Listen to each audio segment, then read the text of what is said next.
I'll let my D12 go. It's gonna be a quick exit for your brother. Yeah. We'll see this. It's gonna be fun, fellas. What did you get, Jason? And we'll continue to go in that same order. So Jason, Your boy got a 2. a 2. Okay, What's a 2 on the D12? you got a 4 torches, or plus 4 torches. Yes. So you can share those with your party. Is it like 4 torches or like a D4 worth of torches? It's 4 torches. It says 4 torches. Yep.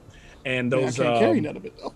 It says 4 torches, and then it says it adds +4 to your presence, but it says torches, but it doesn't say how many torches. So so Malcolm, so it's a presence +4. So whenever he rolls the stats, his presence stat, like whatever that modifier is, it's just +4 when you're using a torch.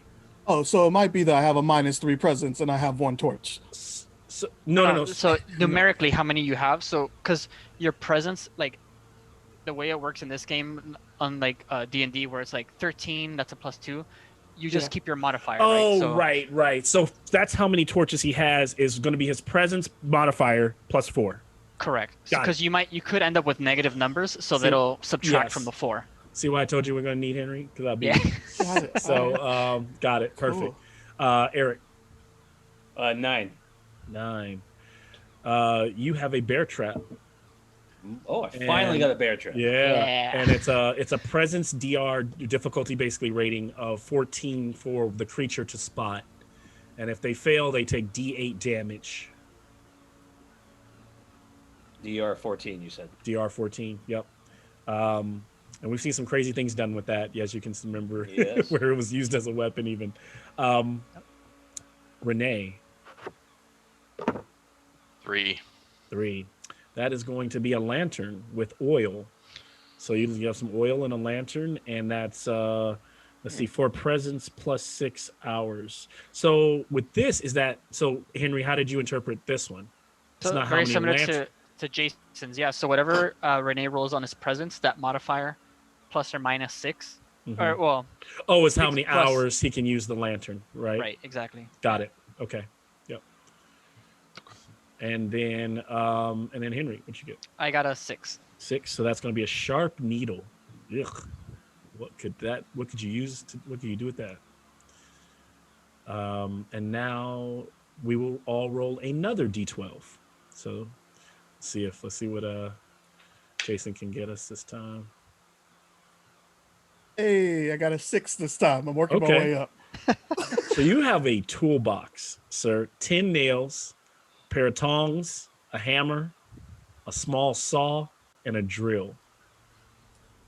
What? Probably one of those old school kind of cranking drills. Okay.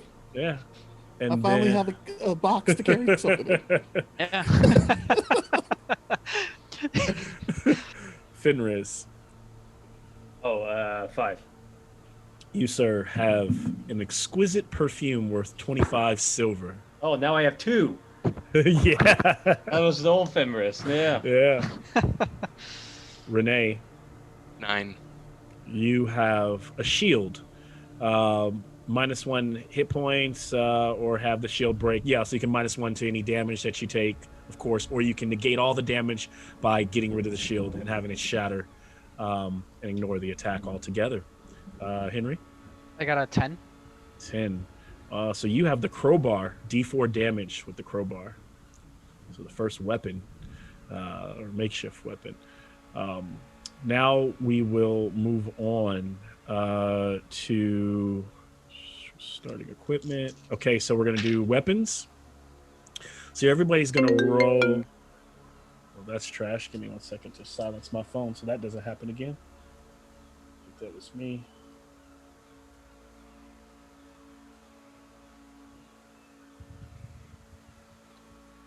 Okay. It's a everybody roll a D10.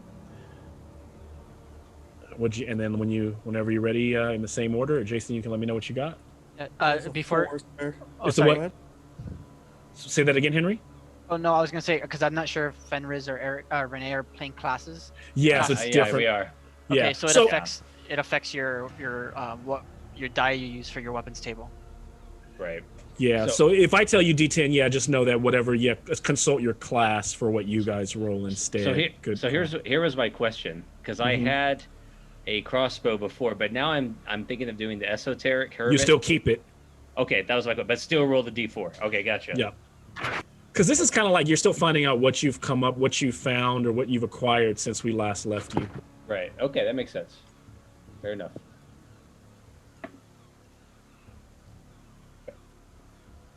Okay, Yeah, Jason. So your boy got a 4. All right. So you, sir, always reading this is okay. You got a knife, and that does so. Yeah, knife big money, is big basically going money. to do D4 damage.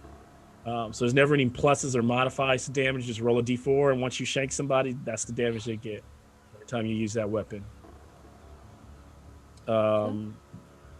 Fenris, unless yours doesn't have a weapon. Yeah, I don't know as a what that 2. I Okay. rolled 2. Okay. D4. So you got a 2? Oh, Yeah. Okay. So you have a staff, and that does D4 damage. Renee, did you pick a class? I don't want to Yeah, double dip on. I got the Fang Deserter. Okay, perfect. Awesome. All right. Okay, and then I rolled a 2. So do I just go by whatever weapon is here? Is that? Does it give you options for the Fang Deserter that are different? Or does it usually just changes your it changes the number that you roll, right? So Or it's does it's not the abilities, right? That's No. okay. So like for the Fang Deserter to say weapons and it to say a D like something number, that's the number you roll instead of the D10. Yeah, so if it's not on there, Renee, then you just do it the normal way. Yeah. Okay, cool. Okay, cool. It'll tell you if it's different. Yeah. So Awesome. what'd you get? Okay, so then that's a 7. 7. So you're gonna have a bow, and that bow is a D6 damage with whatever your presence is going to be later, whatever your presence modifier. So you remember to add your presence modifier to this.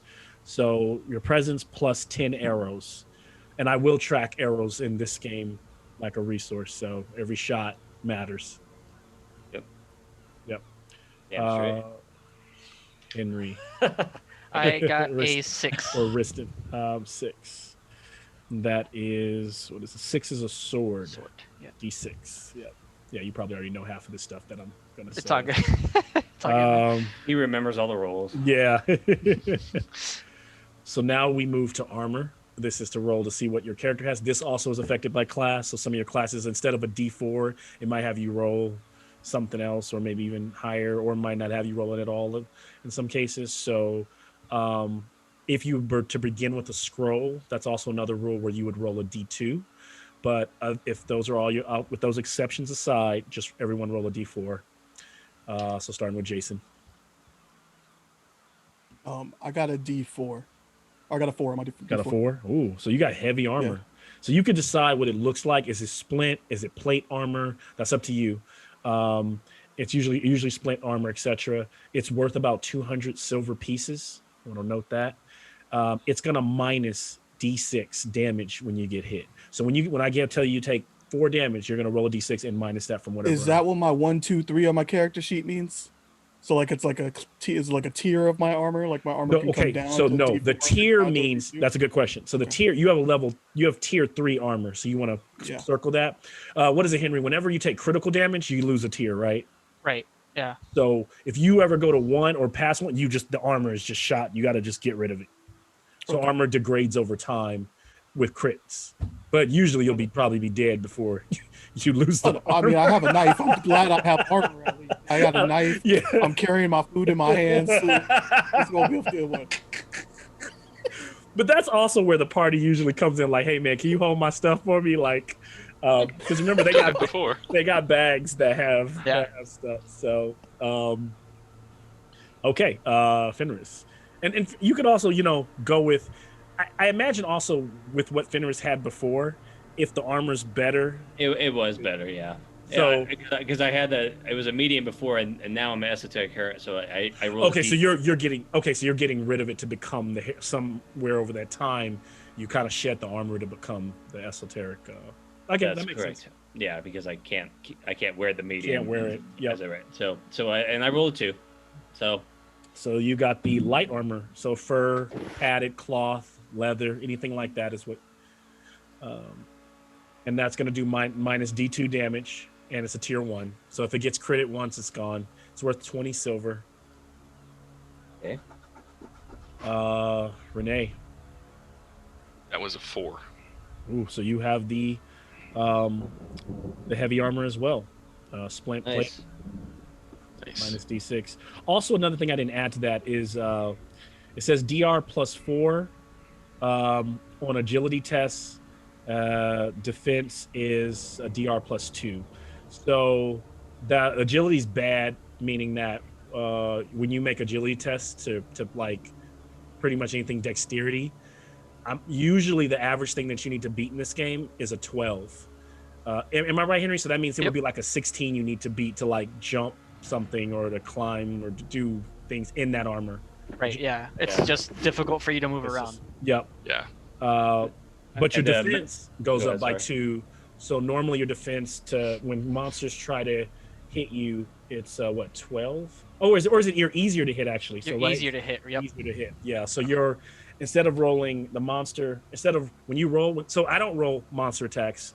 Monsters attack you, and I'll say, Jason, roll and make a defense roll, and you need to hit 12 or higher. So your character, you need to hit 14 or higher, even though you have that heavy ass armor on, but you get less damage. Yeah. You're easier to hit, but it's less likely you take. actual Jason's over here damage. like, this is the Right. bullshit already. Like, Yeah, man. I'm looking at mine. Mine says DR14 instead of carry shit. DR12. I'm I like, got a motherfucking knife, so I got to be like in the monster. Like this is problems. and you Well, can also might have some trade money. weaponry. You can, yeah, you got money too. So we'll get to So the at the beginning. shopping My point. boy So- Renee's in full armor with a shield with a bow in the back. dude, but my agility, like I start off, I got to make a 14 or higher. Like, Yeah, so I'm do like, I. that sucks. So Malcolm, my leather was a DR1. Is that what I heard? Your Yeah. leather was a DR1, yes. Yeah. Or I mean damage. Wait, leather was a The tier light. Yeah, tier 1. Tier 1, yeah, a D2. Minus sorry. minus D2 damage, yes. Minus D2 damage. Yeah. Um, That's right. Thank you. Oh, it's right there. Never mind. and so Henry, how do you get a shield? You have to like buy it, basically. There's no like Yep. rolling it. Okay, got it. Buying or finding. Yeah. Yeah. Builds break. I love it. I love it. So in some games, sometimes this is a moment where the DM lets you or use your allotted money to purchase things. That may happen later in the game, so I'm going to skip that portion. You guys are gonna just be rolling with what you got right now. Now we'll move to abilities. So here's where we get to the kind of the nitty gritty. Instead of all those skills and ability, six different abilities in D&D, you just got 4 in this game. Agility is going to be everything from defense, balance, swimming, fleeing from combat. That's all of that. It's all your dexterity based stuff. Presence is kind of weird. It's like wisdom, intelligence, it's like your aim when it comes to arrows. It's they just kind of lumped it all into one place. It's how you perceive, it's how you aim, it's how you charm, it's how you wield power. Strength is how you crush, lift, strike, grapple. And then toughness is how you resist. That's your constitution, poison, cold, heat, survival, all that stuff. So what we'll do is we'll go down the list, starting with agility. We'll roll 3d6s. Some classes are going to be different, right? So I know that the berserker might roll 4 or whatever. So the way it works is if you're just rolling a regular character, you get to roll 3d6s. But if I'm not mistaken, Henry, you get two of your skills or your abilities. You get to roll 4 and take the highest 3. Is that correct? Yep. So you got to choose which 2 for you, Jason, are going to be the ones you really want to hope you roll high on. But you have to make them in order. So it's not like D&D, you can't roll them out and choose. So we're starting with agility. So you got to decide whether you're going to roll 4 dice or 3 dice. Well, shit, I'm starting off at a -4 on agility, so I think I need to use 4 dice on this one. There you go. So everybody roll your dice, whatever you're rolling, and then I'll go around and get numbers. Roll 4, drop the lowest then? Roll 4, drop the lowest. You got it. Okay. Whoo! Hey! There you go. Okay. What you get? I got a 16. Good, nice. So you're gonna just unlike D&D where you keep that 16, you get to get rid of that number. You don't need to think about it for the rest of the game. You just get a +2 to every agility check, which you were at -4, so now you're at -2. Great. So So you've learned to move pretty decently in that heavy ass armor. In the positive direction. All right, let's do it. And remember, you have this armor. It by no means you start the game with it. You can also get rid of it, or you can sell it. You don't have to keep it, but then you have my no character's armor. trying not to die. He would wear armor. Fenris, because I know his. So here's my question. Yes. I mean, am I? Well, actually, I'm not leveling because I'm picking a class now. So I'll just roll new. Oh yeah, no. So if you pick a class, I would think you would just replace your new numbers. You would replace the stats that need to be re-rolled, right? The ones that need to be re-rolled. So am I leveling or no? Let me look at the esoteric. Yeah, I probably should have looked at your stats. No, you're fine. You're fine. He's on page 50. 51. Yep. Yeah, so I mean, looking at that, I mean, I don't, however you want to play it, but I would say re-roll your presence and your strength, right? Okay. So okay, gotcha. I'll let you re-roll those. Yeah. Okay. Yeah, there's really no rules for doing what we're doing. It's kind of homebrewing, but that's what this game is kind of about. It's kind of taking the best of the basics and saying do what you want with them. And Yo, Henry, what other stat should I use my 4 in? Toughness is more life, so that's always nice. Mm-hmm. Yeah, that makes sense. All right, let's do it. Damn, presence 17. Love it. 17. I got that addition on it. So you have a +3 to presence. Woo! I mean, wait. Right. Oh, you're rolling presence right now. Okay, so you're going a little bit out. You're going a little out of order. I'm sorry. I'll stop. So keep that. For, that's fine. I'm not going to make you re-roll it. So keep that for presence. You're keeping your agility right with wherever right, it's because at. that's the same as a +1. Got it. Yeah. And then let's move on to Renee. We're back at agility, not to confuse everybody. Sorry. Yeah. No. I get it.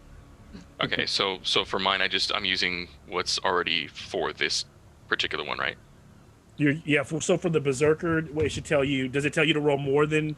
So the Fang Deserter is 3d6, and then it's +2. +2. Okay, so that's what you do. It's +2 for strength, -1 for agility and presence. So.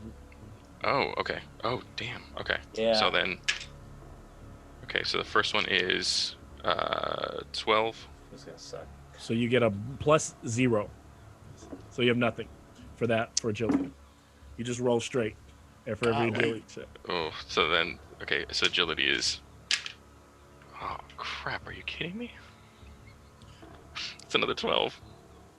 Wait, you just. Oh, what'd you roll the first time? Didn't you just roll for agility? That was wasn't the first one for strength? No. First one was agility. For agility. So we're going down a list. I know Eric kind of threw it off a little bit because I'm for sorry. presence. We're just doing one at a time to make it easier. And so for agility, I'll let you re-roll it then. We'll give you this to get that one freebie. So. No, that's good. It's good. This will be fun this way. Okay, so then agility be +0. Okay, Henry. I got +0 on mine. +0. Okay, so +0. Then we'll move to presence. So Fenris will already stand. So already got your presence. Jason, you can decide whether to roll 4 or 3, and then everyone else based 11. on. Okay, 11. You are going to get +0 to presence. So you roll straight on presence. Renee.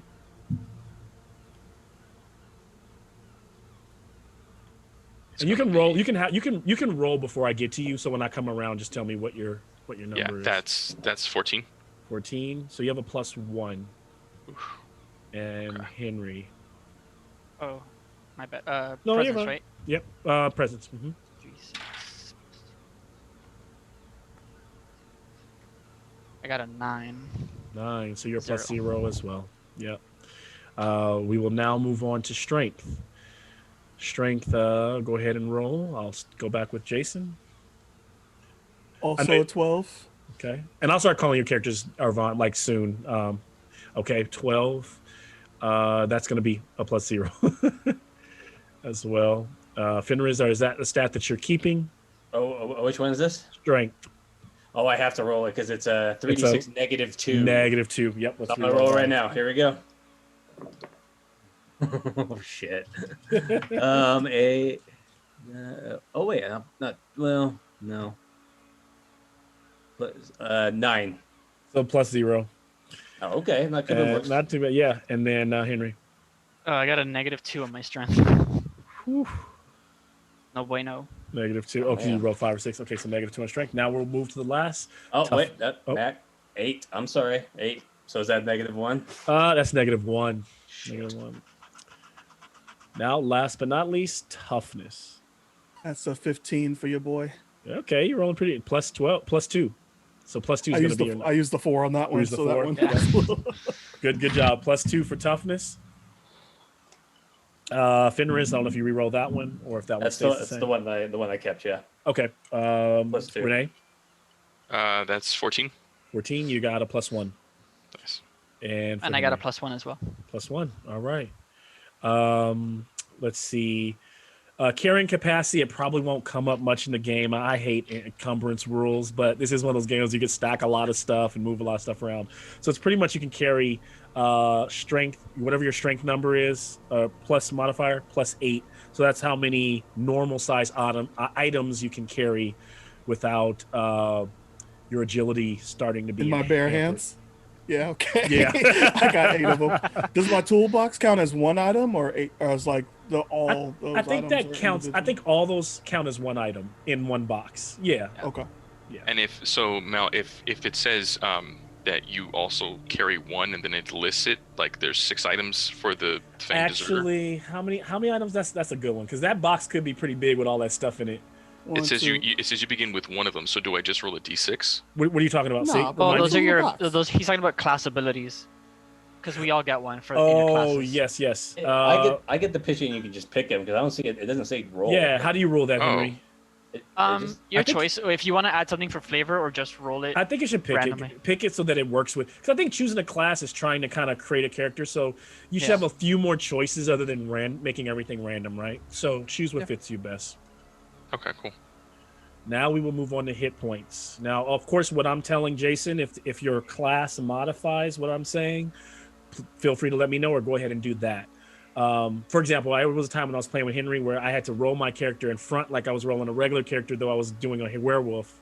But I didn't want everybody to know I was doing the werewolf, the lycanthrope, so that kind of thing. So I was rolling the other stats and changing those. So same thing here. But no one's kind of doing anything super, secretive. So hit points. This is going to be your toughness plus D8. So roll a D8 and then add that toughness modifier, and that's your hit points. In worst case, it's 1 hit point, but it's never less than 1. So Or you could should or you could start as a ghost. Should I leave it the same or?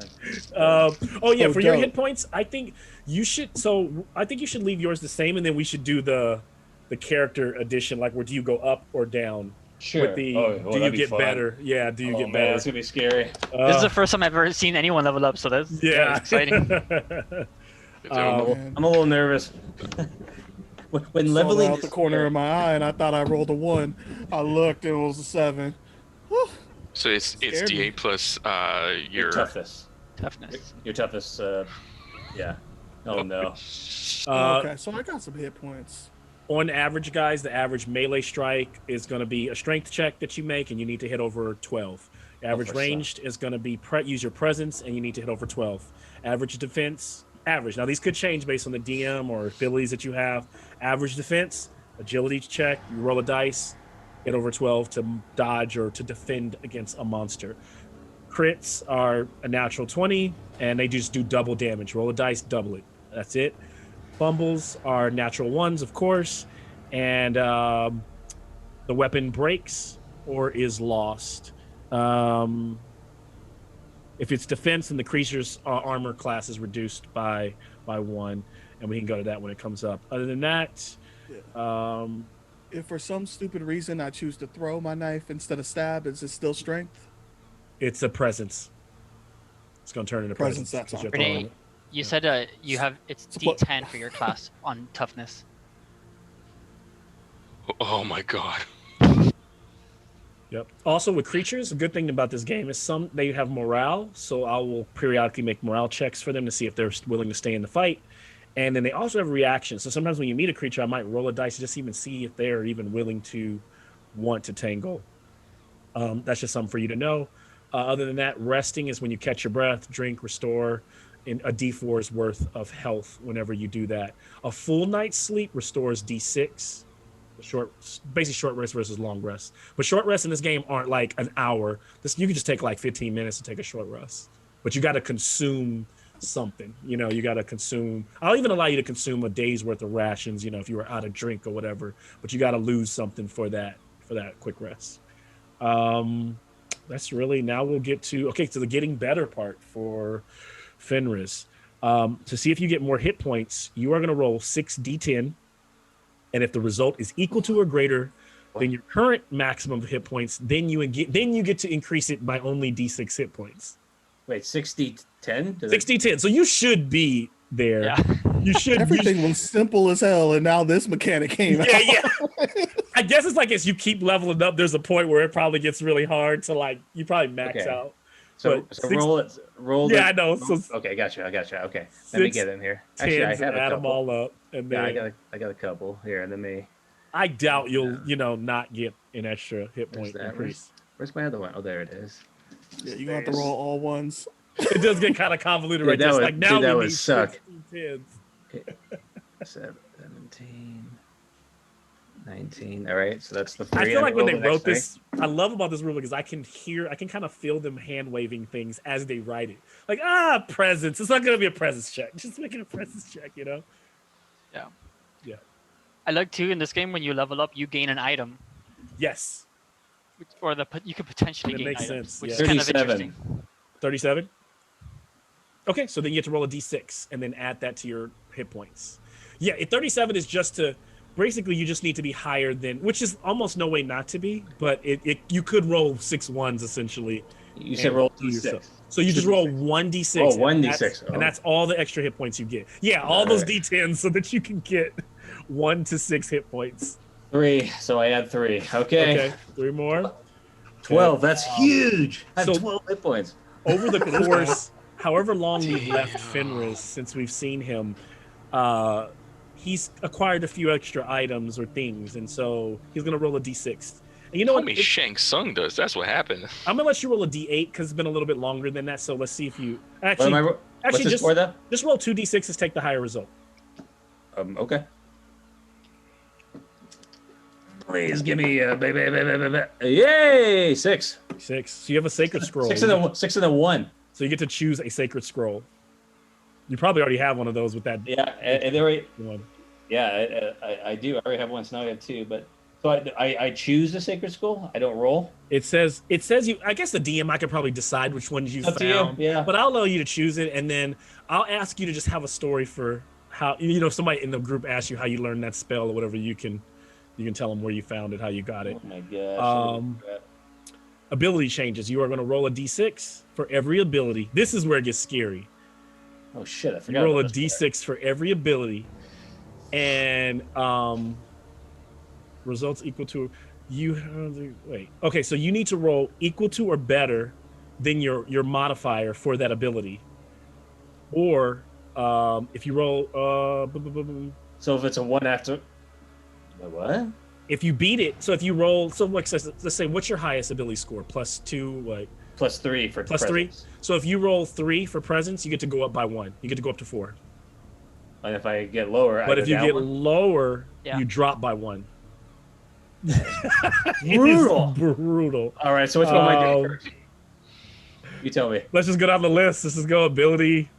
Let's just go. Geez, Well, if it's agility. 1, it's like I'm gonna get it, right? I mean, If you have a 1, it says roll your Oh. d6, and if you get a 1, it doesn't increase. Oh, it's no Okay. increase if you hit a 1. So, all right.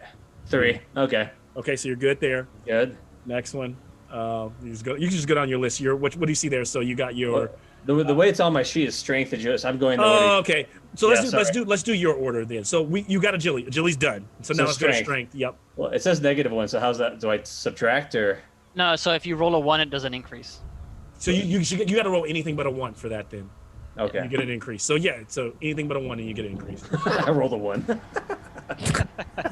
So strength is still -1. Okay. No, it's -2 now, right? -2. Yeah. It's sorry. -2 now. Hey, that makes him better. He has Oh two my gosh. Yeah. He sneezes and he cracks a rib. Yeah. I love it. They call me Mr. Glass. That's right. That's right. All right. So presents now. Here we go. Thank goodness for that. I got 4. All right. So you go up by 1 Toughness, there. please. 2, or no, 3. 3 or more. Sorry, because it's a 2. 3. Wow. All right. So you're good. Okay. That's strength though. All right. Yeah, the strength's the only one that took a dip. And then No melee for you. No. So then now you get to choose your powers. I won't slow everybody down by. Do you roll for? Oh yeah, you roll for unclean scrolls. So for how many ever it tells you you get, All right, that makes sense. you roll for those. Does everyone roll for it? You don't. Everyone doesn't roll for these, right, Henry? No, it might come with your class, or you come get with one your in those D12 In those, that we in rolled. the D12s that we rolled. Okay. So other than that, now we're gonna move on to omens. Omens are essentially the luck points or the that you have in what do you call it? Tales from the Loop kind of deal. So but they do something different. So depending on how many you get, you can choose at any time that you spend them. And what they do is you can choose for them to either take note of this, deal maximum damage with an attack. So after you hit, you can be like, oh, I'm spending an omen to just make this D6 just do 6, right? You can just make it a divine smite kind of deal. You can use it to re-roll a dice roll that maybe you missed or something like that. You can use it to lower damage dealt to you by D6. Or you can neutralize a crit or a fumble. So you still take that damage, but it won't like do the crit it won't do the crit damage, and it won't tear down your armor or whatever. Or you can lower one of your test DR by minus 4. Yeah. Yep. Okay. So there you go. That's what all the omens do. And for these, each class is going to give you a certain amount of omens, or you roll a D2. Yep. So Jason's going to roll a D2. Hey, what? Yes, so you either get one or 2 omens. Why am I rolling? What is this? I thought you was going to like a D4 at least. Y'all some stingy guys. Trust me, Okay. they come in handy. You'd be surprised. Oh, yeah. You are going to use Y'all them. stingy. Lifesavers. Brother got one omen. All right. So now, unless you have your whole history worked out, you know your trauma. We have a couple little trauma tables there, and a table that you roll to see what your body looks like, how it's been broken by this desolate world, and a couple other things. So these are going to be just random. These are just going to give your character a little bit of character. So let's go ahead. You can, and if you don't like what you roll, I'd hate for you to like just say, yeah, Malcolm, I'm gonna like scrap it. I have no problem. Like if you have a swollen nose, it's, you're like, I don't want a swollen nose. I'm fine with that. I don't want you to play something you don't want to play. Now I'm just trying to live past the intro, fam. Like that's all. That's my goal. So Jason, roll a D20 twice, and everybody's gonna roll D20. Unless for some people they might not have to do these since they're classes. If you're skipping it, you're skipping it. It's fine. Yeah, Fenris is, for example, already knows what he is. I got an 18 and a 1. Okay, so you're deceitful. You're known to be deceitful, and then what's the other number? A 1. And you're just endlessly tend to be aggravated, just always aggravated.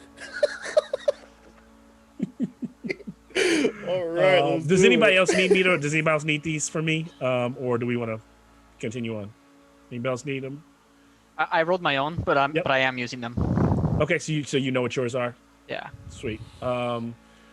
This is now you would roll if you want to. You can roll a D20, Jason, to decide, or anybody else, to decide if how your body's broken. Like what's because you probably That's an aren't. 8. All right, so you got just one. So you're hauntingly beautiful and unnervingly clean. That's scary. That's actually really scary. Scary. So that's interesting. I actually like that one. Yeah, so my dude is pretty. I'm going back to Black Jesus. Black huh? Jesus. Though I walk through the valley of the shadow of death. Right. You're like, look at this brother. How's he so clean? Oh man, that's great. I love it. How about you, Renee? Does yours give you any change to that, or do you want to roll on that? Or do you wanna... Yes. So I rolled. Yeah. So the first one was a nihilist. Okay, so you already know what yours are. Okay. Yeah. You can share them if you want. Otherwise, yeah, because you guys have the book. So, last but not least, I'll just go through these with Jason then. Last, Jason, you're gonna give me another D20. All right, last one. Let's be the breaker. That is a 12, sir. So this one is. So this is kind of like about your 12. Stress response is aesthetic display. The worst things. Of course it is. The worst things get the fancier. The worse things get, the fancier you need to be. Wow, that worked out. Bro, why am I Nihilus? Can I not be Nihilus right Seriously. You now? really are. You walked in the mist and you showed up in Borg, bro. Like that's what happened with none of your powers. Rod tricked you, bro. That is great. You really are Nihilus. Give me one more D20, Jason, just for shits and giggles. That is a 17 this time. All right. After dreaming of an underground temple to a forgotten god, you understand the songs of insects and worms. So, That fits. yeah. You can scrap it. Like I said, it's optional. No, that's fine. And sometimes we roll this for the whole party. Like one time we got the one where like we all knew each other through they all knew each other through an orgy that they had with nobles. they were all part of the same. Now, that Like, would make that sense is for canon. Black That is Jesus. canon. Fenris was definitely part of it somehow. He might have been. I don't know where he was at. It was in the cult ritual. And I'm pretty sure none of us showered afterward. That's right. I read some article today about an 87. It was like 87 people orgy that they broke up in like Europe yesterday for COVID. Yes. We're breaking COVID protocol. Oh my gosh. Was it a warehouse? That's so. Oh, That's so nasty. Oh my that's so gross. Oh man. The only thing that could have topped it is if they would have said it was like in a Europe Costco. Like that would have been like. Yeah. All right. So am I missing? You need all those anything, paper or towels. Are we all set? Henry, am I missing anything? No, Nope, I think okay. that's it. I mean, I don't know because I don't know if Does anybody else want to roll for that whole like your background, or do you kind of if you have something like what I did for Nihilus? Anybody else want me to or want to roll a d20? Just gonna change my name. Yeah, or not? Yes, Nihilus. I like I'm gonna be Arvon. Nihilus Part 2. no, I didn't know if you wanted us to share like our classes and our ability that we picked up. Oh yes, let's go ahead and share those. Let's share those now, and then we'll take that quick like 5-minute break so that you can kind of think about who you're going to be playing and how they integrate.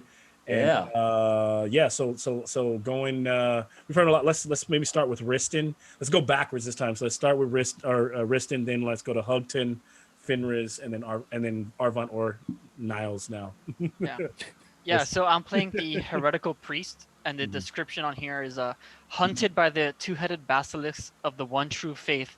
This heretic can be found raving in ruins, trapezing endlessly down dusty roads, and desecrating cathedrals by night. And What? yeah. Oh, that's right. Well, Jason, yeah, because you haven't gotten like the lore of the world, right? Yeah, I know there's basilisks. This is why you crazy as hell. Yeah. Which one are you? The he or you the she? Which one's the one true? Yeah. Either I desecrate all their stuff. I'm hunted by. You're a different one. I Oh, just you went don't back. like either basilisk. It took me a minute to realize that she is his mother. I didn't even know that he wants to kill his mother. Yes. Yeah. That's so twisted. Oh, it's so twisted. And she like discarded him. Yeah, it's great. Oh my god, it's great.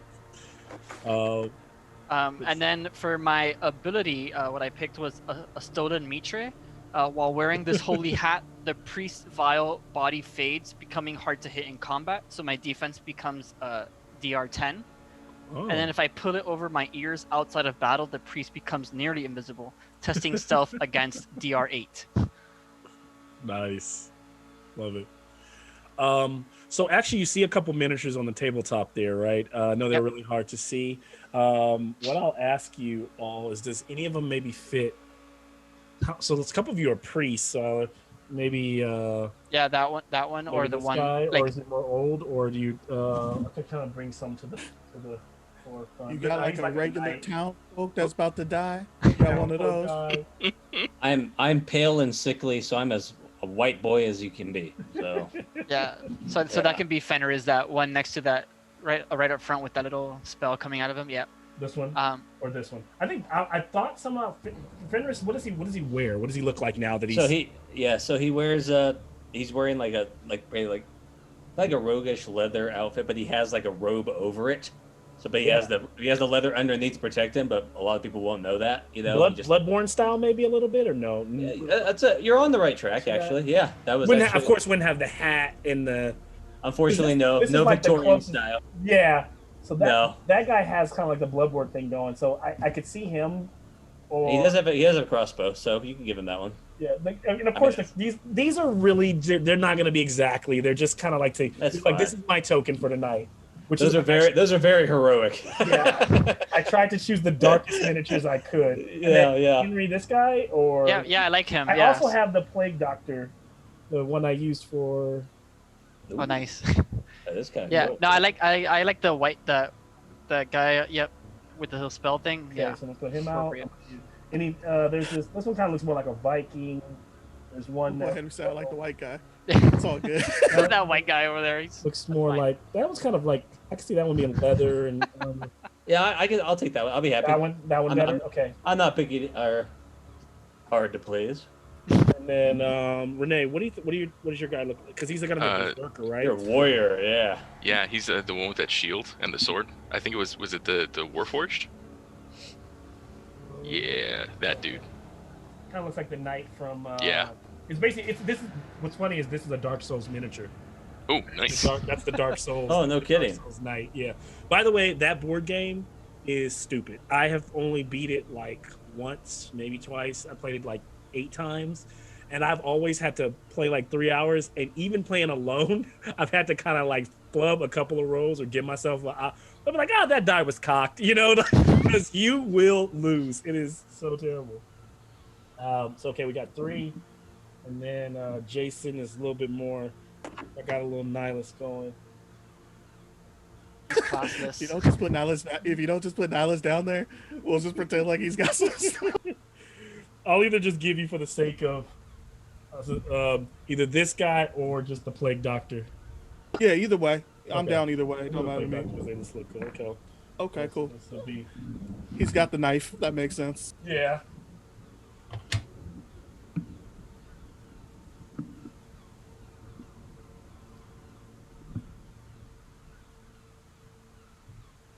Oh, okay, we just on a boat. Like, we're cool. We're friends. We friends. All right. Crossing the Delaware River of Mork. You said this is more like medieval, like It's completely like it's like take the Dark Ages add like all hell breaking loose on Earth. Take the end times. Every plague is possible. Things are rising from the dead.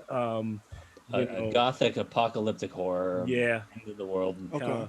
Yep, living that. So I'll give us a good 5. It's 8:00 now, so like a good 5 minutes, and then in that you guys can just kind of shoot the shit, or maybe even kind of think about the character, just kind of be ready for the character once we start. Other than that, yes, you will all be starting together, and you will be on this little flimsy boat.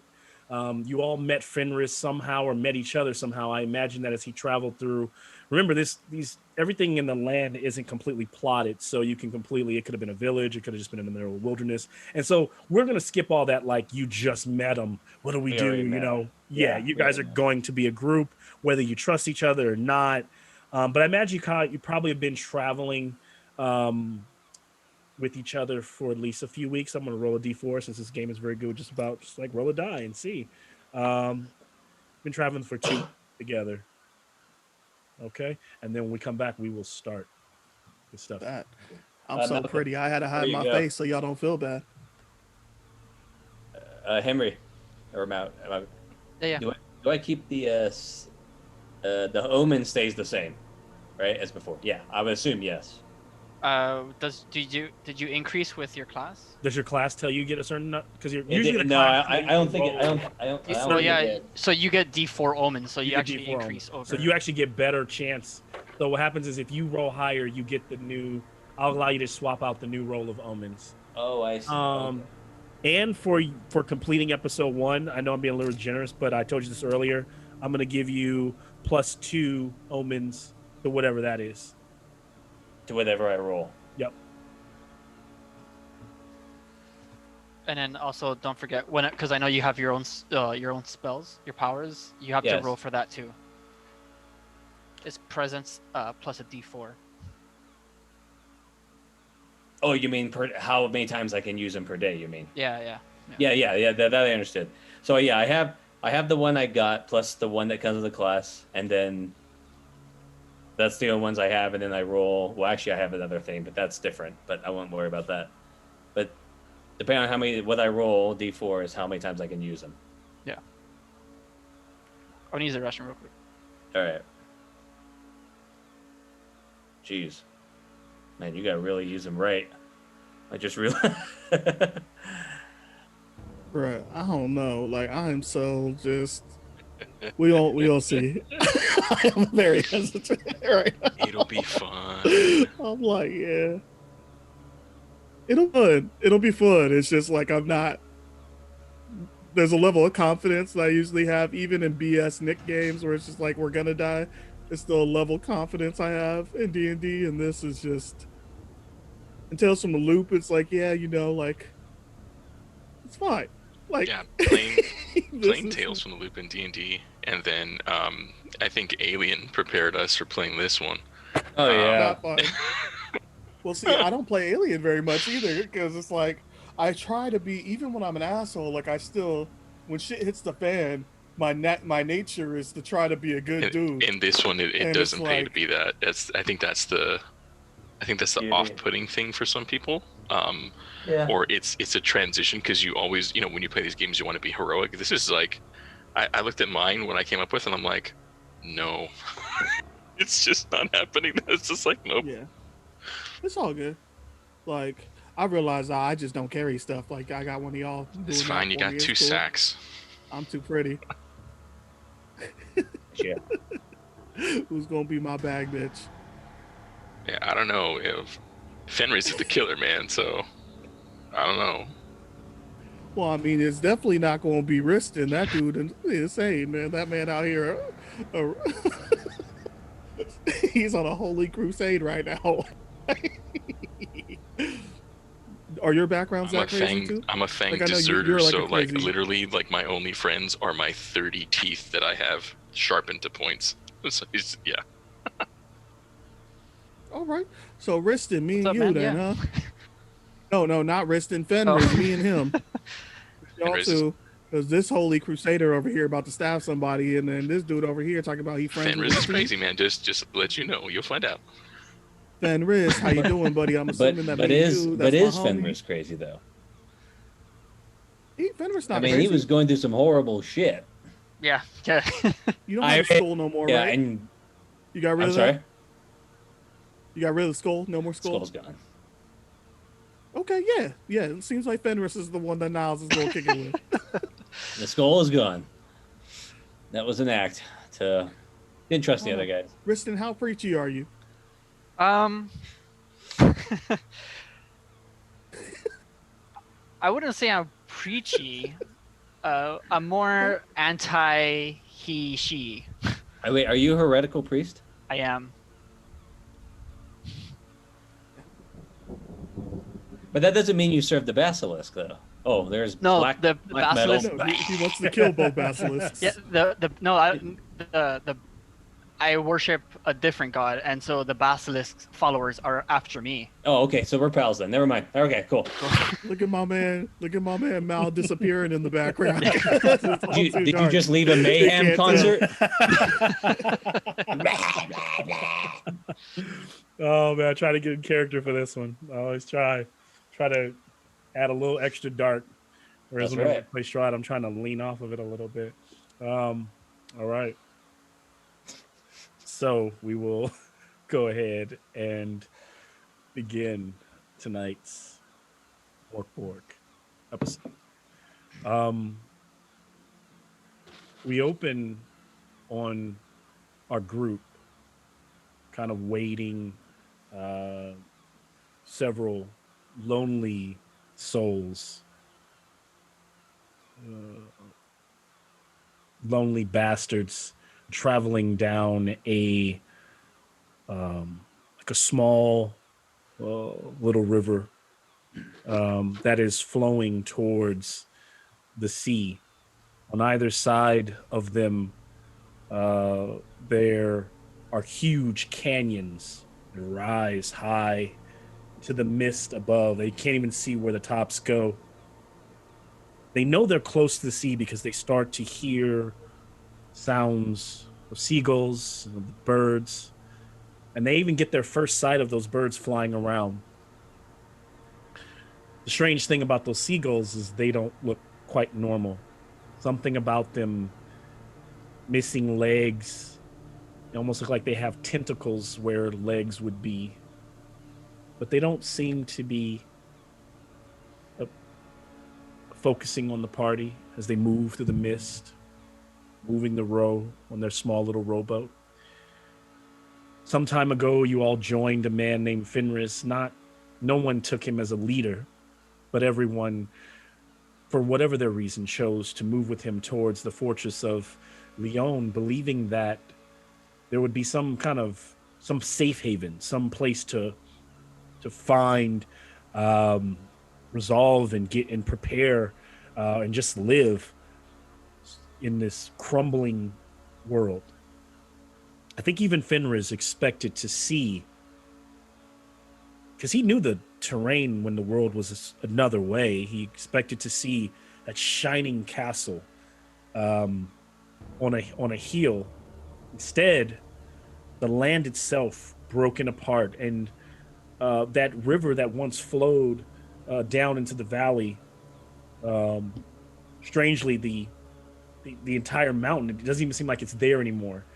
And as the mist parts, the once gleaming tower now just a black piece of broken rock. This tower, I'd probably say 1,000 feet out or even 1,000 yards out in an ocean. It's almost as if he starts to realize that has the sea risen? Has the ground crumbled? Has it been both? But it is now that bastion of hope is that of just ruin. And as they wade through and they come out of the mist and dock their boat, there's the lapping waters of on a shore not too far away from them. To their left, a few hundred feet away, is a small ramshackle village. Doesn't look like it's been here long. It literally looks like it's built of trees and wood and palm, literally just shacks mostly. But there are a few flickering lights and huts. There's also a figure standing down by the shore, staring off into the darkness, into the waves that come lapping, and they're kind of starting to whoosh, kind of crash against the sand. To their right, much farther, but on the rocky outcrop, on kind of where remember you guys are traveling down between these two mountain walls, and as they open up, kind of out down that way on the reef, there is a broken skeleton of a ship, an old ship. Kind of looks like it crashed against the rocks, and it looms there hauntingly, and you can almost faintly hear like a woman is singing down that way. And as we come out of the fog and we now focus on our party, I'd like you to just go around and describe not what you're doing, but just what we see and what they look like. I know we described it a little bit, but this is not class. This is just what do they look like? Whoever wants to start. Yeah, I'll go. So Fenris is a tall but sickly and pale-looking man. He always looks nervous. Doesn't look like he trusts very many people. Smile is something you'll never see on him. A shaggy, long, greasy hair, and you can see that he's wearing a little leather underneath, but he's with a dirty robe over it. And he's got he's got a back over him, and he's got some scrolls sticking out, and it's like he's always looking over his shoulder, like someone's following him. and and you've been with him for a while, and you have noticed times where he's probably like cleaning up or changing. He tries to be very secretive, but you have seen some. You can't tell if they're like tattoos or some kind of markings that are on his body, but you haven't seen him with his shirt off. But there's been hints of it. Yeah. So we pan past Fenris. We move on to who do we see next? Yeah, so Riston is kind of leaning back a little comfortably on the back of the ship. Um, he is lazy, and so he doesn't normally help with the rowing of the ship. And he's dressed in what you would describe as like a toga. You know, it's this white kind of fabric and um, kind of barely held together with like a gut that he has, but he has kind of like a chainmail like shirt over it that's kind of makes the toga kind of look like a skirt out underneath. And he's constantly holding his like a water skin, and when he talks, usually kind of too close for comfort, you can feel like the aroma of alcohol coming from his lips. He's an older gentleman. He has just like old pock marks over his like cheeks, and on his head he's wearing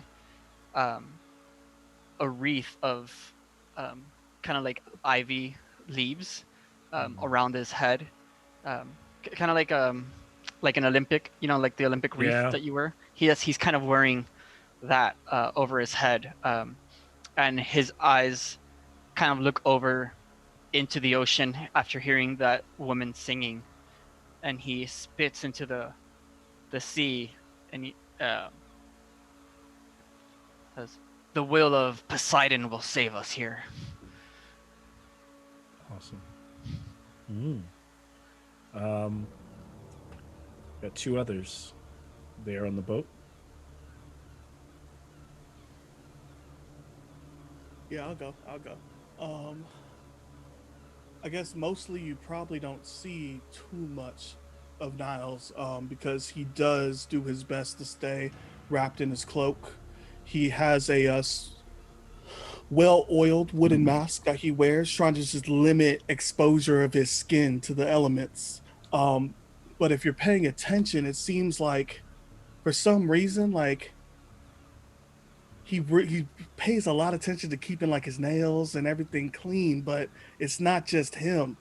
Like there's an oil that like coats his hair to make it shinier, but it's like excreted by these weird beetles that come in and out from inside of his clothes. And there's no like odors or anything that come off of them, and you must think it must be these bugs, but nobody, I'm assuming nobody is really asking him about it.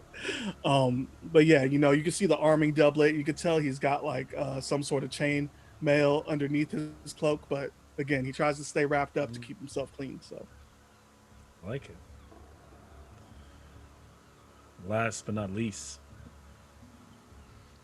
So Hoogtand looks around, and you can see he's got teeth almost like if he were like an orc, right? Like one of the Uruk-hai from the movies, right? He's just these long, sharpened teeth and sticking out of his jaw. And he's playing with this stinking, shit-smelling scimitar. He just keeps flicking it up with his thumb until it pops back in, and flicking it up, and he's just looking around. And you can see he also hasn't bathed in quite a while. He's got long, greasy black hair. You can see gray in it, and a pretty nasty scar that comes down the front of his face. He's got broken ears that he don't know if he was just from wrestling but they're crunched in. And he just keeps talking about his, you know, the money, like, when are we gonna get more? Come on, we gotta get some more. Let's go. And so as they dock there, we push in on Fenris's face, and he looks around his new surroundings. And just for a moment, he goes cold. He doesn't overreact, but he just has a flashback to that thing holding, like putting the party that was kind of laid down before it, this antelope ish, this like half deer, half human, large antlers destroying the other party.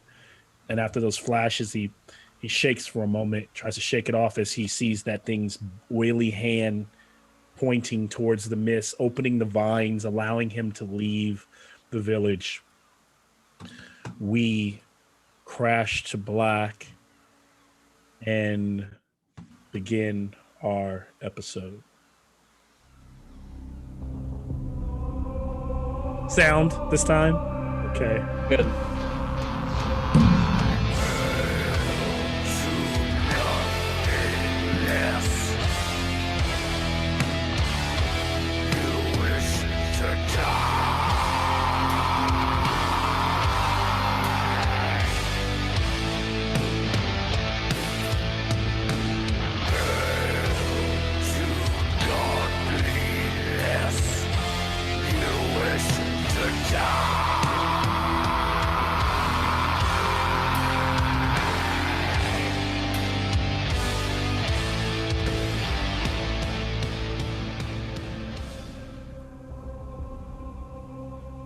All right. Tonight's tale, Suckle.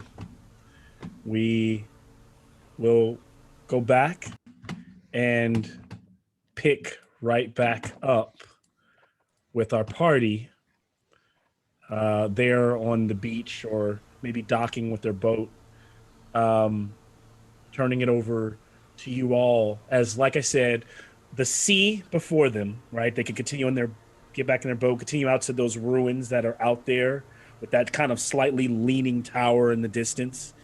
And strangely, that tower, you can swear that like it's not a lighthouse, but there's a bit of a light that flickers through the upper area, like through the windows, kind of a greenish, weird aura. Again, to your left is that ramshackle village with a few torches lit there near the seawater. Waves begin to lap up. And then out there towards the distance in the fog, that ship where you hear that singing coming from. A few options. I turn it over to you all. Riston, once we get docked in, or kind of bring the boat onto the shore, will kind of giddily jump off and splash into the waves, and get on his knees and just kiss the shore as like the waters depart, and he just laughs. Yes, blessings to Poseidon, the Great One. And as he kisses it, he notices that the water at his lips is a little oily, like there's oil in the water. Maybe he just ignores it, but he's like, yeah, he's caught up in it to notice, right? Like giving his blessings, and then he just gets up and wipes, and he goes, "Well." And Hugton stands in the water, like kind of picking up his pants because he was just pissing right where Riston had like been putting it. Why do you pray to the gods? Like they cause all this. It's gonna end anyway. Why you do this? He just kind of walks off to the shore. As Teresa's like, "Oh well," like Hugton just walks, and Riston will try to follow him, just like behind him, trying to like. Fenris slowly gets up, and he grabs his crossbow and his sack, and doesn't make a comment. He isn't making any eye contact with anybody, and clearly something's on his mind. Recent events. Now it's just sticking near Fenris because that crazy priest and whatever the heck Hugton is, they're a little too unclean. So now I was just following Fenris. And so Riston is following Hugton. I'm not sure where he's headed, but as he's walking, he's just kind of like, "Well, you see, Hugton, the blessings of the gods make all suffering easier. And the hope is that we can ascend to greet them, because he and she, they are not all powerful, all knowing. No, no, there are others, stronger, older. Yes. That may be the case. But you know what I really want to know, Riston? Hmm. Why the fuck is Niall so clean? That's not natural. It's not natural. No one should be that clean. And pretty, too. Riston turns around and looks back at Fenris and Niles and goes, some say cleanliness is the work of the devil. I agree. Look at my ears. Look at my shit sword. These are things of beauty. Yes, the world has become dark indeed. Fenris he looks over at them as they address, and he kind of looks over at Nihilus and kind of clears his throat. And you notice that he does that a lot. It's like he's always got phlegm in his throat. Well, what do you think? Where should we go? Riston leads us to whatever god likes to provide baths. I don't care where we go. Just don't make me look at any scrolls. If I see a scroll, I'm gonna use it as toilet paper. We must be clear of the church, if possible. Fenris said must stay clear of the church. Yes, Church of the Bas. What's it called? Church of the Basilisk. Yes. Thank you, the Church of the Basilisk. I'll be more specific. Yes, if possible. He looks around and seeing if everyone agrees or is in approval. Yeah, that one never shuts up when we get too close to one, so yeah. All right, and GM, what we see again? We have these three directions. Sorry, directly ahead of you, past the. So you're like on a beach, right? It's a sandy beach, and maybe 100 feet or so from to the water, it goes out, and it would probably take you a good, let's say 40 minutes to row to where it's at. But there's that tower. It's almost like the top of the castle. It appears as though you remember what it used to look like, but it's now sunken and it's like turned sideways. And it's just that tower out there in the distance. Now to your right, if you just walk down the sand some paces, there's a little ramshackle of a village, like a few huts. You know, it's probably not a lot of people, but some locals definitely appear. You can see a few people going to and fro around there, not wearing much. And then down the other side on the right, down by there's a part of the rock. I don't know what you'd call that, but like an overhang where the rock kind of leans. It kind of creates an arch. And under that arch where the water is crashing, there's a ship that got trapped and smashed and it's just twisted and mangled in that rock. Shipwreck. Yeah. And that's where Riston is hearing that very faint, beautiful song coming from.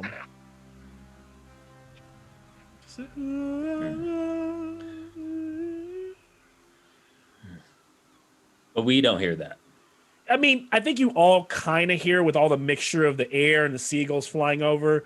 Sure. But I mean, yeah. I mean, he mentioned it kind of being like he was kind of tuning into it. So I think you hear it. By now you all know it's there. Yeah. Okay. Well. Come, let's. And he like slaps Hugton in the back. Let's go into town for a quick drink before we set off to darker places. And look, and my flask is almost empty. Come on. This is a terrible day. So it's Fenris, what say you? Yeah, I guess we should maybe see if there's anything if we can get any more supplies. And you see him, he looks back at where the fortress, the castle was and how it was, that's where we aim to go. And He's just kind of staring at it, not saying anything. Yeah. So as you're All right, walking towards let's go. as you're walking towards the village, that figure that was standing out close to the shore starts to kind of double back towards the village. Village is maybe 15, pieces of roughly created buildings, and there's some torches stuck in the sand, still a heavy mist wafting over. And that figure kind of comes and walks over and kind of meets you, standing about maybe 40 feet away from you all. Now peering through the smoke, you see a pale, older man, maybe in his mid-60s. Body's been strong. It looks a bit frail from age, but not from strength. Like, he definitely looks like he's kept it as chiseled as he could. Skin is starting to sag a bit. There are definitely scars and marks all over it. And he's carrying a staff, but that staff has a spear point on it, and he's almost nude except for his, loincloth wearing and his long white beard. He's braided it a couple places. Kind of balding here, but long, flowy, matted hair going down his back. Lads, you don't mean anyone any harm, do you? I'm no guard force, but I'm sure you'd probably be lying if you are gonna hurt the people here, but it does me at least justice to at least ask if you mean harm. We're just here for food and drink, and maybe supplies. What's the deal with the singing over there? Singing? Oh. Unless you're looking for, you best be leave that alone. Songs from sirens in the night often end in dead men's tales. Actually, but not a bad way to go if you ask me. Maybe a nice set of tits in your face and long hair, but the last thing you see will be a terrible demise. Riston will spit on the floor. It's like, do you know what happened to the castle, the tower over there? I thought that, isn't it supposed to be more? It looks like it. Did it sink? Like what happened? To be honest with you, I don't know myself. I've been here for 3 months, but I didn't come from this land. My crew and I am a lone survivor. I often come out here at night just to stare at the sea, to wish to go back where I came from.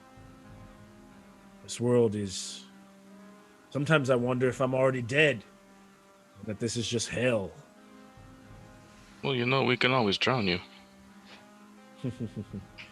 You could, but I'll put up a decent fight on the way out.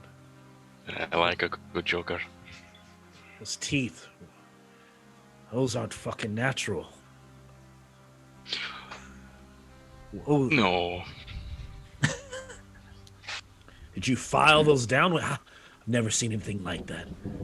Well, Oh, it was the last guy who told me that we should go the other way where we asked them not to go. yeah. Well, you said you all are looking for food, huh? and drink. Drink. That's often what I can spare. I make enough for the shine. Come with me. Kind of like walks you over to this. His hut is lifted off the ground about 6 feet, like wood, like pegs made out of wooden tree trunks that lift it. There's a little rough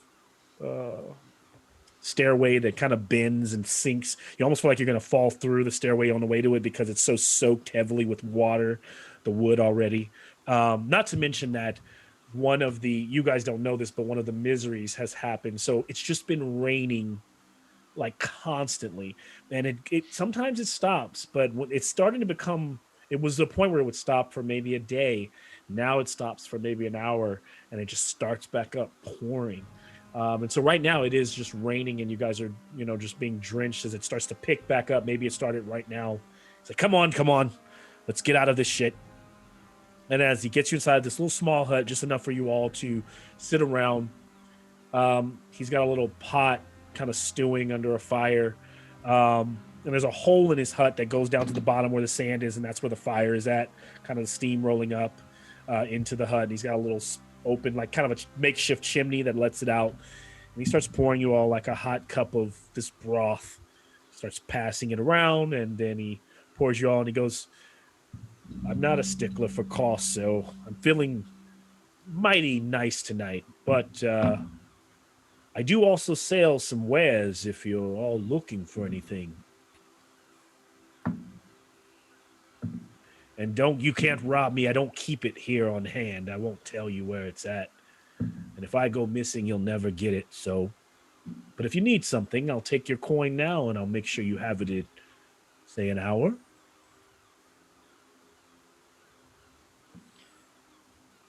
So this is basically, he's kind of a makeshift merchant. So if there's anything on the equipment items that you're looking for, I know Jason doesn't have that book that in the PDF right now.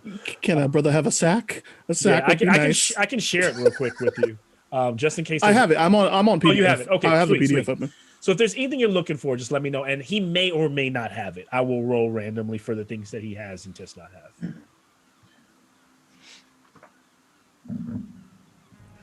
So what brings you this way to the sea, the endless sea? If you ask me, it seems like it's getting closer and closer. But there may not be any land soon at this rate. We wanted to make it to the tower, but it does not seem what I remember. Nothing is as anyone remembers. It's almost like these days, have you started to feel like almost like dreams are becoming reality, as though the land itself is almost shifting? I don't know if it's, sometimes I'd like to think, and he starts to like pack this little pipe that he's made out of some like bamboo and things, and he kind of like lights up, starts smoking it. His eyes dilate real big. I sometimes like to think that maybe we're dreams of some god. Or maybe our dreams are creating the gods. Well, these are some shitty gods then. All gods are shitty. I've never prayed to a good one. Never prayed to one that's ever answered my prayer.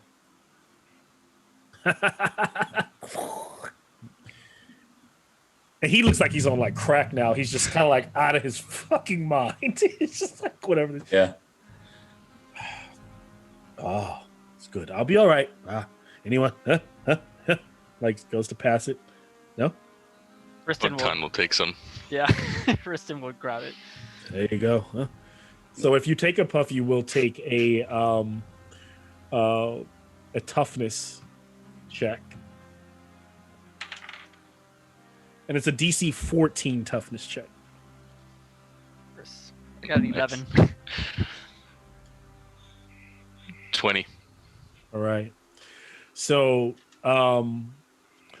Houghton, you start to first feel like this is almost immediate. This isn't like 20 minutes later. It's like you start to feel a bit light, like you're floating. And then you start to feel kind of grounded, and you start to feel tingling, like all of your body senses you become very aware, like just even how your teeth feel sitting in your mouth constantly, like almost like uncomfortable. And then you start to kind of be able to feel like you're seeing, like everything around you just becomes more tactile and just visual. But you feel fine as we kind of pan over. And Riston, you are gone. You're like, you've connected with all of whatever's out there. And as you're connecting, you see like the stars, you're kind of floating towards them. And suddenly as you're going towards the stars, you see that the stars are just black water and the stars are just reflecting you. And and you feel yourself drowning in water. And it's not good as you're being pushed down, down, down, down. And then the water becomes pressure, becomes depressing as it kind of weighs on you. And then at the last minute, you see something reaching out, a hand, maybe a hand, no, a trident. And then you come to, but you're still tripping, but you're kind of going in and out right now. So all of you guys checks, both you, so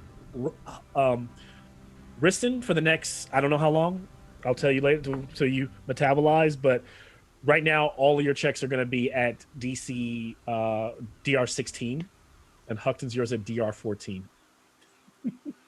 Sweet. Hey, how come he gets the good reaction to that? It's all, I can't tell you what you see. They call this stuff, found this weed out here. It's the only thing that's kept me alive. It's Siren's Call, and it's also been my comfort when I was out there in this ocean. Good weed. Anything else that you guys are asking about or doing here? I'll take 10 bolts if you have any. Bolts. I actually make them myself. Gotten pretty damn good carving them down. In the, he says, "Yeah, can get those for you." So whatever they cost there on the sheet, you can pay for them. And just out of nowhere, these 10 silver just chucks it at him. Looks at him, and he can tell he's pretty good on these, even as high as he catches them. Ha! Puts him in a little bag. Don't you worry. And then he opens up the window and he calls out into the night.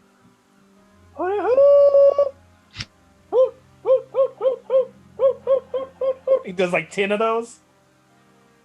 He'll be here shortly. Hey, what about all those cheering? That howling sends Riston off on another level. He's like, "What is that?" Just don't worry, it's okay. Hey, it's good. Hey, come on. And then he give me another toughness check, Riston. Give me another toughness. Hugton's starts to gently caress Riston's hair and just it doesn't feel right. I got an 11 again. The same roll. He just kind of steps back and he goes, "Well, the sailor, your buddy's fucked."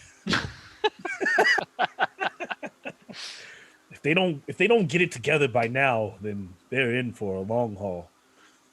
Hey man, what about a mace? Like a nice hefty mace. Yeah. What if I told you I made mine? I got a big stick with a rock on it. That'll work about the same way. Yeah, that'll work. It's a pretty jagged rock. He gives him 25 silver. He leans over. Yeah. Whooped up rock. Woo!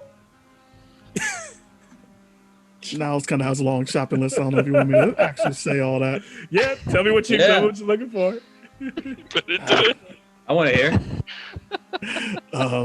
Well, it depends on what you have. I was looking for maybe if I buy all this stuff, you might toss in a sack for free because we need to carry it. But plenty of satchels. Some scissors.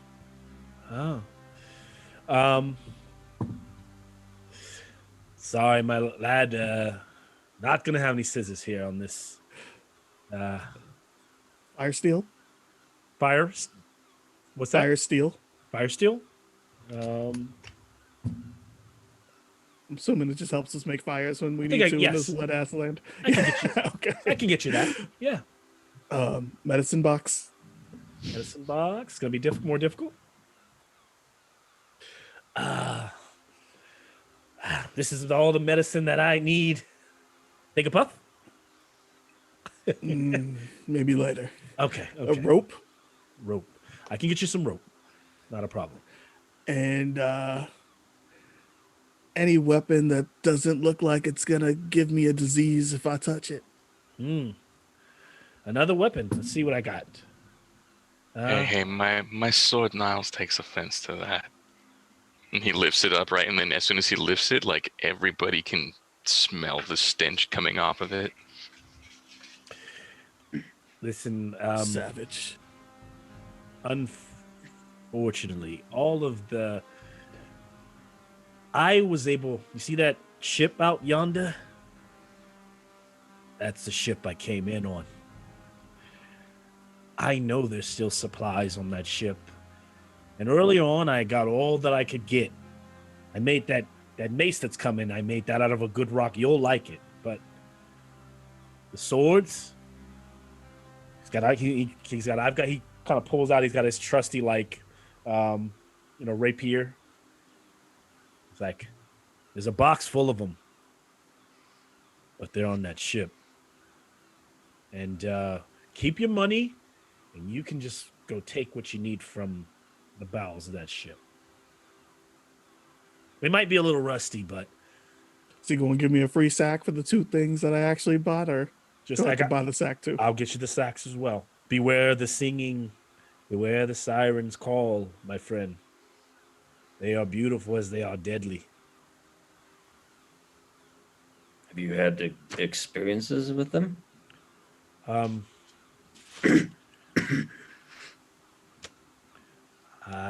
think they're the reason I accidentally crashed the boat. I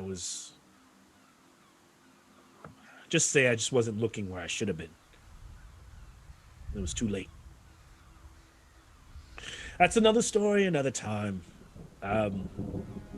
But you said you're all heading out to that tower. I would warn you against that as well. I would warn you about that, against that, more than even going to that boat. Why is that?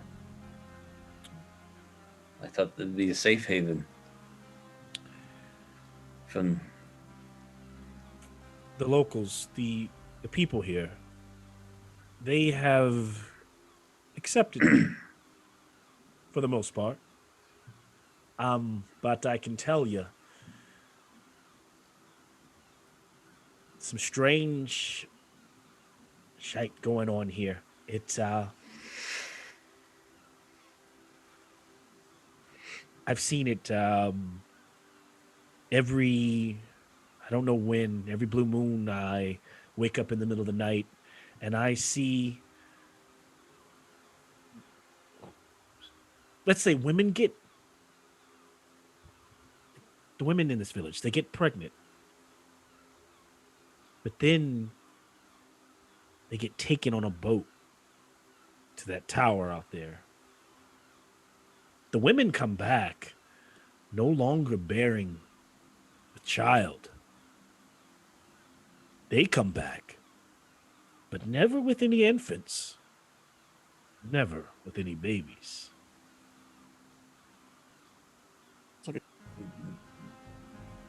Do the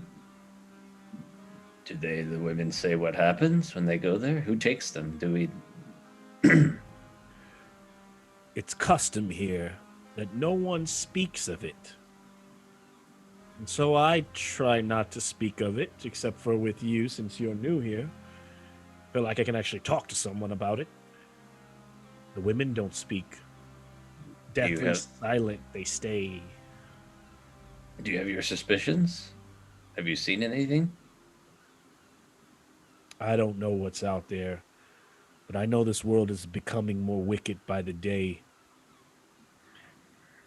I have had one of the locals tell me that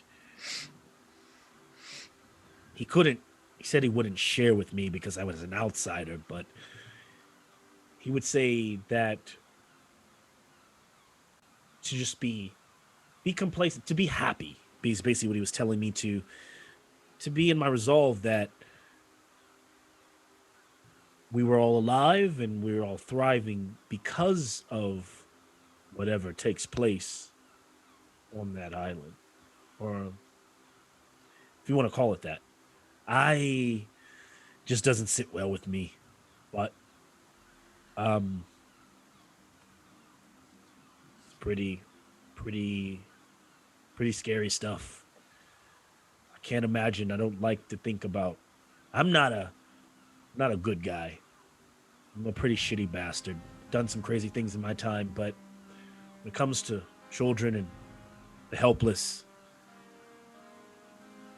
I often wish I had a little bit more oomph left in me to go over there and find out what's going on. You know? But those days have passed. So I'll take another puff. Just blast. His eyes kind of roll Good deal back. to me. And then shortly, there's a knock at this little shack. Somebody hears someone kind of coming up the steps. The man opens, a bit pale as well, wearing a bit of a loincloth. And then he kind of like brings in a sack, pulls it up, and it's all of the things as requested. Not too shabby. Most of the arrows seem like they were made here. And very light stone-tipped arrows. Hands those over. Kind of the guy looks over at the old man, which no one's kind of really asked his name, so he just kind of gives him a glare. He kind of gives him a look like, I'm not saying shit, you know? And the man who looks at you all, he has a bit of like kind of mud under his eyes. He kind of goes back, disappears into the dark, past the torches on the back out to the village.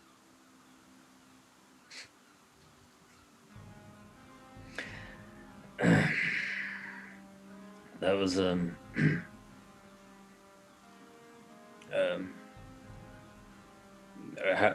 so you get along with the people here? You said you've been here 3 months? Just about. They are. I get along with them because I don't rock the boat. I just stay in my own, and things are good for me. Don't. Sell the things that I work on, and yeah.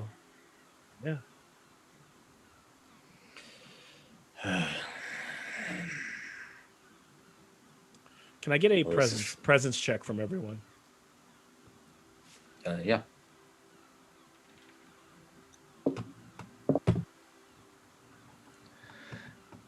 $19 for me. 19. Nice. So 13. All right. So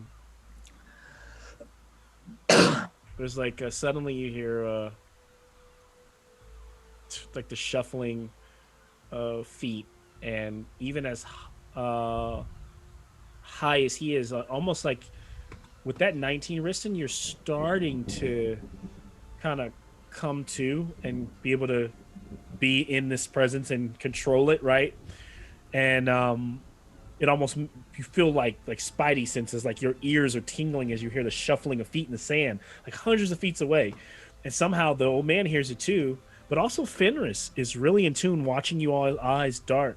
And the old man kind of stands up and looks out, and he just pushes past you all and walks out of his hut down the squishy steps onto the sand. His feet hit the cold sand, and he starts to walk out and look into the darkness. Come, quick! And he, I imagine like Riston, because you both are high, you're on the same wavelength. So unless you didn't want to, you would have just kind of like got up with him. But yeah, I'm on board. And Fenris, you decide like you're kind of right behind him, but you can cautious, but yes, steering. Yeah. As he kind of calls for everyone to follow, out there on the sand, you can see the silhouette of figures, a couple of men and women, maybe 4 of them taking, looks like 3 women in roped, and then there's a boat that's just arriving on the shore with a hooded figure, and the women are getting on the boat, and the boat immediately starts to row away. Is this what you were talking about? This is... I didn't even know there were new women with child, but it makes sense. You see, time is so off here, I don't even keep track of it, so you guys got lucky. The moon is kind of up there, and it kind of as a wafts over, it's a full moon, and he says, yep. It's one of those nights. Those women have been taken to the tower. Or maybe, who knows if they can even go to the tower, but What about the fathers? they stay here to tend to the village when they come. The women They come don't. back. They don't care. They don't put up a fuss. They don't. Let's just say those that have met terrible ends. From what I hear long ago, I've never been able to witness it, but I hear they were gruesome creatures that took them.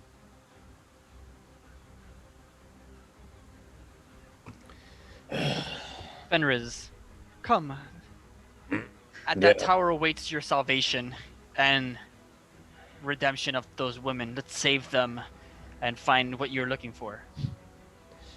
I was looking for a haven, a place to escape this shitty world, and I don't know what happened, but it's not what I remember. I've been here before, and fuck. Yes. Best case, you're looking at a room full of babies. Best case, is that what you want? Oh no. What if it's babies with teeth? It's not good. Femmer is as he's listening, he kind of looks out. He sees the boat with the women on there, and he kind of looks in his pouch, and he kind of opens it. And he looks at something, kind of looks away. I guess we could give it we could check it out if you're all up for it. I mean, maybe there's something over there that I don't know. We can get answers to. Okay, but I'm bringing my mace because if there's babies with teeth, I'm smashing them. I don't trust them. Of course, I would go. The alternative is I mean- either going to those sirens or staying here and, well, maybe I would stay here. That was very I good. wouldn't- I wouldn't risk drowning for a rusty sword. Well, But your grass was good. Maybe there's staying also here is not so bad. my treasure chest is on that ship. Just never been brave enough to go and recover it.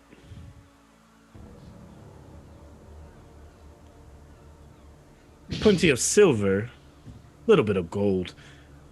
There. Now listen, I've noticed that no one in this side of the land even knows of this gold I speak of. Probably would be a powerful precious metal. But there's also plenty of silver.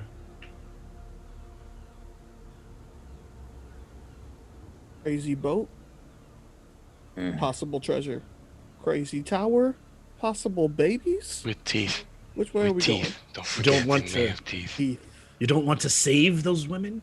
You don't want to save their children, maybe? Goodness. They are saving these women. You want to bring children into this world? I agree with you. I often think that often. Why would anyone want to bring anything into this world? I often wonder why people get pregnant in this world.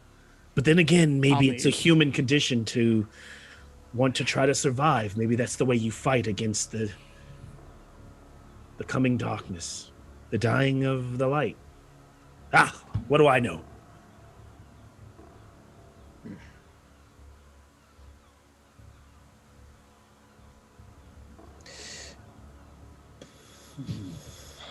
You see, Femmer's is kind of looking out, and his mind is somewhere else. He's definitely, and he keeps looking in his pouch, and he finally speaks up and says,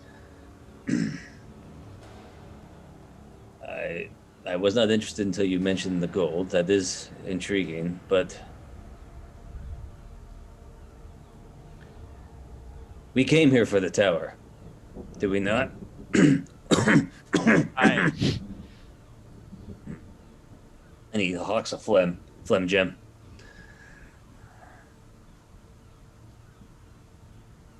Hugton just kind of looks at it because he's still out of sorts, and he goes, it looks like the shape of my grandmother's nose. We should go get the ship. You feel the ship?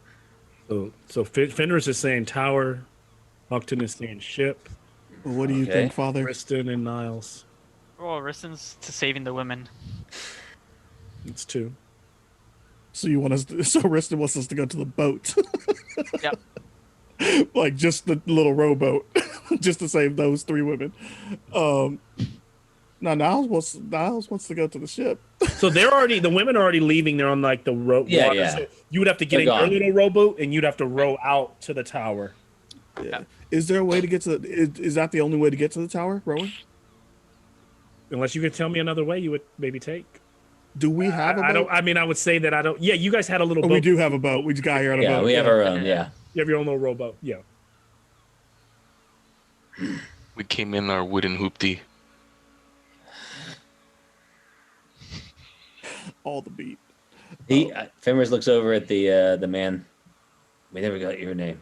Who are you? Who are you asking? Were you asking me Oh, something? the guy who's helping us. Loincloth man. Your loincloth man. They thought you'd never ask, yeah? I go by Dairu. Grafi is my first name, but Dairu. I know. Not the most... It is my name. The one I was born with. The one that was given to me. I am just a lonely merchant. Can't tell you what to do here. As the looks of the like of you all, you probably know everywhere you go in this world is dangerous. Or you wouldn't be buying shite to keep you alive, right? I don't know. How about this? We go save the ladies in the tower, and then we go get the chest. Can I get a toughness check from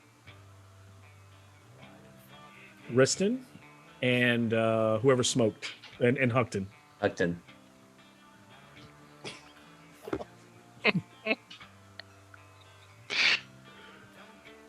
Oh boy. That's a 6. Oh, okay. That's a 4. Oh man. That was a DR8. And you guys slowly feel yourself being enlightened, and you're like coming to, and you're like, oh my god, and basically you're about to like receive another omen, and then it just hits you like a shit ton of bricks. You're high again. And you're just like they both like stumble, can't pull it together. It's like shit. It's like you're like seeing whatever, like maybe whatever god you worship or whatever enlightenment is to you. You were on the precipice of it, and then you lost it. And yeah, so Riston will get on his knees and fall like onto the sand that he was kissing earlier, and now just kind of like you see like his tears coming down his face as he like realizes like an opportunity lost in speaking to his god. And all he hears is like it sounds like a whisper, maybe it's deep in his mind, and it just says, I am the water god. And Hugton is just like he's also fallen on his knees, except he's not genuflecting. He's like in the hut, like screaming at the top of his, and he's just like, "Fuck the gods! There is no gods. What is a god?" That said, even though you failed with the time that's passed, Hugton, you've come down to your DR12s again. Riston, you've come down to DR14s.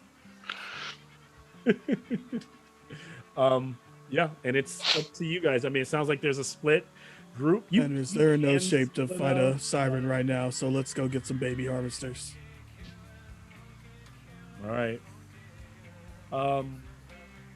So we all go down to the shore, hop on to. Rain is kind of pouring.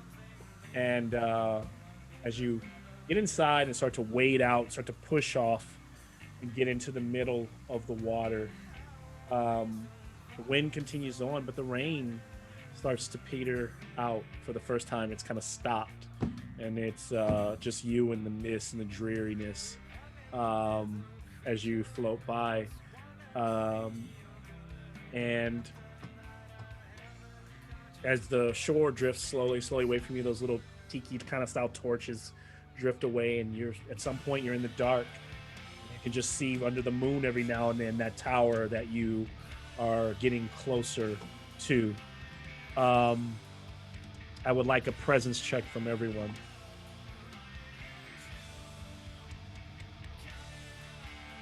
$17. All right. 20. 17. 8. 13. 13. So 13, 8 from Riston, and what from Huxton? 20. 20. Nice.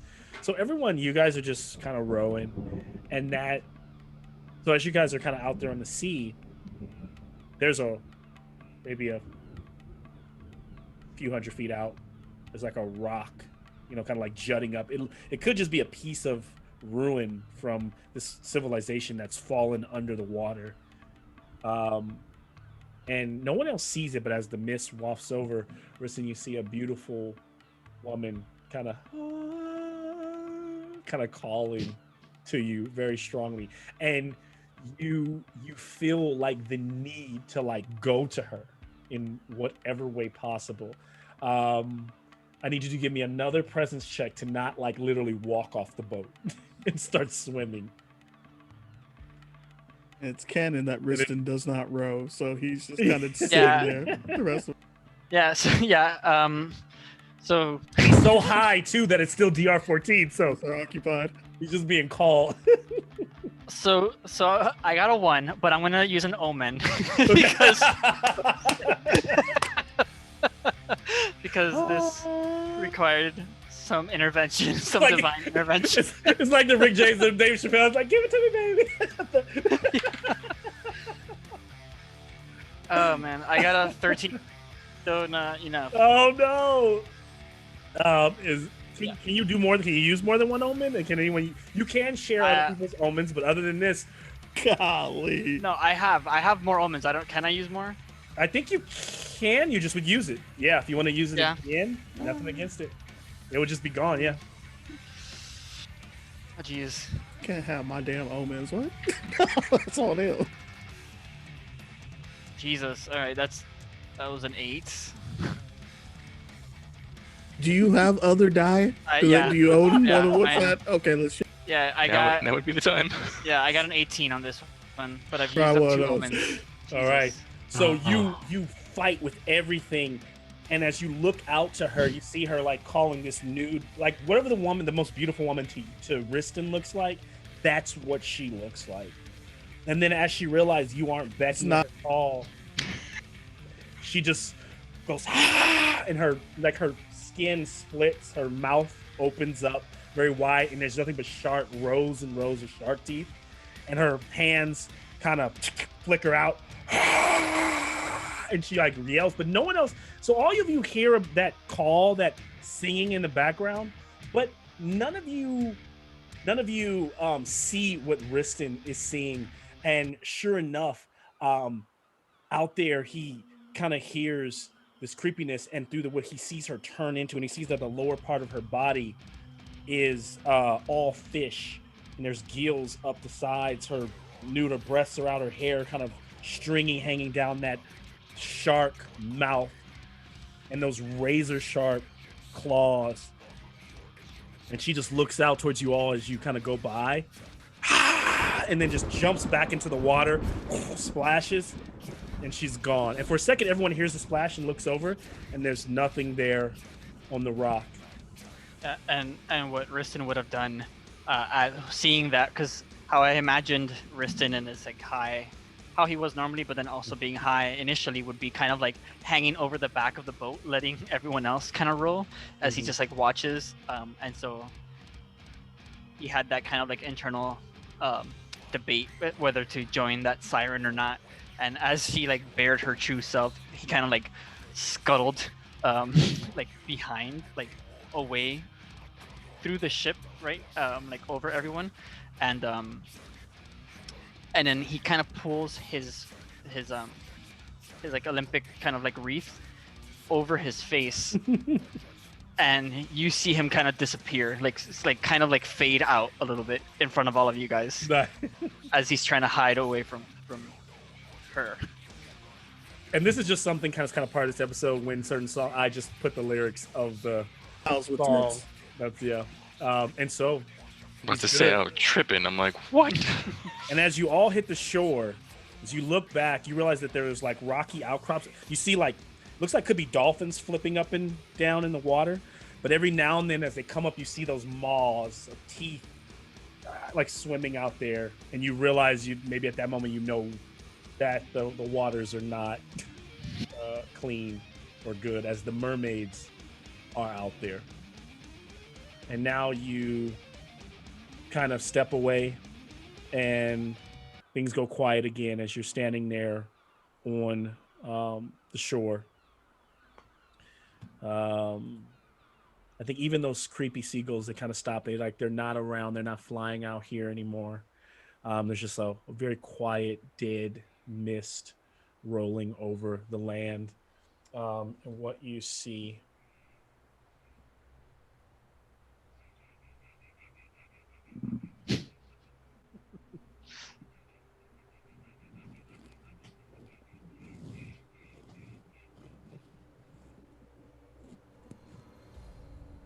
everybody's measures. There's only 4 of you. Okay, perfect. So now none of this that you see here is the way, it's not actually laid out to like scale by any means. But what I will say is 3 structures are separated. So this mound of earth seems to be a combination of broken stone, rock, mud, whatever parts of the earth that were left over from the structure that's still hanging on, or some of it's been washed in from the some of it's sediment that's been washed in, from the water, but you're able to stand on it. So it's like create this makeshift island. And like the options you saw before, ahead of you, directly ahead, maybe just 100 feet, is a tower. And there's a faint, eerie green glow coming from the doorway, which is not really a doorway. It's almost like whatever part of the wall has been collapsed, and you can see it's dark in there, just debris inside. To your left is another structure.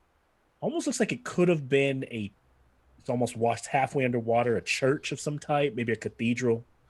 And this place does have a combination of feel of like it's expansive. Most of it's underwater, but it feels like you feel like you're at the tip of an iceberg, and if you could look underwater, you'd feel like the rest of the city was like this Victorian-esque medieval world that's under the water, and you're at the top of it. And then to your right, maybe a couple hundred feet away, is strange. It doesn't make any sense. It's almost like a mound of earth and rock coming out. It almost looks like it could be a skull. It's not quite like somebody chiseled it. It just kind of looks like the rock itself kind of crumbled. Like you could be seeing things like, I think I see a skull there.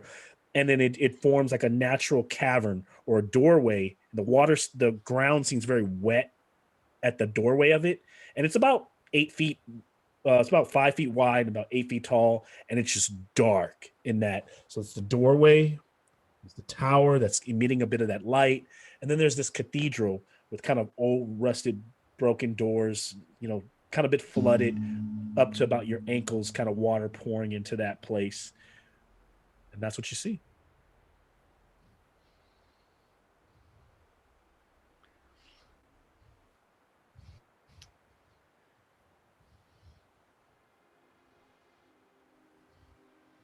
So I guess we are.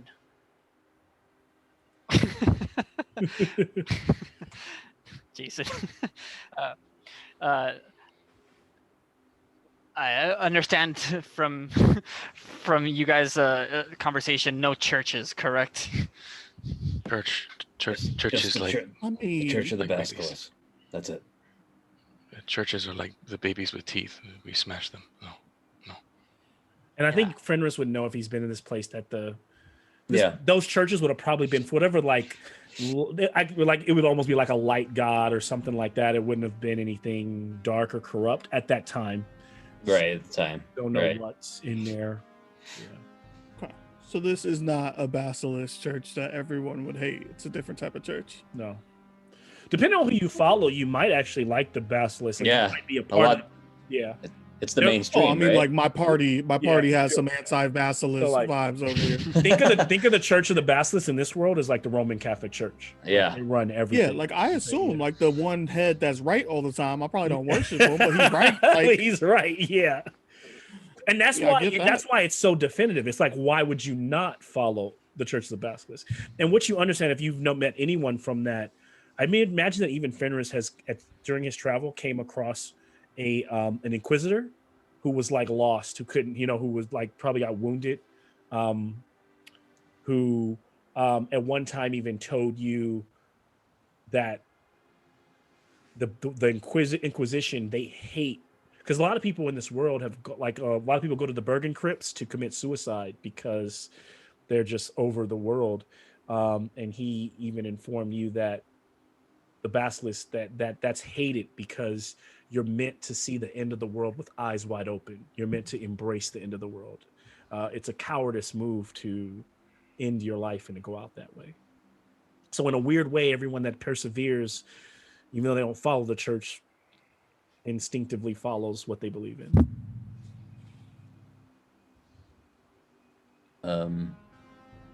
Well, and Fenris says, "Hold on a second before we decide what to do." He kind of moves away for a moment, and he kind of starts whispering. You can't tell if he's chanting or something. And all of a sudden, he's the initiate of the Invisible College, and all of a sudden, this flame starts to form in his hand, and the next thing you know, he has a scroll, and he wraps it up and he puts it in his parchment. And I'll see. Well, let's see. It might be one. It might be two. It's one, and it will be okay. Unclean. All right. Cool. And he says, "We don't know what's here.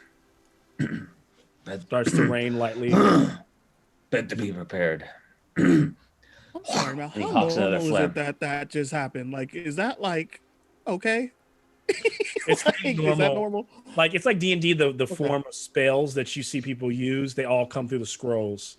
So it's like you're attuned to a scroll, and that's where so any magic you've ever seen, you've seen someone probably have a scroll in their hand when they used it. Okay, Right. so my man walked away and had like a flash of fire in his hands. That's Yeah. like, whatever. It's, Okay, yeah, I it's kind of that's just- okay, cool. He summoned one. Yeah. Yeah, because anyone can read one. It's just like if yeah. You can have even a- use one. Yeah. Anybody can use it. They're just Mhm. tools. They're more tools, and the wizards in this Right. land kind of like they're the toolmen. they love and also because they're dangerous is what keeps people from using them all the time. That's why some people are like, "No, I'm not about that life." Right? Right.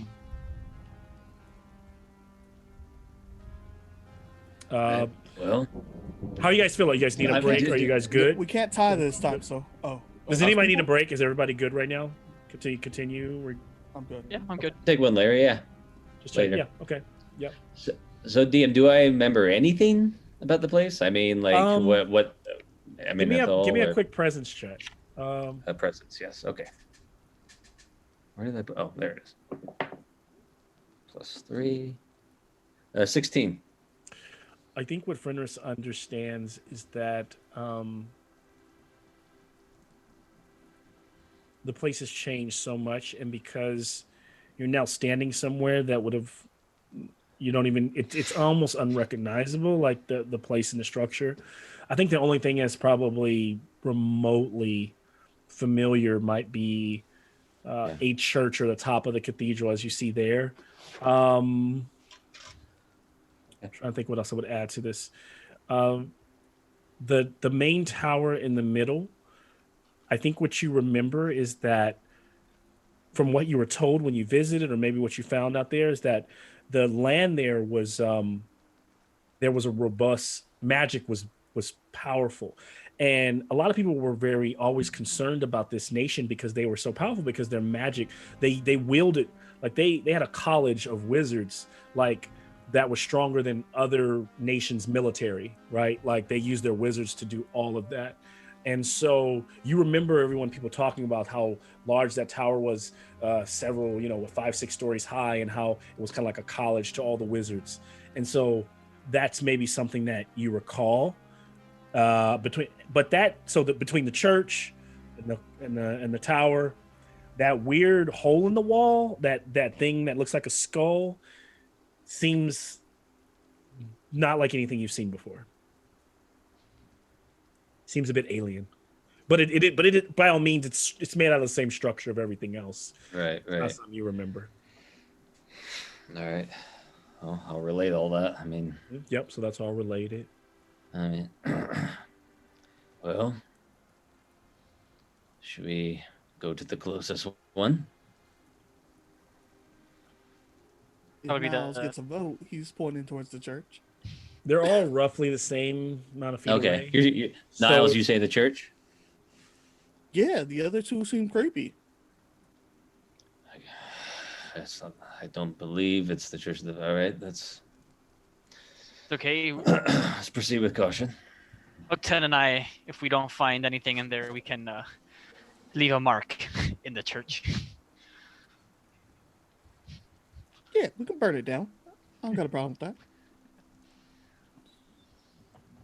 So as you, See if I'm we not. can I find know I'm anything. throwing you. Don't think like D&D. This is really No, the board no. is more just for to give you some inspiration to what you see. It's not as much going to be like where you're standing. I'm not going to do any of that. So, but as you crack the doors of this sanctuary, their water almost above your foot. Your ankle high water, murky water is kind of like poured into the room. Most of the pews are warped and knocked over. Some of the old statues that used to be there are all shattered, and strangely there is a goddess statue towards the back, standing over a pit, or what looks like a round lectern or something like that, of full of black, like you can't even see through it, just a pure black, almost like a pit, until you realize, oh shit, that's water, right? You realize like a baby off of a flicker or a shine. It's really dark in here too. It's really dark inside the church. So I don't know if anybody lights a torch, or because you guys are all humans, there's no dark vision. It's just dark ass shit. You see the shit. Yeah. I mean, I got 4 of them, so I might as well light one up. Yeah, I've got the other lantern, so I'll use one. Hey. Sweet tea light. Yeah. All right. So what do we see? Hey, Reston, is that one of the good ones? He looks at it, takes out his flask and takes a swig and goes like, And so, Riston, not to cut you off, but to share with you, because it might be important to you, the woman, she's very voluptuous, like in her form. She's kind of pouring robes going over her body. And then her hair is very long and back. And she's holding a trident. Her eyes are kind of sucking in black from like the statue, almost like they used in the Roman era, like kind of carve in so that you would almost use, so you can kind of give some depths inside the eyes. So they kind of peer at you in a dark way, but she's holding the trident. And in her other hand, there's like an eel wrapped around her arm. And there seem to be fish kind of like swimming at her feet. yeah. So kind of making the correlation that's kind of part of like the vision that he saw while he was tripping out, and then the uncanny similarity to some of those sirens. He looks at Niles, looks at his drink, and he takes a swig, and then takes another swig, and puts it down, and he goes, "Well, what was it that Hugtun said? There are no good gods." I think this. Shit, if I gotta have a god, that's the one I look like. That's the one I. Yeah, don't look too close. Riston, can you give me another? Let me take a toughness. Actually, give me a presence check here. I mean, they're all like 0 or negative, so I know. it doesn't matter. Or reason. What was it? Toughness or presence? That's gonna be presence. Presence. Okay, I got an 18. Nice. I switched Yeah. dice, so So almost Tristan's, Ristan's been acting weird this entire time. He's been still kind of coming through with being, and suddenly I don't know what it looks like, but you kind of become clear headed, and you're like, oh shit, and you feel very calm here, Ristan. Something about the figure. You were talking about Poseidon earlier, and while this isn't quite Poseidon, she definitely is some kind of demigod, or she has something to do with the water and that murky pool you're kind of drawn to. But also, in addition to that, you are free of and you gain an omen as you have collected yourself from the smoke. Sweet. And what you also notice is you step forward and you look into the blackness without a torch or anything. You just all see Ristan looking in that pool of black water. And Tristan, no one else can see it, but you can see a couple bodies floating. But they're like moving around, but they're in the water. Only he can see this. Yeah. Okay. And for a moment, it almost appears like in your mind, you flack it, but like it looks like one of them kind of like an old soldier, like a half helmet on it, a decrepit corpse, kind of turned and looked back at you. It was like, drown with us. Ristan will The take a step. power is down here. We've known this for years. Tristan. Ristan takes a step back. And you still feel at peace. What's strangely is like none of that unnerved you. Oh, okay. Yeah. So you can still play that however you want, but like you're kind of battling with that idea that it felt very like, oh shit, wow, yeah, that's. Ristan will kind of turn to the group and say, "There's bodies here. Maybe old tenants of this church." And he kind of like nudges his head down at the pit. Slowly walk I'm all over. like, look at that. Okay. Peek in. Yeah, like if we bring the torch over, what does it look like? Yeah. Oh, were you bringing the torch to look at the water? Yeah. Yeah. We're Yeah. Through the slowly. water as you kind of slowly lean Not- down. Not too close. You could see that there are several bodies like floating, and they kind of seem to be kind of drifting up towards the surface, kind of like slowly moving. You can starting to see their silhouettes, and they could be maybe the first one's like 3 or 4 feet from the top, so you can tell that it's definitely deep, like, right, it's like which with a torch I doubt you'd even see that deep, but you could see like something's coming up, and maybe even Ristan knows it's that first body. And as it breaks the surface, the first one is just like the one that he saw talking is just a dead, looks like it could have been a knight, kind of like floats in the water there. And Ristan kind of like both to like out loud, but also to the bodies in the water, will just ask, "What power?" Lungton's just gonna take the mace and just kind of smash the head in of the first knight that pops up like a whack-a-mole. So as he asks what power, right, and as you go to, he's like, ask this thing what power, and you just smash its face. It's like its jaw bursts and breaks, and it like it's so like it's been soaking, right? So it's like the Walking Dead zombies. It just bursts into like there's no blood. It's just matter and soft bone and bits. I mean, some Bloated. of it doesn't completely smash, and some of it could, there was a bit of buoyancy to the water. But Ristan, you realized that you were asking for something, and I don't know what you react as he just smashes its face. There's a small look of disappointment on his face, like I mean, to the group it might seem like it wasn't the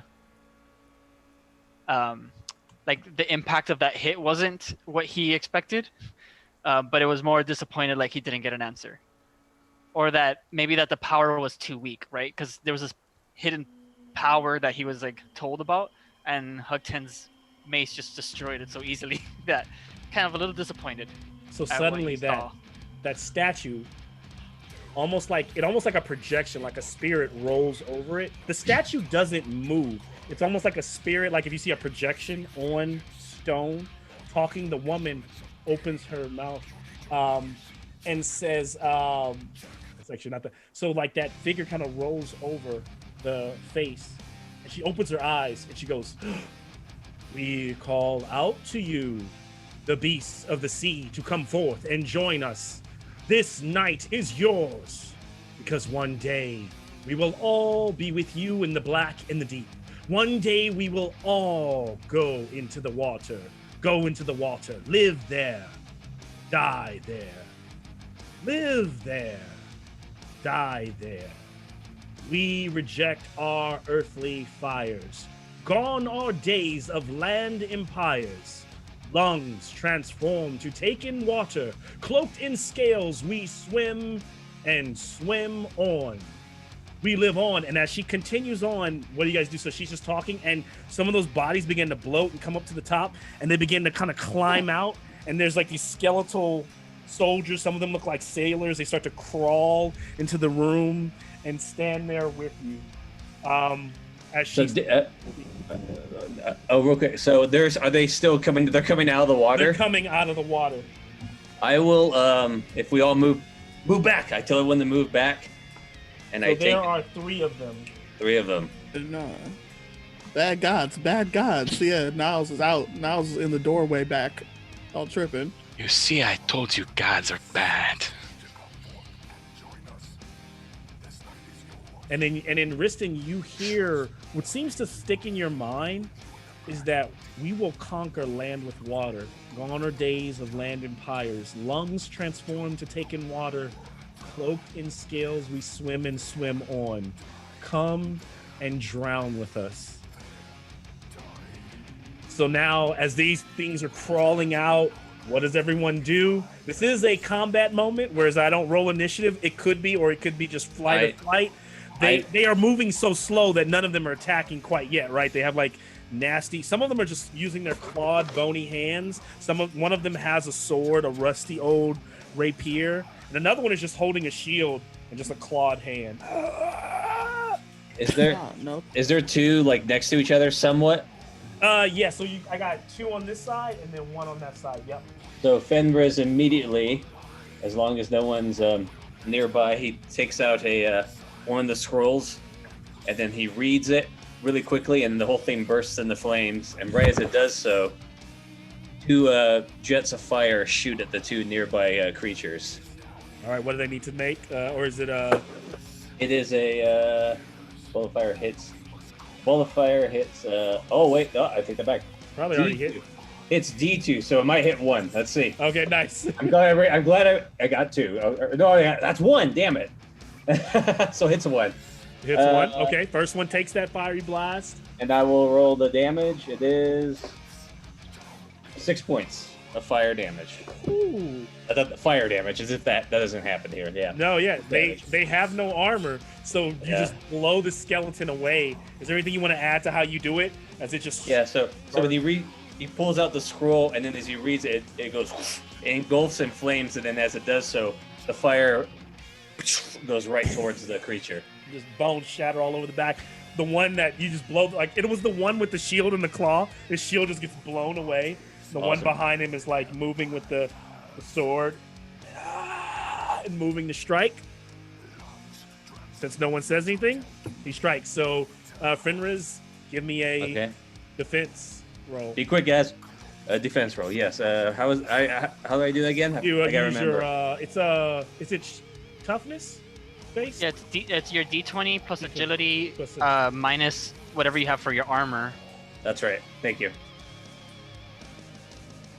Thank you. I'll be quick. I made it pretty clear that Niles is out the door at this point. 13. Oh, so you ran outside. Did you really? I told y'all I was leaving the bad gods time to go. Y'all wasn't listening. Unfortunately, as you run to the doors have slammed shut and the water's filling up. I got 13 now. Sorry. Of course you did. Starting to like pull up. 14. So 13. Yeah, 13. So yeah, you swing. 13, Swings, and do you just kind of sidestep out of the way? I kind of, yeah, as I'm going to get my crossbow and move back, yeah, I move back. Attack! So then Hugton's gonna go. Evolve and drown, and that face is still like fluttering over the creature. Go ahead. Okay, so can he run towards that and then just try and swing with that mace at like some part of the statue? Absolutely. So you're gonna swing at the statue. So it's high. It's Just try and collapse it. Tall. So you'll be swinging at its legs unless you leapt at it. Give me an agility check to get high enough to strike it. I will bring its AC down. Otherwise, you just strike it its lower half. So then that's 18. 18. So as you leap up, then I'll make the attack is you need to. It's armor class. It's just a statue, so you need to hit a 8 or more. You can just go sailing through the air.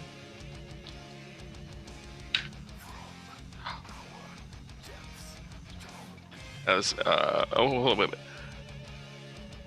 It's plus strength, yeah. Yeah, plus strength, right? Okay, so then, 7, just one short.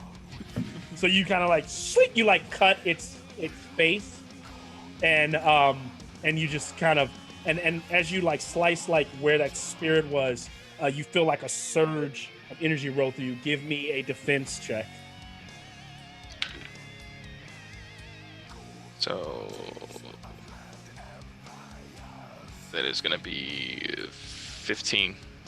So you feel like something leapt out, like a spirit tried to grab you, and you could tell as you were falling, it was trying to force you into the water, and you are able to rip away from it and land on the ground and roll away fine. So you're on that side here, but you are prone since you left, and that is when this other skeleton turns over and tries to attack you. Give me a defense check. Cool. So that is going to be so 13, and then I have the shield, so that's a -1, right? Yeah. All right. No, the shield is only for damage, so you don't. Yeah, it's just for damage. so Sorry, no, okay. no, not Okay. -1 to your attacks. I'm sorry, I wasn't listening to when you said that. Okay, so then that's just 12. It's 12. Okay, so you're good. Yeah. So, kind of clanks down and misses you, trying to stab. What's everyone else doing? You can kind of just react. I mean, but of course, I'll but be like, I'll make you it guys clear take that the one with the sword. at this point the water's filling up around your like knees, like knee-high water everywhere. At this point, it's like almost around that lectern. It's like that water is bubbling up and pouring out into the room. DM, do I see any like levers or anything that stands out, like something I can touch, or like I don't know. I mean, Give me a presence check. sure. Yeah, and so because I guess Niles and myself are the last ones that haven't gone in this combat round. Go for it. Yeah. Yeah. So Ariston will kind of see the spirit attacking Hugton and Fenris attacking these creatures, and kind of work up a little bit of confidence that he has after this kind of wild ordeal today, and start kind of his voice becomes like a boastful loud that you guys haven't experienced before, and he's like, "Silence, drowned goddess. You and your children have no power here. Poseidon is the true power of the ocean. You shall be silent." And I don't know if that does anything, but that's just what him yelling at the statue. Give me a presence. Give me a presence check. Yeah, I'm so fucked. You're probably Wow. A nat 20. Wow. So Wow. Oh. you see her go, "Curse you. Poseidon is dead." And then, and as quickly as that happens, you're standing there, Riston, and you can suddenly, like you were looking towards that water, you can see something glowing deep in the blackness at the bottom of the water, and the doors burst open and all the water starts to kind of rush out of the room, and whatever was there leaves and starts to die away.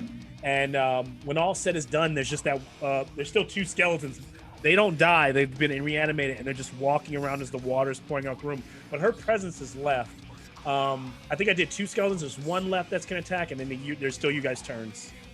Yeah, Niles too has to. Hey, yeah, that other one, the one that's not paying attention, I'm gonna go try to stab him in like the back of the skull where we sat. Try to The one that's pull his messing head with off or something. The one that's attacking my boy. Upton, yep. The one that's out there attacking Huggy Bear. Yeah, Go ahead. that is a 14. 14. That will do it. Right, it's just strength plus my roll. Yeah, 14. You will And hit. then I guess my knife is a D4 Come on, damage. buddy. It's not gonna be great, but all right, guys, that's a 3. 3 damage, and it has no armor, so it'll take the full 3. So 3 damage. Yeah. you, what are you using? Knife? Are you using the dagger, or are you using something else?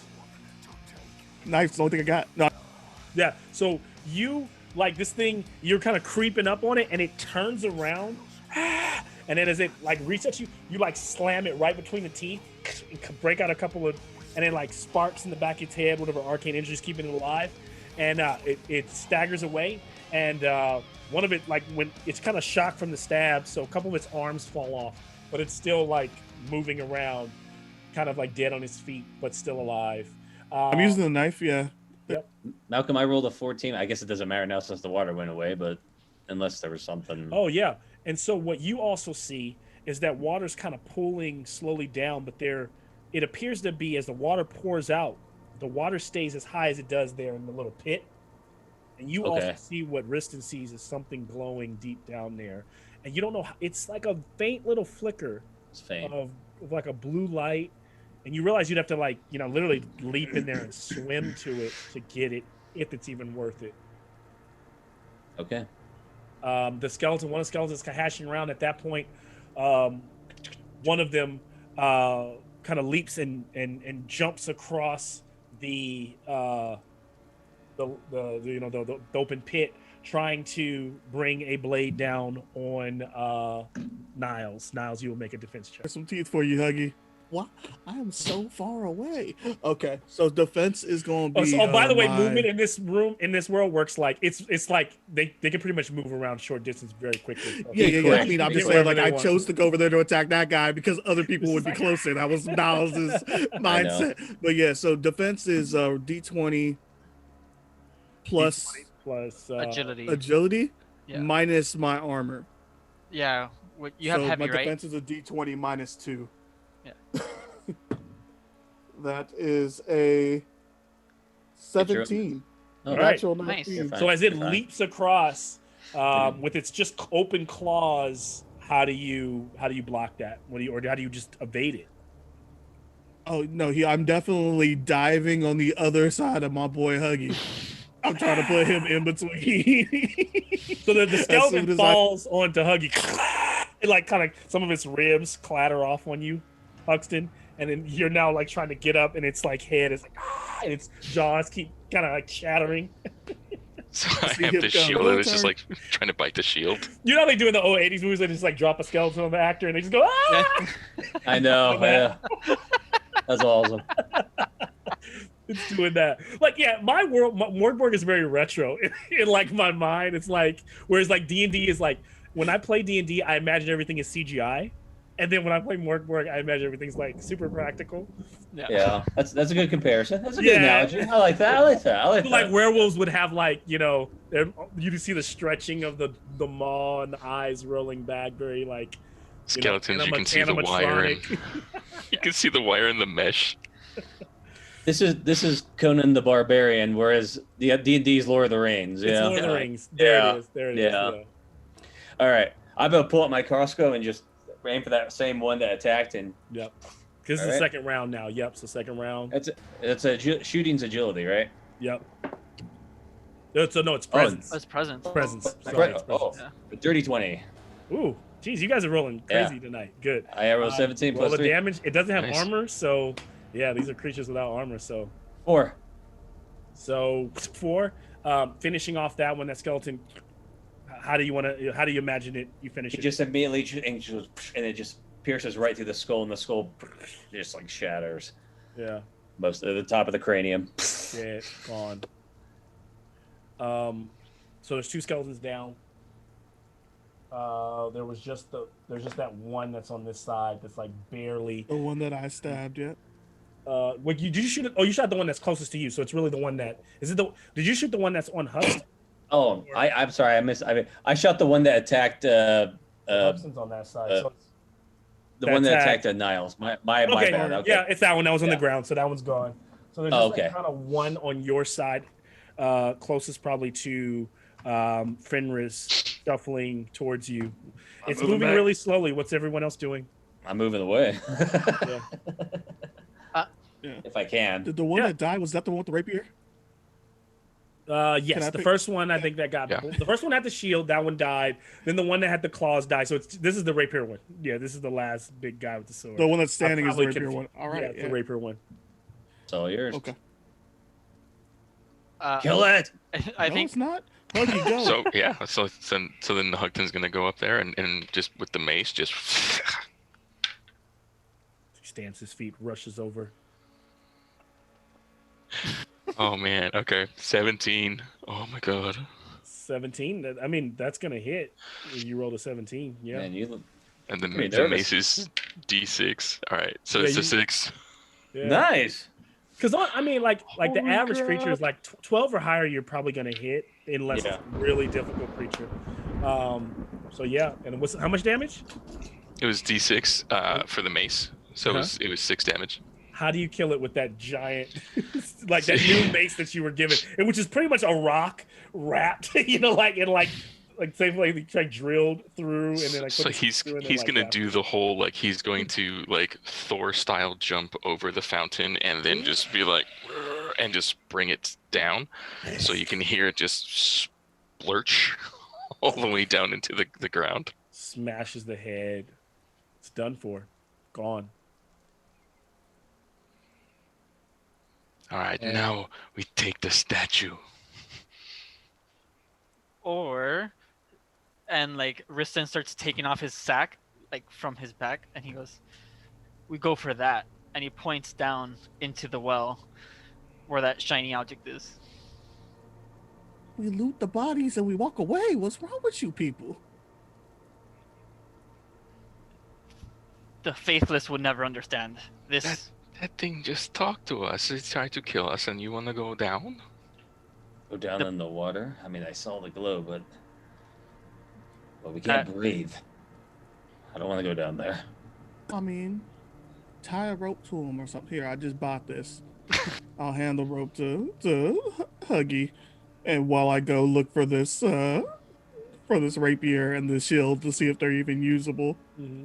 The rapier is pretty rusty, so it counts as like a regular sword. So you have a D6 sword now, but it'll work. Better than a knife. Yeah, and the bodies, there's like bits and pieces of leather and armor that could be used, because in this world people are just trading whatever they can find. So even some of the bone, like a femur, like there's a femur, you can use that as a weapon. But I was wondering what the shield looked like.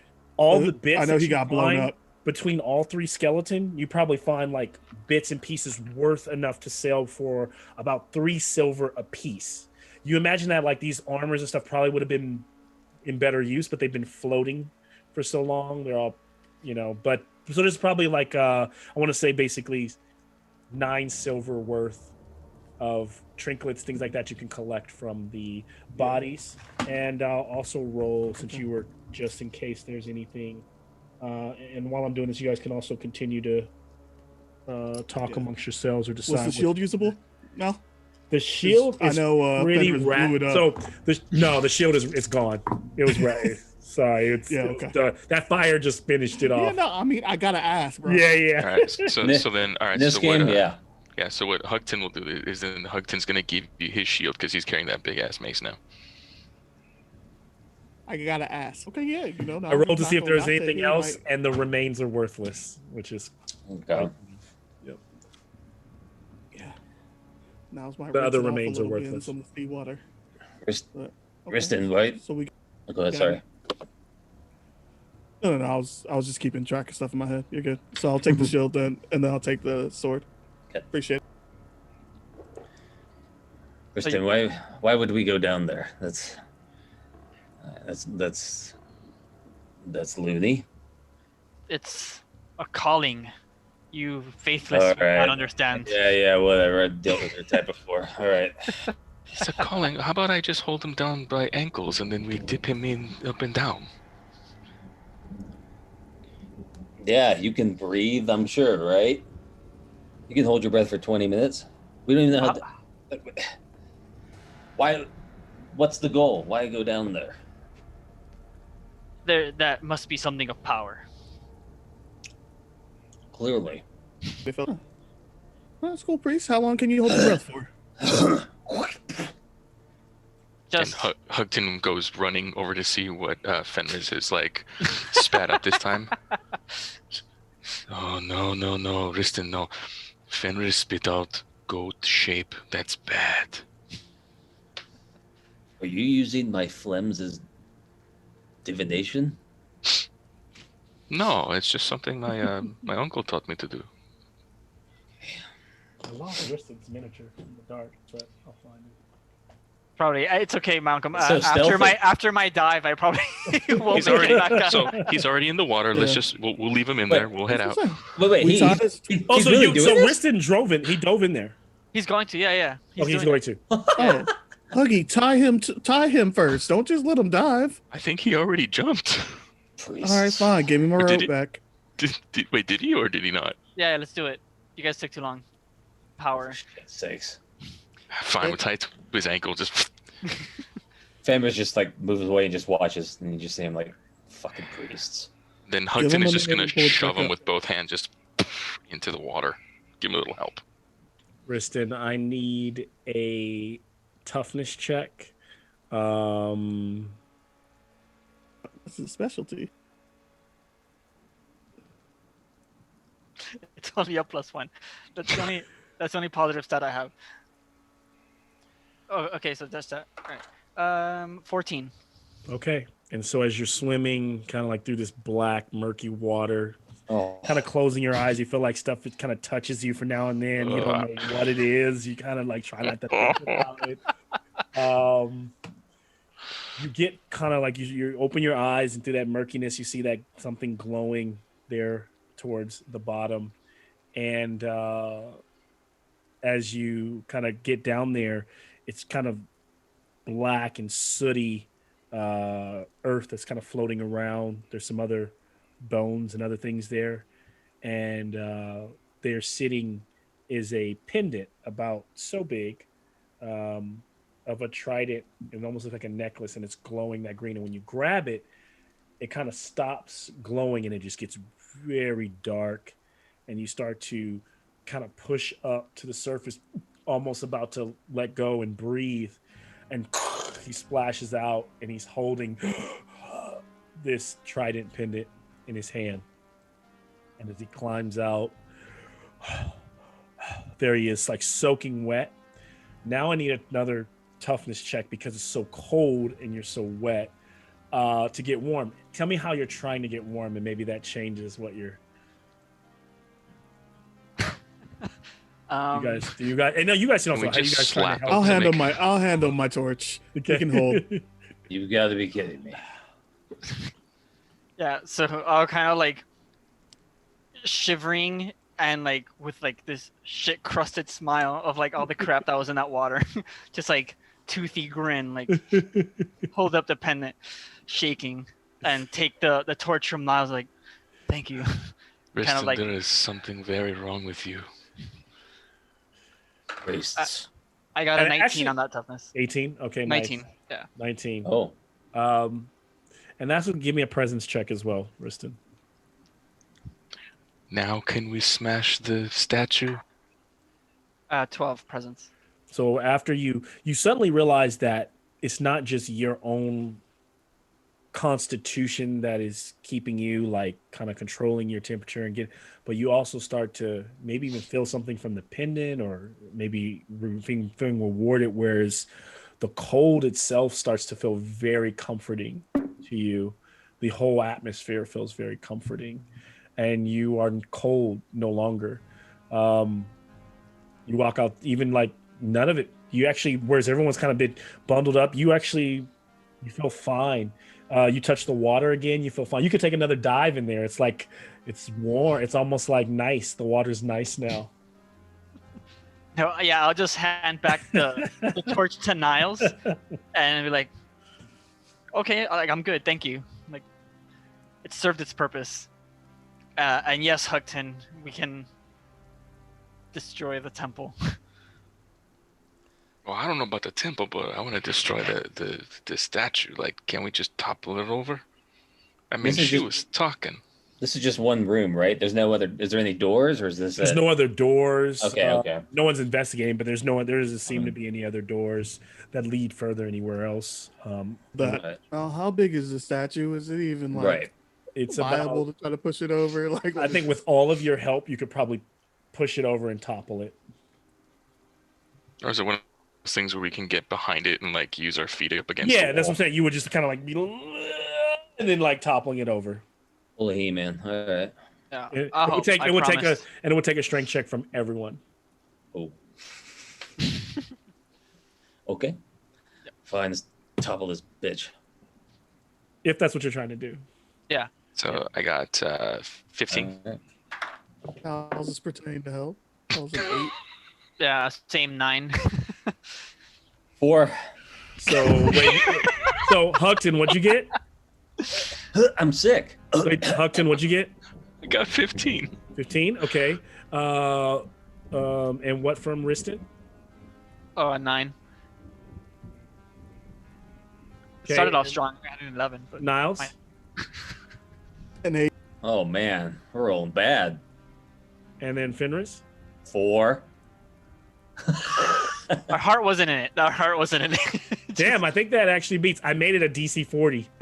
I think, and I'm just stacking them. Oh, you're adding. I'm just adding. So I think you guys just beat it. Am I right? Like, Here, let me. or my math is really wrong. Calculator. No, 15. No, we would have been 3 short. Be short, right? 37. So 37. 4, so plus yeah. 8 plus. No. So you guys are kind of like pushing on this thing, and it kind of feel like it kind of moves forward. Ooh. And you're just like, after trying for so long, you're like, it's not going to happen. And you realize you could kind of chip at it, you could work on it, you could eventually do it, but like you start to think like, is this what we're here for? Like, should we be toppling the statue? Forget those babies. We just want to knock this over. And I'll say that as Riston is even trying to tackle it over, you feel kind of like you're doing something wrong by even trying. Yeah, that's why I rolled the 8. Yeah. Like you're trying to appease your friends, but you can tell you're like, oh, you feel like you just got blessed from like this thing. All right. And I don't know if that also creates conflict, because this thing definitely does not adhere to the way of Poseidon, but it is also a power from the deep. It is a power from the water. Yeah, I'll kind of just once we didn't get it off in like that first kind of like effort, kind of back to his normal ways of just being lazy. He just gives up. He's like, it's okay. Let's just move on. Trying to like divert attention elsewhere. As you all kind of walk out of that room, you can always go back in, but as you're standing there watching the waves lap against the water, Riston feeling this newfound power a bit, out in the distance, maybe even seeing every now and then those sirens, those mermaids out in the water. Again, you still see that doorway that leads to a mouth of some kind of skull. And then there also is the tower that has that faint, hauntingly kind of misty glow of green from below, where it looks like most of the shell, you can even tell it looks like most of the structure in it has collapsed. You can even see through the space there that, it's in disarray inside. It's not like walking into a nice. So those are the two structures that are left. And then there's always your boat that leads back. Because that is always an option. It is always just like, fuck these babies, we leave. What do you all do? I know that's a terrible thing to say. Fuck these babies will leave. I saw like Eric go. Yeah, I'm laughing at Jason. He's like, we don't have to do this. Jason's like, yep, we don't. You're absolutely right. Because as far as Fenris knows, he came here for something. It clearly isn't here. It isn't the world that you thought it was going to be. No. And Came here to destroy this statue. Have you ever thought about that, Fenris? No. I think and that tower's glowing, right? It's very faint. It's not as bright as you see here, like Right. It's not poltergeist, yeah. Aura, and it's mostly towards the top of the tower, almost like an eerie lighthouse kind of glow. It's like the mist glows around it a bit. Gotcha. We came over here. We don't know what's in there. I'm sure it's dangerous, but maybe we can find something. Yeah. Go ahead. Well, I said maybe we can find some treasure. Maybe we can save the women. I don't know. So, Ghost Tower or Skull Cave? I'm saying Ghost Tower for now, but whatever. I'll if everyone wants to go to the Skull, I'm fine with that. Oh. Yeah. Fenris is very doesn't seem too shaken about the whole thing right now at the moment. I mean, he's upset, but you ask what Niles wants. Niles don't want to go to either, but Niles is definitely not volunteering to go to an extra place. I want to know what it's going to take for you to be like, we did this, now let's go back. Is that the tower? Because that's where we're going. Yeah, Riston will be in favor of going to the tower as well, because that seems like the logical place where they would take the woman. That's 2 votes. What about you, Hudson? And I hawk a loogie right on the sand, and then look right at him. He looks down at the and he just goes, tower. Oh, here we go again. And Malcolm, is that walking, or we have to sail our boat? No, you just walk. It's just all on the ground there. So as you walk over to the tower, getting closer and closer, as you kind of step across the threshold, what you find is most of the structure around has been torn loose, like it collapsed, like whatever doors were here are gone. You look above and you see that there are wooden floors, and they have mostly collapsed. There's not even a stairway. Like, you would have to throw some rope up. You'd have to climb to get to the top. But you can see that the 3 stories up, it looks like the roof has collapsed as well. So you can kind of get a glare of the moon and even a bit of a weird.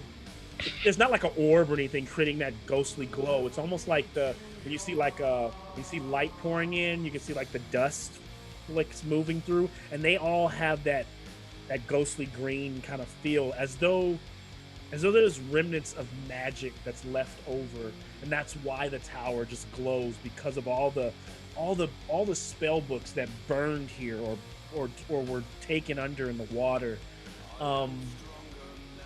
There's also just broken, wood, warped wood, and water and wet slush all around you. It's almost like difficult, ground as you look around there in mostly rubble. And there's some collapsed bookshelves and things of that nature, but nothing really stands out. What do you guys do? I just look around, and do I see any books or scroll, anything that stands out? Or give me a presence check. All right. Oh, never mind. 6. Okay. So never mind. Around. Anyone else as you guys are looking? So Fenris, it's just like more shit. Like you're maybe even frustrated at this point. Sure.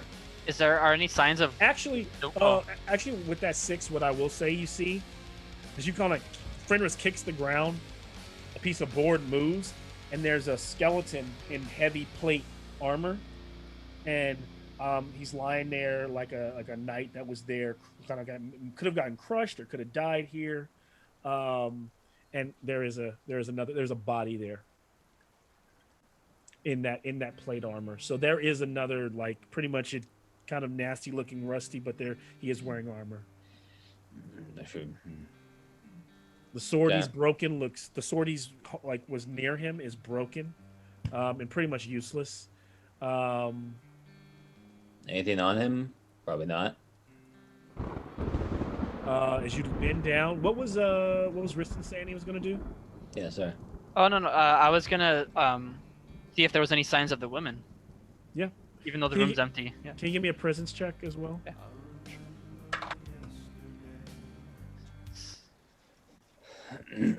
15. Okay. Mm. And so, looking around, Fenris, as you kneel over the character, the figure, what you do see in another hand, there's a wet scroll that his bony hand is clutching. And then, as you look around, Riston, there are no women. There's you, and I think that I'll just add, like, you probably spot the scroll at the same time as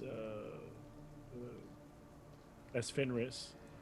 I think what you also notice, Riston, as you look around, that each floor of these held, it looks like the second floor was like a library. It looks like the third floor, from what you can see from the stuff that's smashed, you see smashed glass down around you. They look like they could have been potion bottles. So there could have been like an alchemy lab somewhere above. And that's what you get, Riston. All right, I'll slowly look at it. I mean, it's wet, but I'll Says you See if I peel can it, get it out. pry it out, and you pull that scroll up. Fenris, it's almost like falling apart in your hand. So to preserve it, to try to keep it, I think you need to do. What can you do to try to dry it or keep it from falling apart? I'm looking at what I got. Yeah, I would say give me an agility check, but if you could think of something wiser, I'm open to it. sure. Let me see, but if I Because you're have just trying to anything. be careful with it. Yeah, absolutely. And someone can jump in too, but if not, all right. Yeah, I don't really have anything that will. You Bear can ch- use Niles' torch, right, to kind of dry it, maybe. The heat, I'll hand him maybe. the torch. I'll hand him the Alright. torch. Okay, I'll Fine. kind of, So you roll it kind out. of, I'll roll it out and kind of, yeah, like the heat. Okay, so I'll make the DR lower. So give me an agility check using the torch. Try to keep this thing intact.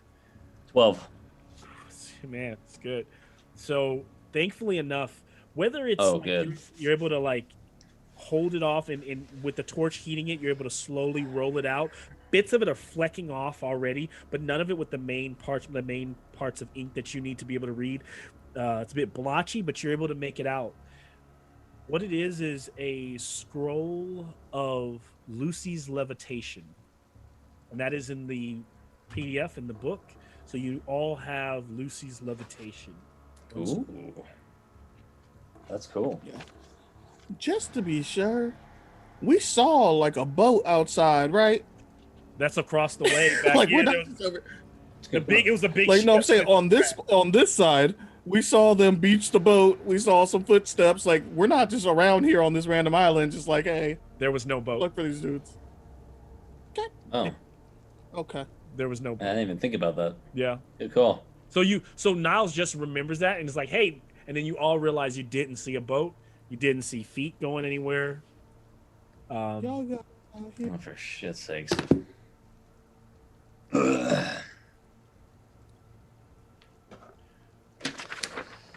Well, At this point, as you guys are figuring out what to do next, do you want to take a 5-minute break? How are you guys feeling? You guys need a quick run, or you guys good? I could take it. I could take like quick, like 3 Okay. or 4 minutes. Yeah, yeah. Let's take a quick. Normally try to do it on a dramatic note, but we've been really kind of crawling and exploring, so let's like just take a quick 5 Sure. back in it. If you guys are cool, I imagine we're probably going to go to like 11. Yeah, I'm cool with it. Yeah, okay. All right, cool. 5 minutes.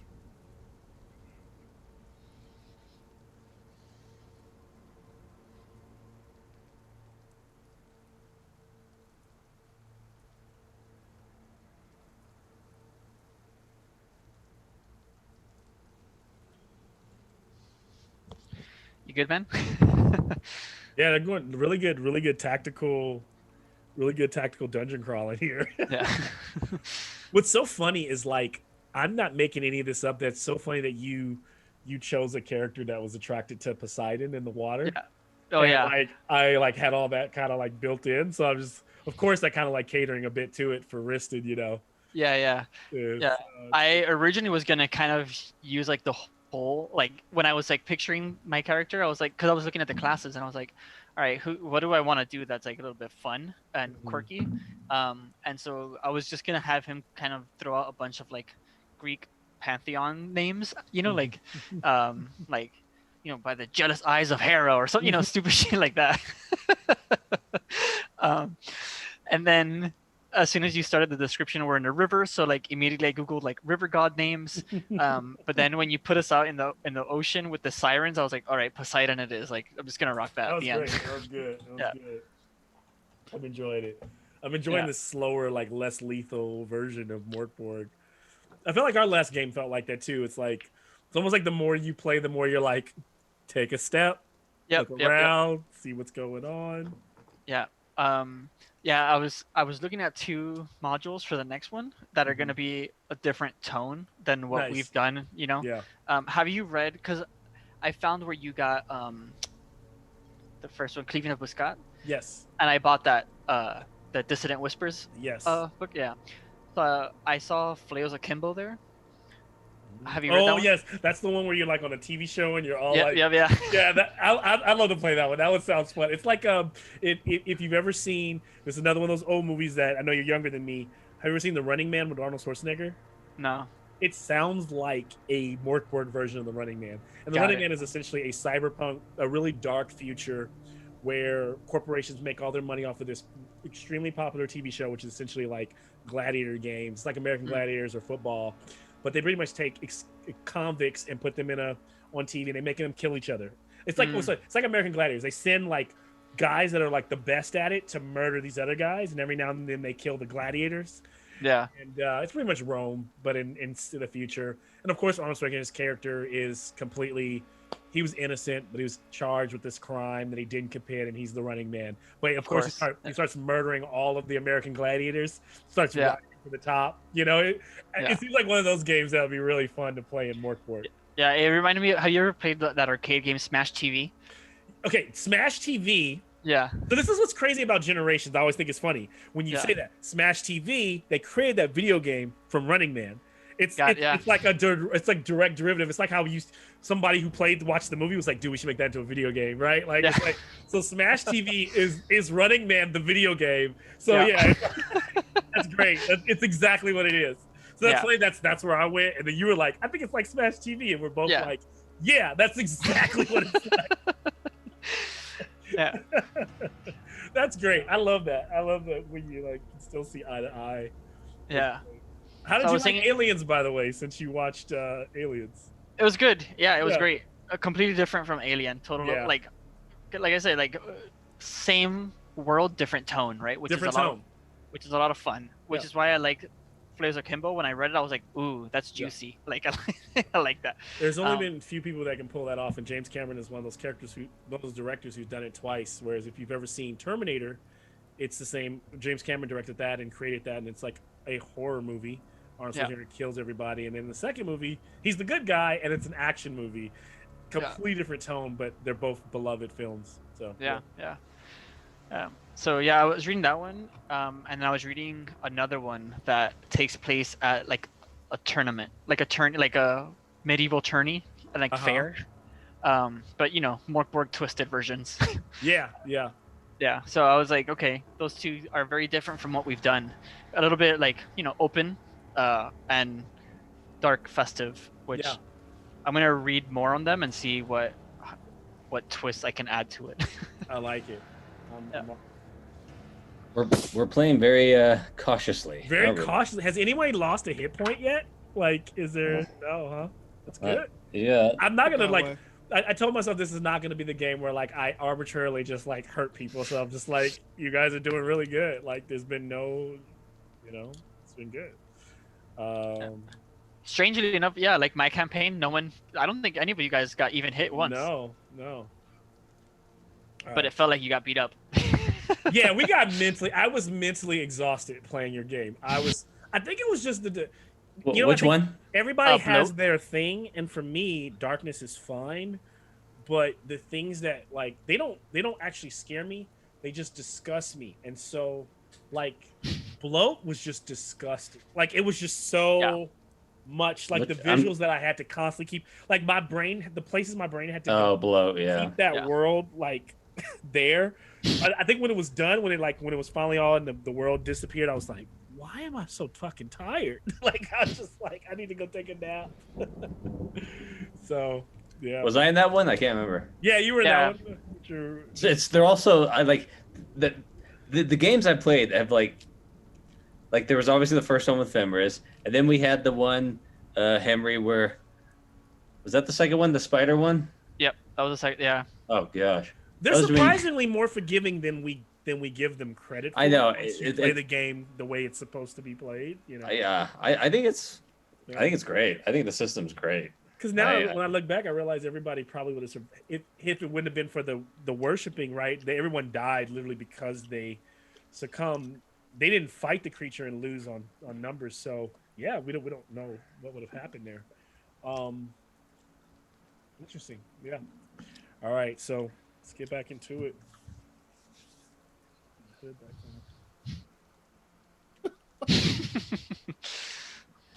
All right. Back in it. All right. So we're heading to the tower, is what I kind of seem to hear. Okay. To the skull. To the skull. We're going to the skull. Or are we? Oh, I don't know. Are we giving up on the There's tower a tower now and a that you skull. guys found the skull is the deep dark entryway. The tower. Oh no, sorry. Yeah, you guys are. I'm sorry. Yeah, we're in the tower. Yeah, I'm tripping. Yeah. You guys are in the tower. You Right. have found the parchment that's Lucy's levitation. Yeah. And then there's just kind of this magical aura to the place. And then what I shared with Riston is that he kind of knows that this place was used for magic and that it probably had higher floors had probably had an alchemy lab, had library. Most of that's been either burned away or soaked and destroyed by the water and the elements. And Niles noticed that there's no boat. And there's no boat that Niles noticed, yes. So what do they all want to do now?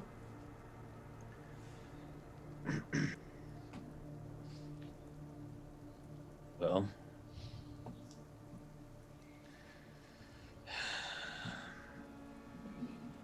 what do you think of that skull? Well, Niles has two things. Is there stairs or anything like that that looks like it goes up in this tower? Or are we just in the center of a All tower? the stairs have collapsed. You're walking where they were, so you can't. You would literally have to climb the flagstone walls or throw a grappling hook up. You can kind of see where there are. So don't get me wrong. There are bits of each level. There are 3 levels. Where there's really from where you're at. There's 2. You can kind of see where the 3rd level is. Kind of like an open, broken landing. But most of it, there's a bit of water kind of dripping down from the rain outside and such, air pouring through there. Okay. Yeah, so that's what you... And Niles, you had another question or the second thing?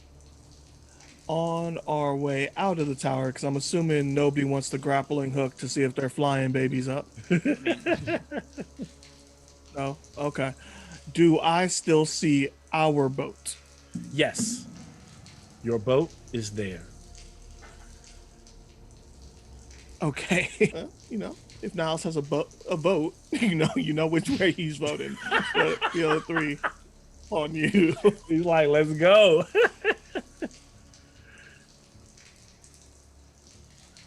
Anyone else? Fenris, give me presence check.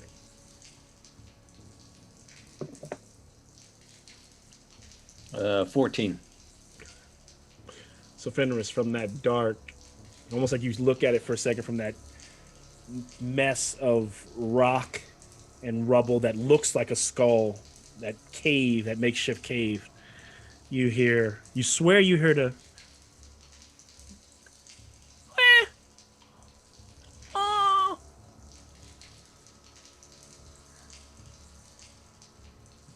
and then it was gone. To me, did it sound like an Sounded infant? like an infant or a baby. Yeah, that was my terrible baby. It was. He's like, was that supposed to be a child? Yeah. Sorry, I didn't realize how much of a dick that sounded. Anyway, sorry. No. Sorry. It sounded like a You're a grown ass man trying to be a baby in the background. That was good. He's like, We need these moments in Borg. Anyway. Yeah. That's gonna be on Mal's resume for next DM. Like, can attempt to make baby sound. Attempt to make baby sound. There you go. Just like all my attempts for any sounds I make. Did you hear that? Oh. That's And he hawks up another huge little game. Nope. I could have swore I heard a baby over there, from the skull. your wondrous phlegm looks like a baby diaper.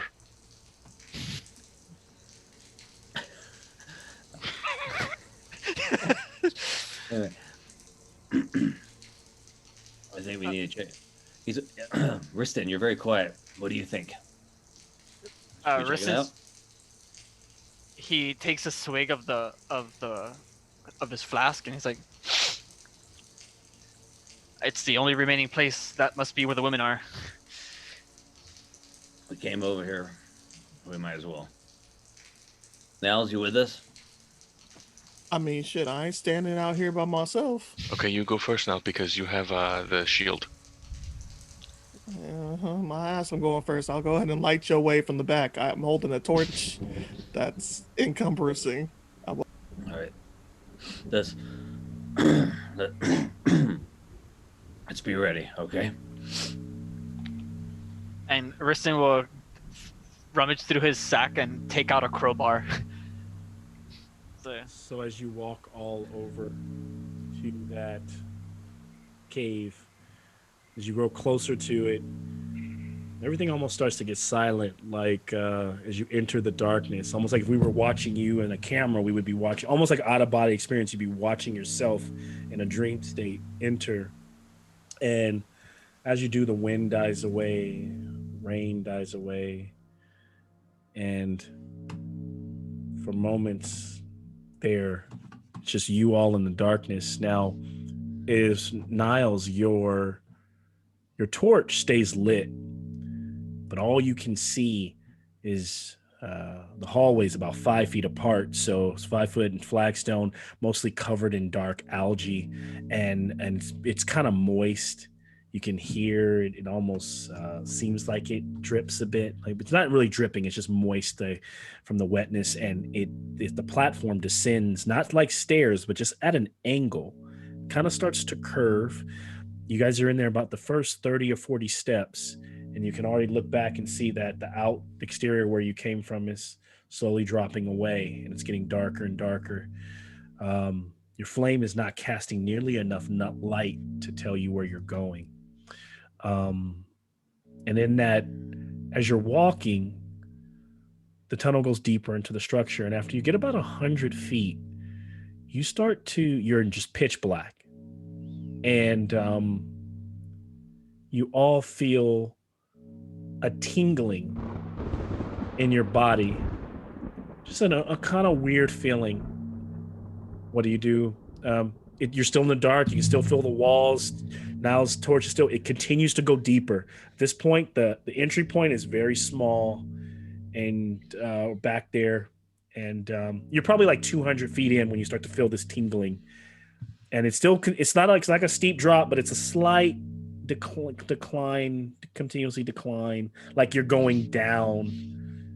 When you say tingling, is it like an actual physical experience, or is it like that in your mind, that feeling in the back of your neck? You know what I'm talking? Or is it literal physical? It's a little bit of both. It's almost like an unnerving in your mind, but then there's a bit of like almost like you're getting like chills, like your hairs are standing up, so you're feeling a bit of that. Yeah, it's something that everybody notices. Yeah, on the neck, in your head. Riston, Are we just going straight? Yeah, so far it seems like it might curve a little bit, but it doesn't go any corners. It's just going straight and downwards. in Niles' head, was there enough island for us to be going underground just straight? No. Maybe not. Yeah, I don't Niles know. is not happy. Mm-mm. Malcolm, are these like stairs, or it's just kind of like a It's a ramp? just a ramp. It's just Got it's a flat floor, but it continues. You can tell that as you walk, you're going lower and lower, kind of descending. We don't hear anything. Mm-hmm. Do you continue? Damn right, fellas. You all feeling that? Hearing that? Doesn't. I don't hear women. No, I don't hear a baby either. But I know I did. Even the hair in my sack is standing up. This is not good. And you said the walls are like 5 feet. Like it's just like a 5 foot hallway. It's like 5 foot across and about 7 feet to the ceiling. So, Okay. you And know, there's no sound. and there's no sound. And then you can. But we there's can still see the walls, right? Like, Yeah, you can still see them, but it just continues on deeper, darker. Every time you look forward, there's more to go. And it is I'll say almost like that pulsing is just maybe the eeriness of it. It's just something's here. Maybe you continue on. Maybe you turn back. I don't know. Maybe we don't. Yeah, I feel like Riston will, with his crowbar, like tap the wall to see if like. So ting, taps the wall. Ting ting. It's there. It's all real. Feels fine. does it feel like stone? Stone.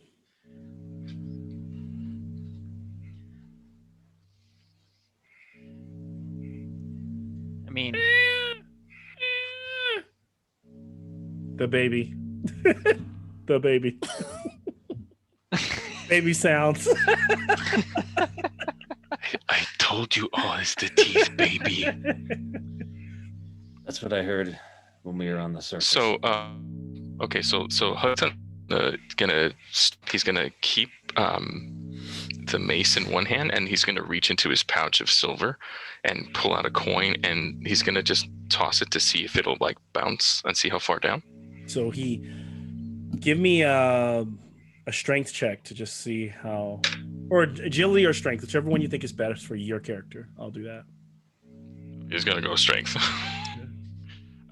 So that's gonna be 16. So throw it, ting, ting, ting, ting, ting, ting, ting. So it definitely goes way further down.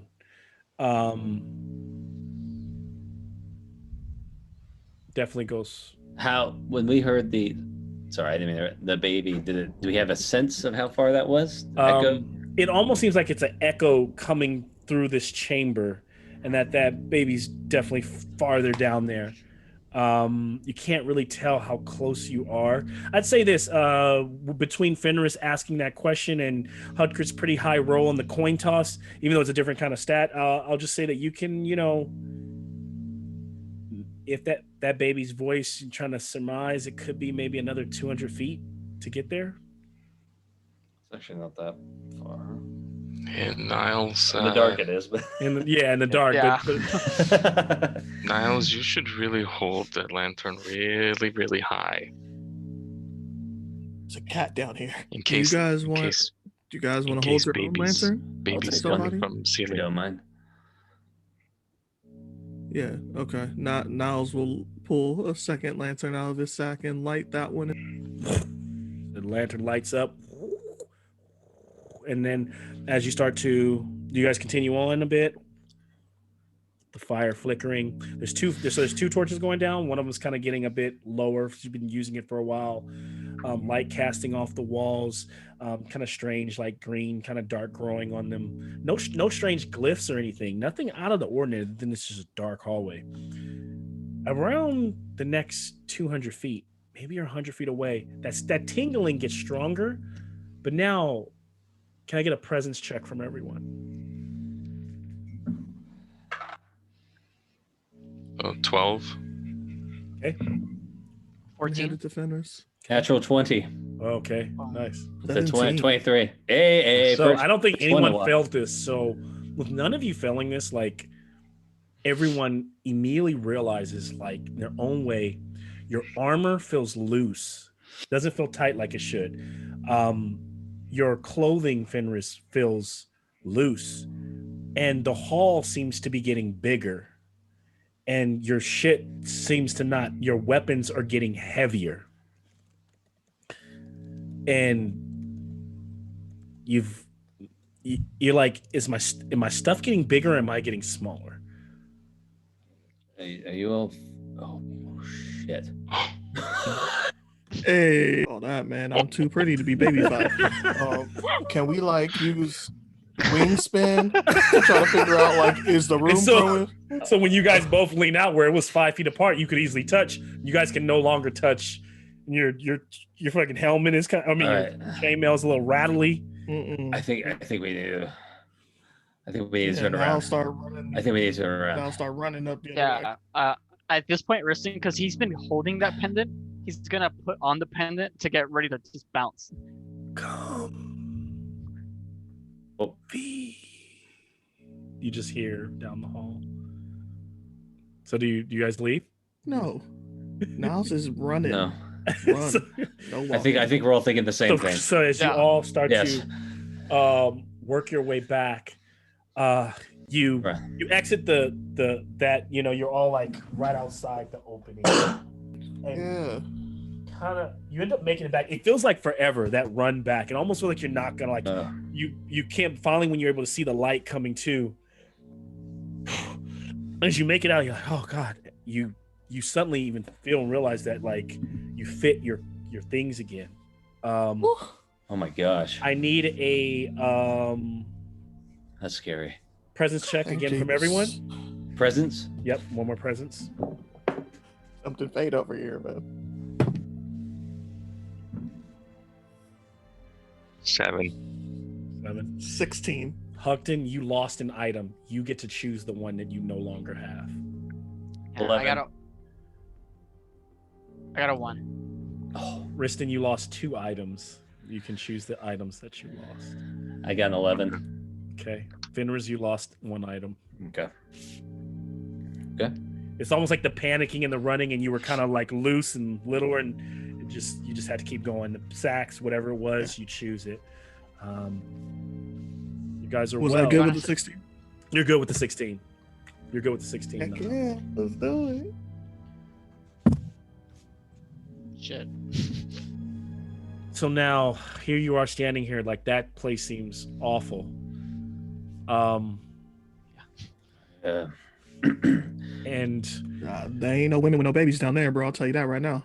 Fenris walks over to Niles. Let's burn the place. Yes, you were right Niles, on that one. What'd you get on that presence check? 18, 16? I got 16. I'm gonna add something. You start to sit there and think, and you're like, okay. I'm good. You look towards Riston and you realize there's a tower. You remember looking up saying, well, there's stairs. You remember thinking like there's spell books up there, and then this knight was dead. You're trying to make the connection that knight had this levitation spell. Riston may have mentioned, or maybe even you saw something about maybe connecting all of you. Riston, you knew that there was alchemy in different rooms on the tower. And then there's always just going home. And then so far, and then I guess even added to that, Riston, you've had this weird experience with a water deity of some type that is not Poseidon. You can't tell if any of this is even connected, right? It doesn't all add up. What do you all do? One of the things you mentioned was that there was on the tower there was places up there. Mm-hmm. Right. Yeah, a library and an alchemy lab. Could one of our maybe one of us I'll levitate and check up there? I mean, how high does it go? I don't know how high it goes. It's a 3-story tower. It was a much larger tower at one time, but it's mostly collapsed down, so it's just like the 3 stories. No. I meant how high can you levitate? Sorry. 30 feet is fine. Like that's about 30 feet to get there. 30, 40 feet at most. What does it? What does it say? I don't even think it says. Yeah, I don't think it does either, the, but I'll check. Yeah. It says Well, if you Lucy's wanna- if you- levitation, something. hover. It says hover for D10 rounds. So I'm gonna say you can actually like, as long as you're concentrating, like you can like lift yourself. Yeah. Right. Or for 10. So for every round you like meditate, you're not in combat. You can continue to hover. You can continue to levitate and go higher. Right. Was that one of the things you mentioned to Jason just now? Yes. Yeah. I mean, we could do that, and then maybe. Yeah, you want to levitate this rope up there, tie it to something strong. If we feel like we need to go up there after your levitation, we can climb. Fair enough. I take the rope. Actually, you know what? Never mind. Never mind. Okay, here's the rope. All right. Damn it. Why'd I give you extra reasons to go up there? Should have just went back to the boat. You Damn guys it. with me on this one? Yeah. I mean, Fenris, you want to carry us? Get if some, We okay. came over here. I'm not going back in the skull. All right, I agree. we Let's should just burn grab the some- skull. Yeah, grab some stuff and go. Whatever Yeah. you find up Load there. up there. All right, We'll back you up by climbing the rope if fine. you need All right, it. so that's what we'll do. So we'll go in. And did you loot the body? Because I think I stepped away. Did you like go through the body, or you just kind of looked at it? I pulled the. I found the scroll. Yeah, I looted and I found the scroll. That was it, right, Malcolm? Yeah. Yes. Yeah. Fenris, you should make sure your crossbow's ready just in case.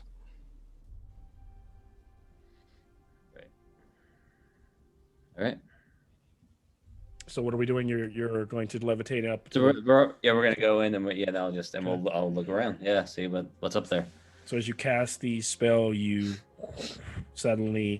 begin to feel that magical power.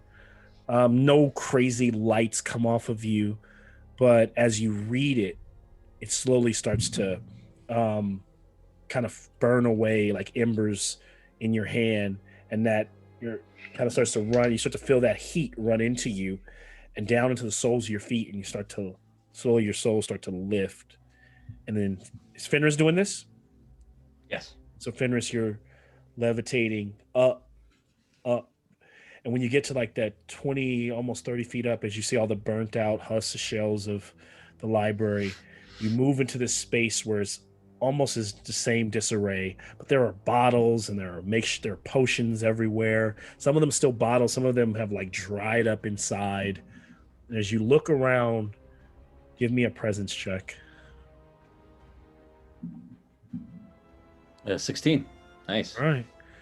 So looking through a bunch of things, like you find one potion that happens to be still like viable and usable. And as you turn it and flip it, give me 1 second.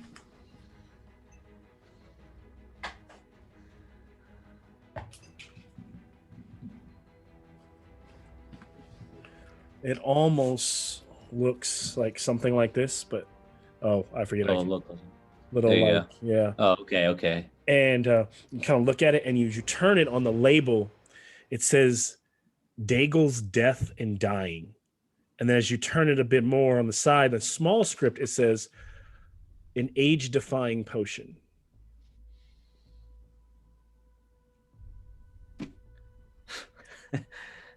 Fenris kind of chuckles when he reads it.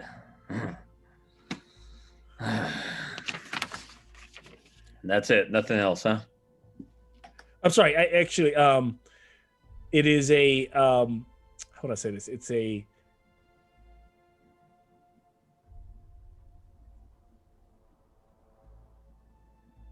I won't say agent. It is an aging potion. So it is not an age-defying potion. It is an aging potion. An aging potion. Okay. Okay. And then what you can tell is if you look at it, you shake it, the average potion bottle probably has about it's probably like 4 swigs in it.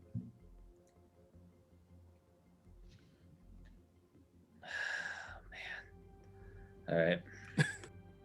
So I nothing else is up there. So I'll come back down. Suddenly you hear like the flapping of something, and it's one of those it's like a seagull that was like nested, and it kind of comes out of the dark, and you see tentacles out towards Fenris's face.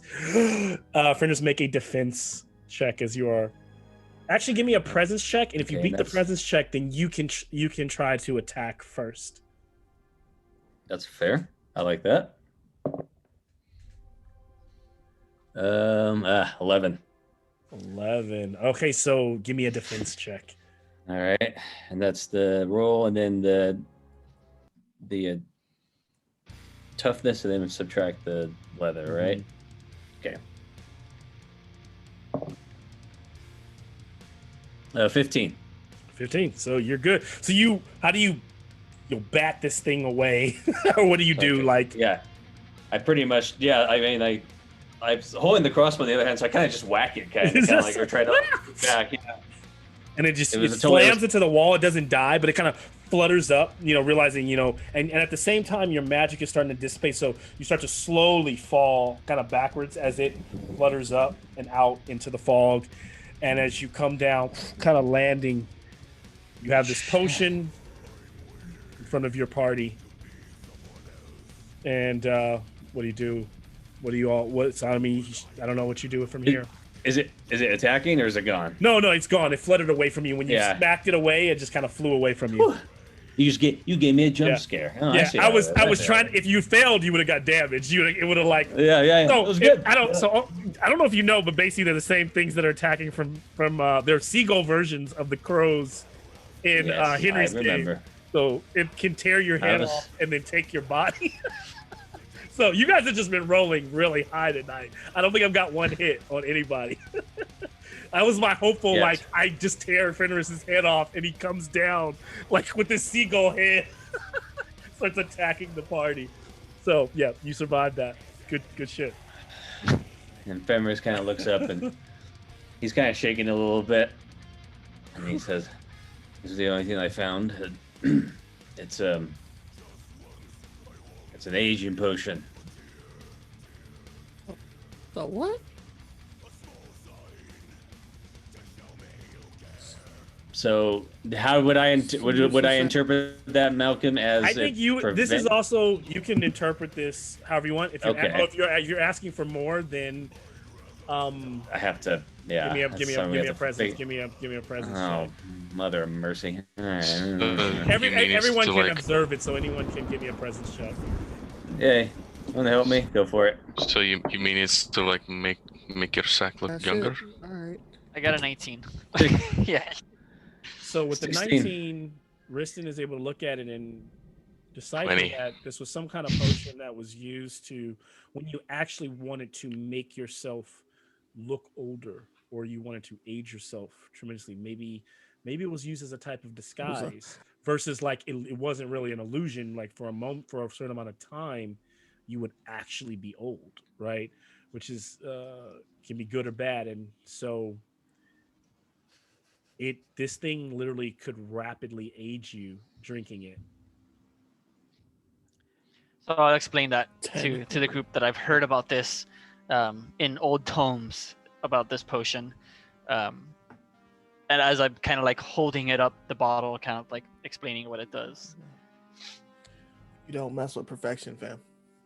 So you all felt like the hall was shrinking you, or making you feel small at some point. Yeah. And then now you have this potion that wants to make you old. No. I think we got a boat that's going to take us back home. What y'all think? I think that maybe you drink the potion and go down. It keeps you from aging. I take the potion back from Riston, and I look at it, I says, going back is an option too. I will not hold you guys back. No, I understand. I says, I'm not saying definitely go in the skull, but it is interesting we found this.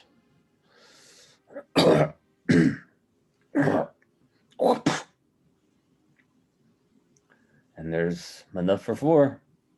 Maggie, what's the phlegm say? The phlegm is in shape of seagull with tentacles. Oh. That can't be good. That just means get out of this tower where they nest. Riston, what do you think?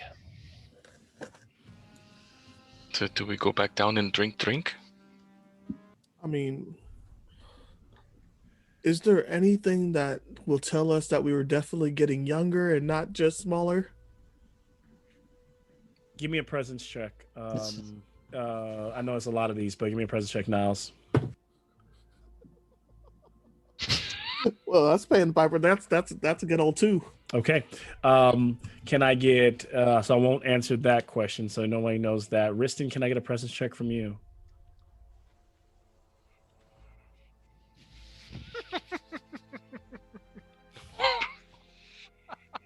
Oh, for Sounds what? like it sounds like the dice are telling us to go home. The dice telling you guys, yeah. Dice is saying get on your 2 legs and walk the fuck out of here. That's It's the reasonable thing to do, but I don't know. You could look at that as it's telling you roll 2 2s. That means you're going to be on 4, which means you turn into baby with teeth. I'll say that you felt like at one point, like even your original descent, not only did you feel like you were getting smaller, but you might have even felt like you were losing some of your memory. oh, That ain't good. Things were getting spotty. was And Huggy does know baby are everyone? supposed to How get come everyone knows right? where I'm Like, it's going not with like this? I did. When you, babies forever. I looked at Eric like, oh, here we go. Here we go. That's exactly where I went to. Did my testosterone drop? I'll put it lightly. There you go. Anyway, A tad bit, or you started to feel it dramatically okay. shifting. Her voice starts cracking. You guys are on the right path with these ideas. It's just a matter of, is this worth staying or? Wait, it's the decision. Yeah. We have to. If we don't go down, what do we do? Look, I say if we don't go down, we burn it down. It's stone. You can't burn it down. You can burn stone, can't you? Was the path Burn it. also still the Stone. path down? Mm-hmm. And there's I no. don't think there's- we ever checked it. We checked the walls.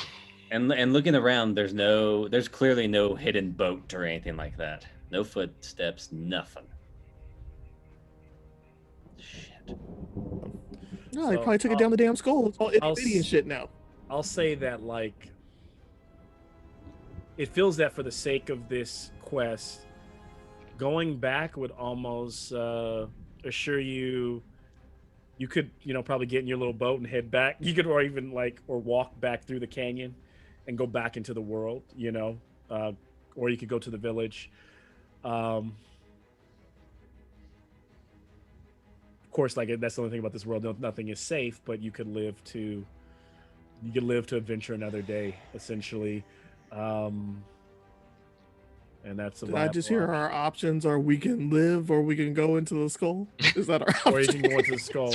And I don't know how you plan to go into the skull with what you know. Well, somebody would have to go a little further ahead and take a little sippy sip and make sure it's working, but All right. So Hugtund is going to tie the rope to his ankle. No wrong decisions here, guys. This kid. I know. He's going to hand it to either Fenris or Niles, and he's going to tell Fenris, give me one of the potions. I only got 30 It's feet a of rope, swag, bro. yes. We went down like hundreds of feet. We can test the. Well, it didn't happen until we got late. Was that correct when we were further down? Mm. It was about 200. First 100 feet, you felt the tingles. Second 100 feet, you felt your stuff was getting lighter. You were shrinking. You Well, felt look. like. And your memory got a little spotty. Okay, we already know what's going to happen. Let's just test it. Let's go down. If it doesn't work, we'll run back up. Right? And- Am I missing something? And if he turns into a baby, are we just gonna drag him? Is that what the plan was? What'd On you the drag, rope. baby? if you're turning into a baby. Pick me up. Oh, because then we'll turn into babies. How much feet of rope do you actually? Let's see. I guess I don't even know. I have It probably 30 doesn't- feet It's rope 30 now. feet of rope. Oh yeah, so It the actually rope says won't 30, work. yeah. The rope won't work much for you. It's a good idea. Yeah, but yeah. I know that. That's on him. That's Huggy Bear. He wants to rope himself. He can rope himself. I'm saying we have the potion. He would, if you're willing to risk it. I came over here and I came to find, I didn't find what I was looking for, but I'm gonna keep going. And Fenris also, please share with me if I know we are talking. If is there, particularly if there's something you're looking for, can you share with me in the chat or otherwise? Yeah. Was he looking for his baby? Because it might be down there. No. You're looking for a vacation spot. This is not it. No. Well, what do you think? Well, if we save these women, one of them better be one of my priestess, because this is a lot of work. All I know is if they are down there, one of them better be big. And I mean really big. Fuck it, let's go.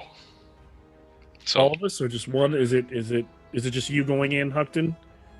I guess And what are you doing?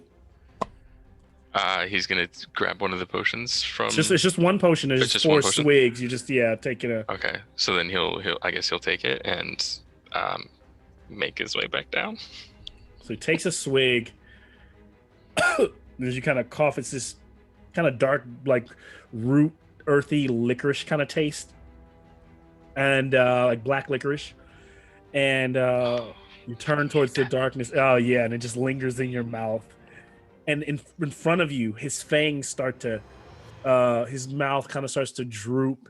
His skin you start to age, and you start to feel sluggish. Do you start to walk? And as you start walking, slowing down, feeling your muscles shrivel as though like going through years of your life rapidly. When you get like that first 100 feet, you start to feel that tingling, and there seems to be like a reversing, and it seems to be like magic fighting magic. When you get like 100, maybe 150 feet, where your mind earlier was feeling spotty, where you were shrinking, you are staying, and you're starting to kind of come back. You're yourself. So when you get to that 200 feet, you're good right now, and you can hear like, you hear the babies, like you hear something like deeper down. You're about 100 feet away. You'd have to go back. It's just you in the dark. You continue on, and you can feel the swig.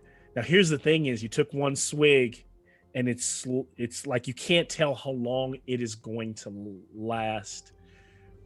And what you realize now is with the one swig, you're halfway there. There's enough for everyone to take one. You either go back and Go forward. or you go forward. Yes. Did my man Huggy take the potion with him? Oh, did he take Did a you? No, Did you? I took a swig. He took a swig. Oh, But dude, okay. did you Okay. he took a swig and left it, I think, with Okay. someone. That's what I imagined. So Huggy! Should we go after him? This is Drink it. It works. It works. It works. It works. Fenris looks in his pouch for a moment, and he kind of puts it down, and he grabs the drink, and he goes in. running down these dark Yeah. halls, Fenris is trying to catch up with Hugton. Hugton, you start to see Fenris pushing forward towards you in the dark. Are you have a torch, or are you just standing there in the dark? Are you I have the lantern. the lantern? Okay, the That's right, lantern. okay. So I'll You guys keep going both until I see see each him. And it's Riston and Niles. Now, I will actually leave this open to Niles and Riston. Could be like, dude, these guys are nuts. Like, maybe we just go back. Wait. That's true, but Rick- this dude don't roll. How am I gonna get back by myself? Wait, Riston thinks we're nuts? Okay. those are Malcolm words, not mine. He jumped into. Okay, I was about to say. I'm like, he Riston, jumped into a dark ass give me hole. a presence check. 11. Okay. So you kind of glance over at and where the boat was, and you see a woman like crawling. She literally looks like the mermaid. She's like crawling out of the sea. There's like two of them beside the boat. Come, king. You have the pendant of greatness. We welcome you. Water God welcomes you, Riston. She's beautiful. Both of their hairs are like blowing in the wind. The rain starts to pick up pouring. They're kind of like calling you to the ocean. Oh man, there's a lot of conflict here. He's gonna try to ground himself by tapping like Niles on the shoulder and pointing, like nudge, like kind of like head nudging. Now, what does Niles see? The same thing. Niles also Two beautiful mermaids that have pulled themselves Too bad, out of the water. just out Too here. bad, just out there. And they said, "Welcome." They welcome Arista like as they call him like king. You, I was interested. you two are welcome in our court. Can you have a +1? We're Ask him. sorry we misjudged you. We Arista's misjudged kind of you. The puts on water airs. god has accepted you. Oh. Hmm. Which one you want, Riston, left or right? Down in the middle of the hall, Fenris and Huckton are there, and you're battling with your magic, and you realize you don't like Niles and Riston should be here by now. You start to feel that old magic kind of wearing off. What do you do? Okay, we should keep going. If they wanted to come, they would come. They're not coming. Yeah, they're probably checking it out. So you guys Let's go. rush forward. And as you guys get to the end of this long hallway, you burst through with moments of looking around, and there is just this dark space that's probably, with all the darkness in the room, it's probably 40 by maybe 60 foot square. And there seems to be like a strange, like dark light spotlighting some creature standing at the center of the room, slowly breathing. And you can hear this kind of like wet sounds of kind of things being moved around the room. Back outside, rain is pouring. The women are beckoning. Riston. What do you do? I think Riston looked to Niles because Niles was. I think Riston, part of him is conflicted because it sounds too good to be true, and but he is familiar with like sea gods, and so it has that appeal to him. And he looked to Niles as a way to center himself, because Niles has been the most cautious and cowardly. So when he looked to Niles for advice, Niles started to go with it, and so Riston will start taking steps towards the mermaid. So that's y'all boat. They got the two baddie mermaids. Yeah. Ask him if you get a +1, King Riston. Oh, I found Riston. There he is. Oh, and then As a player, I want to say sorry to Fenris and Hugton, but as a character, sorry. I also didn't hear Fenris be like, I took a swig and tossed y'all the potion. I heard Fenris be like, yo, I took this swig and ran. Yeah. all right. So you guys are walking towards together towards the. Yep. I mean, yeah, now it's probably a couple steps behind, but yeah, he walking over there. We're walking to the after party. I'm not hearing that dun dun dun dun. So as they move towards that thing, Mork doesn't have any red flags. back down in the room, this thing kind of steps out of the darkness, and what you see is this 8-foot creature made of mostly flesh. It moves in a very dark, cryptic, and you see there are several women, the same women you saw earlier. One kneeled at the altar, one lying on her side, still pregnant, and she seems to be kind of like in labor, like she is about to give birth. All right, I'm out. I've seen that already. I'm good. A couple of the other women have already, and this thing is holding two of the children that have already been born and suckling them into its mini breast. It has this porcelain-like face, multiple hands, and it is moving the children across, like towards the suckling the teat, and you can't even see the shadows of the room or what might be there. And it looks towards you, almost like, and it just like one of the arms goes. It has like several arms, like 6, and one of them goes, like almost like you shouldn't be here. And you realize in that moment just the creepiness of it, because no men come here, only children, only women. You get a strange feeling that it is a perverted, sacred place, and you can tell that these are 2 freshly born children, and the wet nurses these newly born children. To what extent and to what it's doing to them, you do not know. So we don't. Oh, Mother of Mercy. So we. That's what it. Mother of Mercy. Yeah. So So we. So the child, this huge blob of a bitch is babies. The babies that are being born. Is that what I'm hearing? So it has, like, you see multiple arms around it. Some of the smaller arms are nursing the 2 children on the mini breasts. And then the 2 other arms that you see before you hold, one of them is pointing at you, and the face is expressionless, pointing towards you.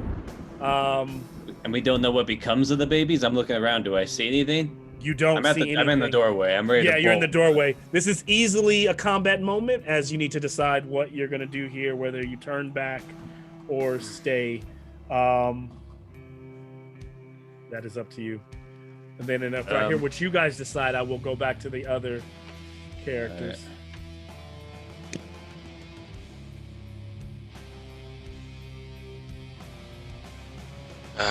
And the door's still open, right? It hasn't. Yep.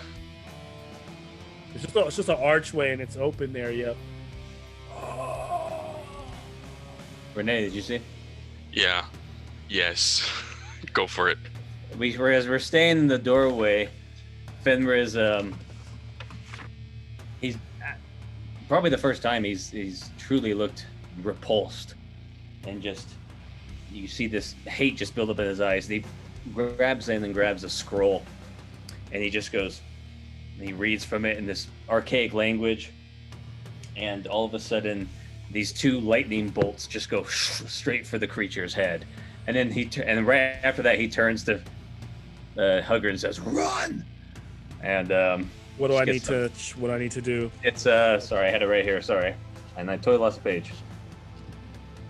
Is it 35? Yes, it is. Sorry. No, you're good. Where was that? Produce D2. D2. Okay, D2. So it's the same thing as before. D6 damage. Yeah. Okay, nice. 3. Okay. So here we go. Is it D? Is it so? 2d6. So 2d6. Thank you. I gotta get used to that D2, man. I tell you. I know, right? So, 8 points of lightning damage. 8 points of lightning damage. Yeah. It has a little bit of armor, not much. So. Okay. I don't know how that works. Yeah, how would that work? I just roll it. So it only got 1. So, it doesn't even use. I guess it doesn't use armor because it's not a melee. So it just takes all of that. 7 points. I'll take the 7 points. It was 8, yeah. 8 points. 8 points, yeah. 8 points. Okay. That made the difference right now. Instead. Yeah, that was it's pretty nasty. So as the lightning slams into the creature, I hate to be graphic here, but it's mostly. Oh, the poor babies! Oh, crap! Made of flesh, so it runs through, and literally, it gets electrocuted and shocked. Its hands like go to let go of the children, but you can tell that it even tries to slump over and like place them on the floor. One of them kind of drops and kind of slumps over, but it lets them go, and it has like 2 huge burn marks in its chest, and it kind of reels back. And then I've seen enough. as this, we kind of go back to where the water is. When you guys get like 10 feet close to the women, they kind of rise up, kind of like stand up high. They kind of blow their hair back, and then out of the water, this creature comes walking, this huge 7-foot humanoid with like a trout's head and long whiskers. And as it speaks, black liquid pours out of its mouth. And the women, the sirens just say, "It's okay, Riston, prove yourself." And they kind of bow down as this thing, I'll push this off a bit closer. I don't have it quite painted, but it is literally a fish-like creature with some kind of like bone coral-like blade from the sea that it is holding. The mermaids are flanking him. Now, yeah, Riston, prove yourself. I look down at my hand. I have just a crowbar. Oh yeah, get it on, yeah. Some Gordon Freeman action on here. And it goes. It's like this bubbling water, black water coming out of its mouth, and it's like raising its blade. Oh man. Its gills are like, and the women they're all quite beautiful, but you notice right around the rib section, everything has gills. It's kind of these gills. Ugh. Yeah. Ugh. Now, you better have that deep sea diving suit with you. I mean, I have a can work pendant. with it. I don't know what this pendant does, but I have something. I think Niles has a fetish. Yeah. So Back down here, I'll ask what Hugton is doing, maybe. So we're gonna go in, and if it's taken the damage, then we're gonna go in and try and just kill it and save the babies. Okay, so you're rushing and attacking, or? Yeah. So he's gonna use the brown scimitar of Gulgenbeck. oh man. This is the So brown that's- scimitar from what? From Gulgenbeck. Is this the shit sword? Yes, it Yeah. is. Oh man. You remind me how that works. What it does. So, okay, so it was 18 to hit. That's gonna Okay. hit. Okay. You guys have so, not failed rolls tonight. It's crazy. Yeah. Yeah. So it's gonna take D6 damage. Okay. So that's another 6. Wow. It's gonna take its armor blocks 1 point of damage, but it takes the rest. It doesn't have. You realize it's mostly flesh, and the arms are kind of like hard shell. So it's like using these arms to try to keep it away from its feeding. There's the fleshy parts of it, and also its head leans. The head seems to be hard too. So it's like a shell. It's disgusting too because there's also a couple breasts on the top of its back of its neck. Oh, as you can man. see. Oh, it's got the back boob. So I don't know how this works, but it says it's a 1 in 6 chance a wounded enemy is smitten with potent sepsis, dying in 10 minutes. So I don't know how that works. Give me a d6 roll. If you hit a 6, then if this thing That's is awesome. it will be poisoned that way. So that's a 5. It's not a 6. 1 in 6 You chance. can you can use your omen to reroll. Oh, if okay, cool. If you want to waste it on If that. you want to waste it Yeah. on that. So yeah, roll. I will. Oh, yes. You got a 6. You shitting me? Are you kidding I me? just Don't rolled play, it. Don't play He's with using me. a shit Don't play sword, with so me. he's Don't- shitting all over you. That's I what. rolled. play No, I with me. re-rolled it, and that's the My 6. God. So you slash into push past one of the arms and slash right into the stomach area. And if I don't know if you notice, you see there that bloated area of the stomach looks like it's pregnant with something. So as you cut in there and bring out this black goo starts to start pouring out, and the thing kind of reels back, and some of her arms start to clutch at her stomach as that sepsis or whatever it is seeps in that you just stabbed it with. It then responds with making 2 actions. with one of them being automatic. Give me an agility check. All right. 8. 8. So one of the suckle membrane starts to spray this white liquid on you, and it keeps you from like moving. You gotta feel like Son of a bitch. you like splash. Roll luck to see if you're. and then it will while kind of stuck in that moment, it will give me a defense check. Okay.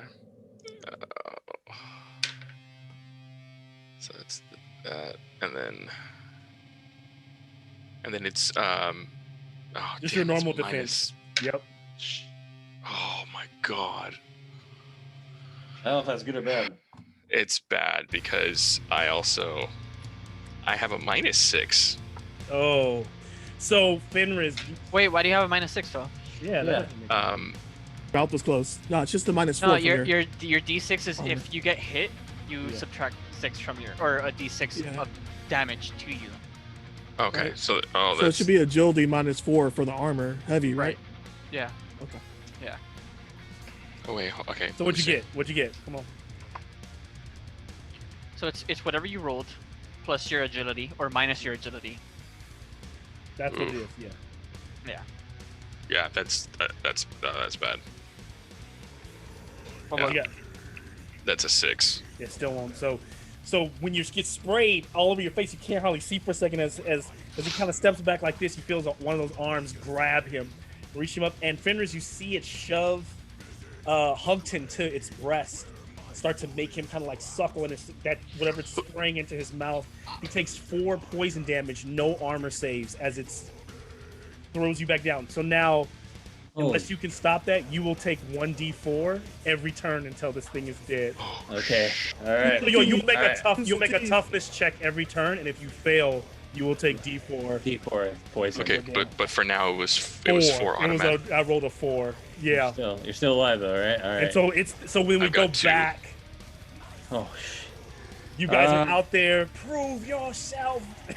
What do you guys do, Niles and Riston? Drown with us.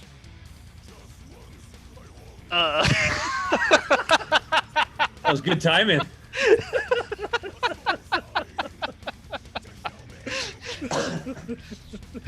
Malcolm, can I interrupt? With that background and that hood, it looks like you have long, dark hair. It's amazing. Oh yeah, it's like You're just about to trying to make it as metal as possible. I can't swing it; it won't go anywhere. But anyway, sorry. Looking Go like- ahead. yeah, I'm enjoying it. You're looking like Thulsa Doom right now. I We doing this, Riston? I told Henry, I said this next one's gonna be sick, man. Like it's just gonna be like, oh man. Yeah. When they say drown with us, I think Riston is realizing that him and Niles kind of got a little bit more than they bargained for. And so he's gonna look at Niles and say, he's gonna kind of heft the crowbar and just tell Niles, back me up. And we'll run up at Fishman and take a swing. Go for it. Dagon. Yeah. Critical miss. Let's fucking do this. Oh, I got your back. Oh no. Yeah. What happens when you critical miss? Yeah, that's what I want to look at. I lose my weapon. They get to hit you. I think they get to hit They you. get to hit you back, so you have to make a defense That's check correct. as it responds. Oh no! On an attack, the weapon breaks. That's Okay. it. Oh, it. that's not good. Okay. Weapon breaks or is lost. So as you hit this thing, bing! It kind of like, for it to be a fish, it makes no sense either. But it blocks with that bone sword, and the crowbar just like bends on it, and he flings it away, and you lose it, and it just goes flying away into the distance.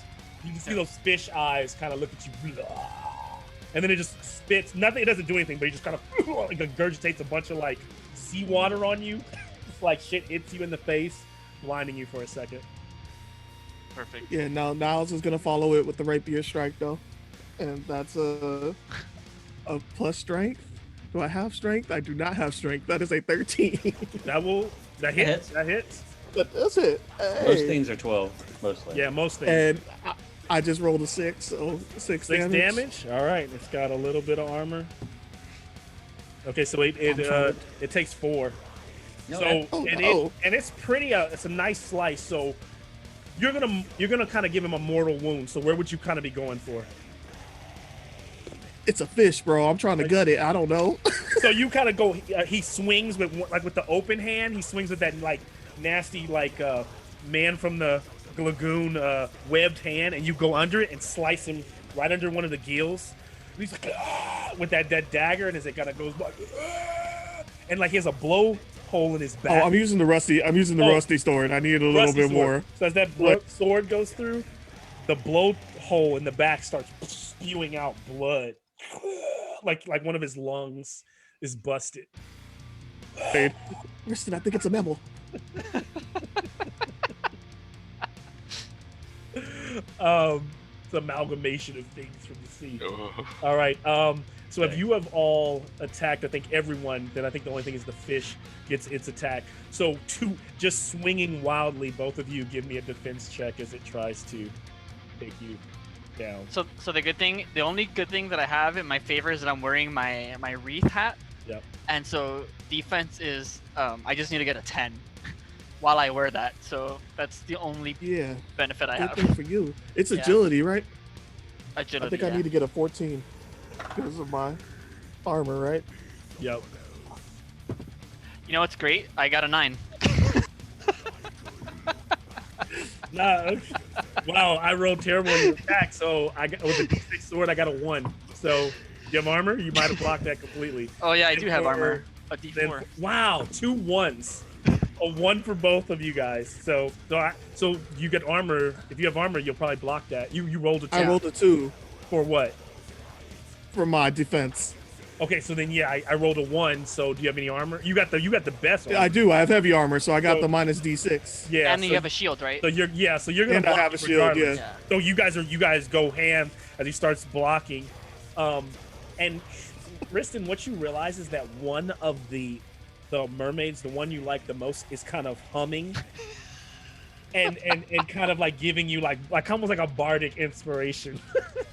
Like you could almost tell she wants you to like survive this. I just look at her and give her a wink. Back down in the pit. Yeah, go for it. Round 2. What are you guys doing? Okay, so I will immediately pull up the crossbow and just shoot that thing. And even though I know it's not 10 minutes would never go by in a full game like this, I'm just counting 10 rounds till that asbestos like does something crazy, which it might not be over before then. I know it's a little bit late. I know we're still going here, but it's pretty exciting. So, what? Okay, I rolled low, so I lose a bolt, but I will use an omen. All of a sudden, I see it miss, but then all of a sudden I'm holding it up again, and I will shoot again. Oh, nice. 14. 14 will hit. Okay, cool.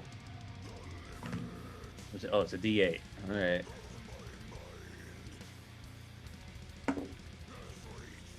A 5. I will use another omen and make it 8. Oh, wow. So, that's 2 omens down.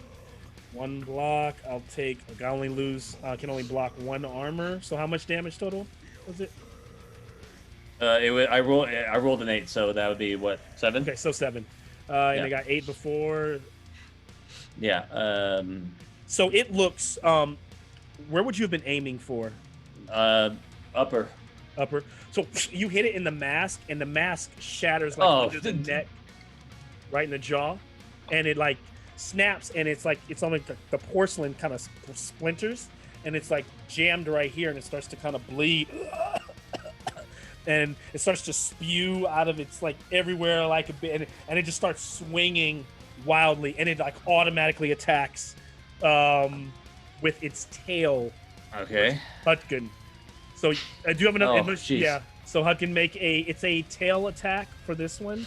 You need a defense check. Oh, The same thing, so that's gonna be another 6. You got an omen? Wait, Can you hold on. reroll? Yeah, it? you have an omen? Yeah. You got omen? Yeah. Yeah, I have one last one. Well, do it. I got a couple more, so do it. All right, that's 14. You saved. You got out of it. Oh, jeez. So you My last. like Omens. roll across across the ground Yeah. as the tail Omens whips are great. over, and as the tail moves by your head and you see it, Huckton, what you realize it's like an umbilical cord, like that with like these like spiny bones on it. It's pretty nasty. And I'm not making this shit up. If you look at this creature, that's what it is. So it's made one attack. Huckton, you're up unless somebody anybody can jump in here too, including Riston, because we're on the next turn. So Riston now, anyone who hasn't gone, Fenris is gone, and the creature has made one attack. So You want us to run downstairs and stab somebody? No, I'm saying you guys can keep fighting your creature. We're kind of going back and forth. We're fighting two separate. No, places. I like it that it's like centered on them and then centered on us. Yeah, I like Like that. a movie. Yeah. so then Hugson's gonna try and use that sword again as it passes by. He's just gonna try and arch up at it. Yep. Oh, What? You cut the umbilical cord, right? nope! I broke my weapon. Oh my I'll use my God. omens. Wait, So he wait, doesn't. No, I'll use it. Huckton, you also will need to give me a toughness check now. No, hold on. Okay. I'm using my omen so that Renee doesn't crit miss. Okay, now just remember, the toughness has nothing to do with that. It has to do with the poison milk that he drank around. Oh yeah, that's fine. yeah. Oh yeah. Yeah, just don't break the boot Oh. sword. We need that. Yeah, we need I you know to it's have your sword. disgusting, right? It's basically like poison. The shit scimitar. Yeah. All right, so Please, baby. okay, so that's so how much damage again? What did I say? D4? Yeah. 4. Yeah. So, did you fail? So I gotta roll a D4. Yeah.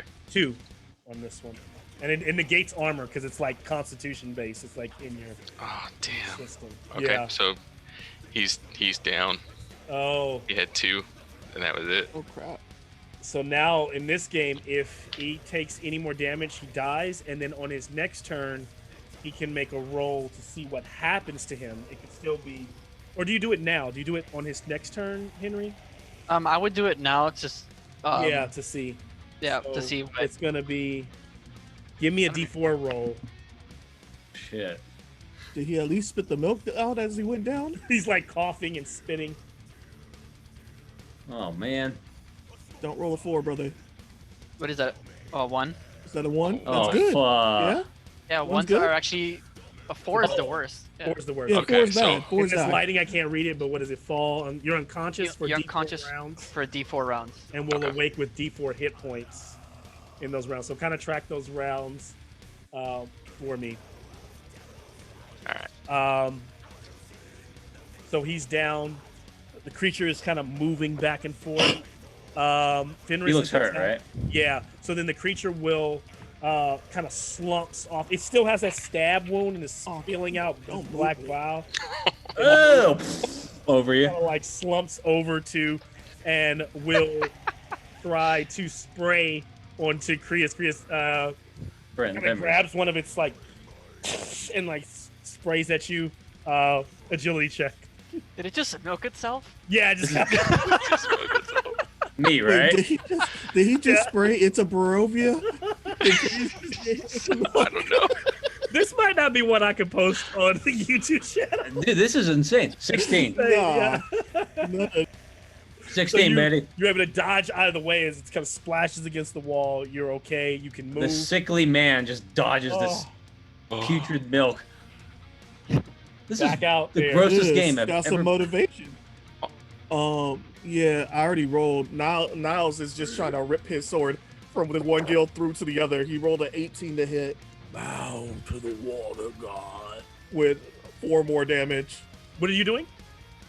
After I stabbed him on one side, I'm just trying to rip the rapier through to Okay, the yeah. other guild. You hit him. That's a 18 to hit. Oh, that with 4 hits. damage. 4 damage. So you're just raking this thing across this thing. How do you finish it off? Actually, let me see. Actually, I forgot I had armor. That could finish That's it. cool. What was the damage total? 4. 4. Okay. Yeah. How do you do it? Yeah, you know, like that's I'm hoping that it's still stuck in the blowhole on the other side, so I'm just ripping. I'm using the force like a fulcrum, and I just rip through its belly, and I'm hoping all the intestines just fall out. And I'm looking at the other girl like, hey, yeah, we're good. The creature just Yeah. kind of spills over on the side and falls over. And they What's my insight check, Mel? Presence. I need to see if the other one was feeling me. The other one, Yeah. not the one singing the bardic. I need Give to know. me a presence check. That's a big 4. How'd that go? Oh, that's not what I was trying to do. A big 4. So She feeling me, Mel? she's feeling you, and she's actually kind of like beckoning you over, like come get your prize, big boy, kind of like that. Well, it's been a fun ride, guys. Oh man. Yeah, I'm gonna grab that scimitar from the big fish and and kind of that because I lost my only weapon, so I'll pick that up and also start headed over to the mermaids. So as you head over, she kind of like starts to look at you, and they kind of like caressing your face, and you are kind of like almost caught up in their presence. Riston, did you give me can I get a presence check from you as well? Yeah. Roll better than me. Nah, that's a 3. So you are both like completely enthralled, and so we just watch like this shot kind of push in as both Riston and Niles just start kissing these sirens, like, you know, handful of hair of wet black hair as we push back.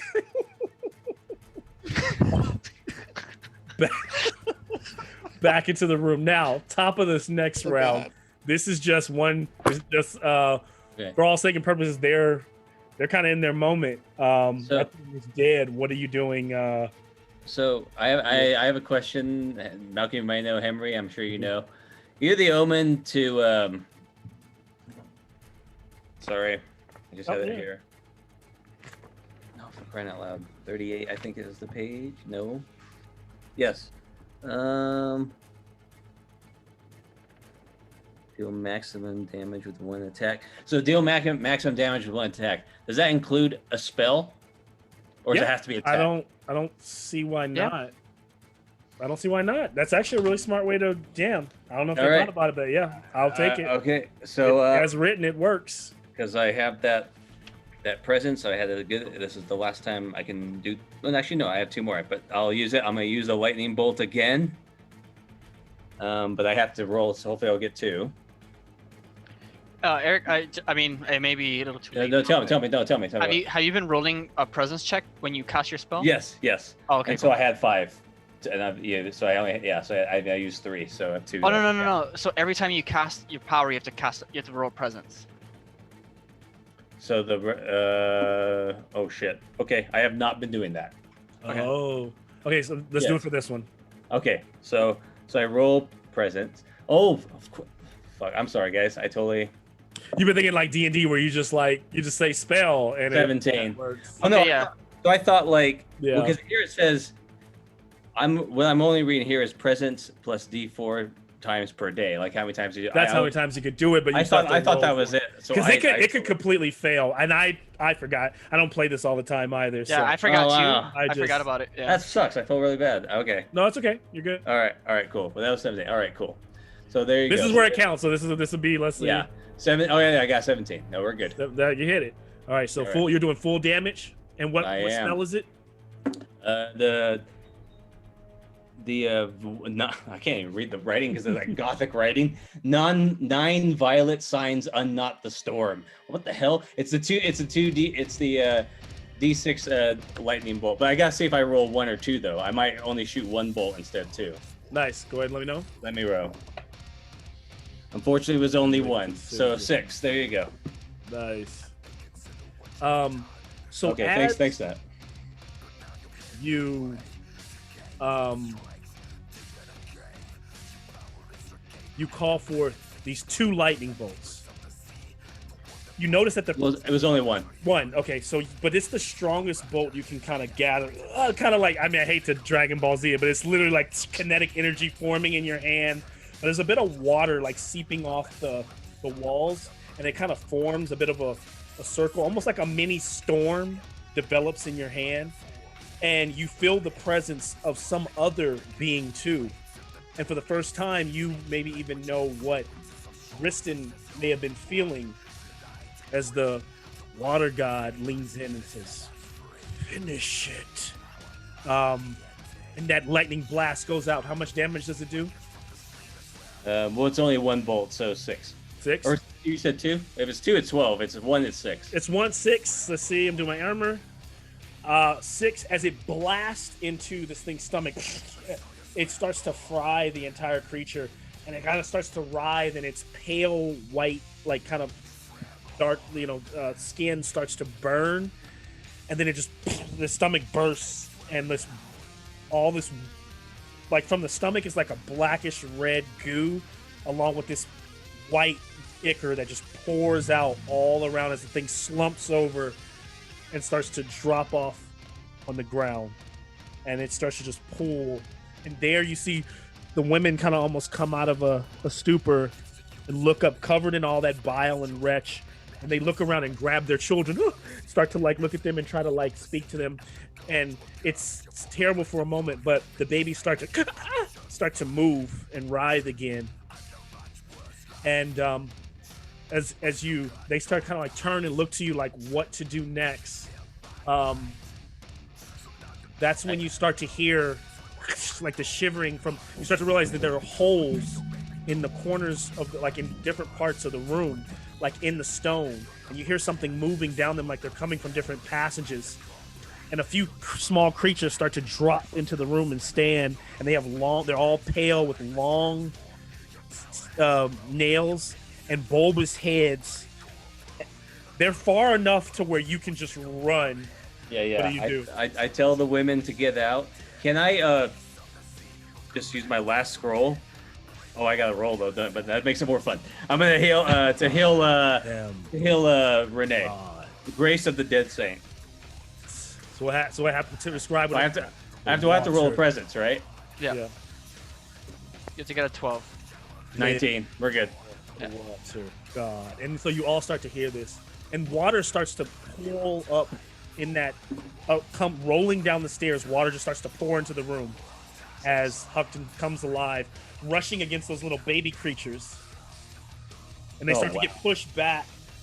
Live for the water god, die for the water. Back up. You guys are like kissing your ladies when suddenly something stabs into both Riston and Niles' back, and you just feel agonizing pain as something has sliced you both in your rear areas, like both in backs where your kidneys are, and you kind of like lift up off the ground as you can feel this figure holding you by its claws. And you're just pouring out blood, and the women that you were just like kind of kissing, they have those nasty maws, but they looking at you with like adoration as you're being lifted off the ground. Oh. Huxton and Fenris, you are running through the hallway. Give me agility checks. Oh boy. Riston will look over at Niles and just be like, "It was good while it lasted, huh?" 19. Can we roll to see if we finish at least? Yeah. Did I just hear that right? Yeah. I'm gonna use an omen because I rolled a 5. So I'm gonna roll again.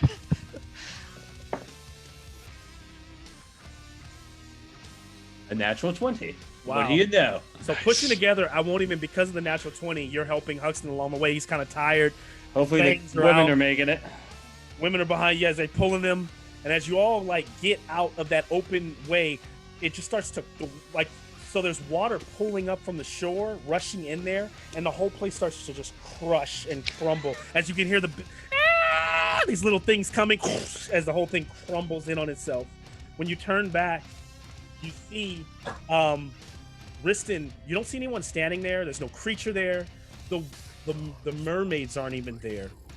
There's just Riston and Niall's bodies lying on the ground. What do you guys do? And there appears to be like a pool of blood around each body. And the water's kind of, and the storm, the water's starting to rain a bit harder. Your boat is still there, kind of like moving. We get everyone on the boat. You could. Sorry, guys, and I look over at I just, not to be an asshole, but this is Borg. I'll just take whatever they got if they have anything cool, and say sorry, guys. So I have the scrolls to heal, so because I ran out, I'm done. So as you're going to grab their things, they start breathe, and as they start like getting up where they were stabbed, whether under their arm or not. They have gills that are like they're breathing now, and so both Riston and Niles have received the blessing of the water god. And they can breathe in water, they can swim, they feel completely connected to all the darkness of the ocean. Poseidon is a wretched dream now. The water god is all that Riston knows now. Now it's not like a patron, they don't own anything, but it's kind of that moment where, and Fenris, when you see it, you know that this world, like, you remember the blessing that you got from that other dark creature, and in this weird perverted way, you realize you're seeing two companions receive it from another deity or of some type. I'm making it canon. Then I'm definitely holding Riston's hand and smiling at these guys like Riston. Fenris kind of walks, as he was going to, he kind of moves back and it's kind of like, do your own thing. I look over at Hugtend and the few women and children, and I head over to the boat. So as you try to Did we only save 3 women and 3 babies? Is that how many did we save? 3 women and 2 babies. The other one is missing. Yeah, one of the women had one, so she had already had her child. She's distraught and disheveled. You get her into the boat. You got the other 2 women have their children. You can only imagine that one of those other babies could have been that thing that was those things that were rushing towards you. And as you get onto the boat and start to head back out to sea, on your way rolling through the water, it's just a moment of quiet, and suddenly the water kind of bubbles around you. As you can see that there are at least 6 or 7 of those mermaids or sirens kind of protecting the boat from the waters and the waves. I mean, Niles and Riston don't even need to ride in the boat. They might even. Yeah, we're out. We're pushing. Oh, I thought y'all were doing like flips and shit. Well, I mean, I don't have to help. Fine, make the pregnant women row, and we'll do it's a small boat, so that does create more space for this big berserker. And Riston's like, okay, and just like falls off the boat into where they really want me. Trying to find my girl. Fenris, I feel like he didn't necessarily find quite what he was looking for, but no, alive. And is there anything that he has? I don't know if he shared anything with these others. I don't know if that's even. Fenris, no, he hasn't shared anything too much, except that he's been on the run, and he's trying to avoid Inquisitors. But he looks at Hugtend. Strangely looks at the 2 other companions of what they become, but they're still there, and he remembers this turned out a little different than the last time he was with a group of people. At least it was better, in a weird way. It was grosser, but it was better. Yeah. And then he looks at his pouch again, and it has the wrapped cloth, and he opens it. He unwraps it and looks at it, and there's the ring.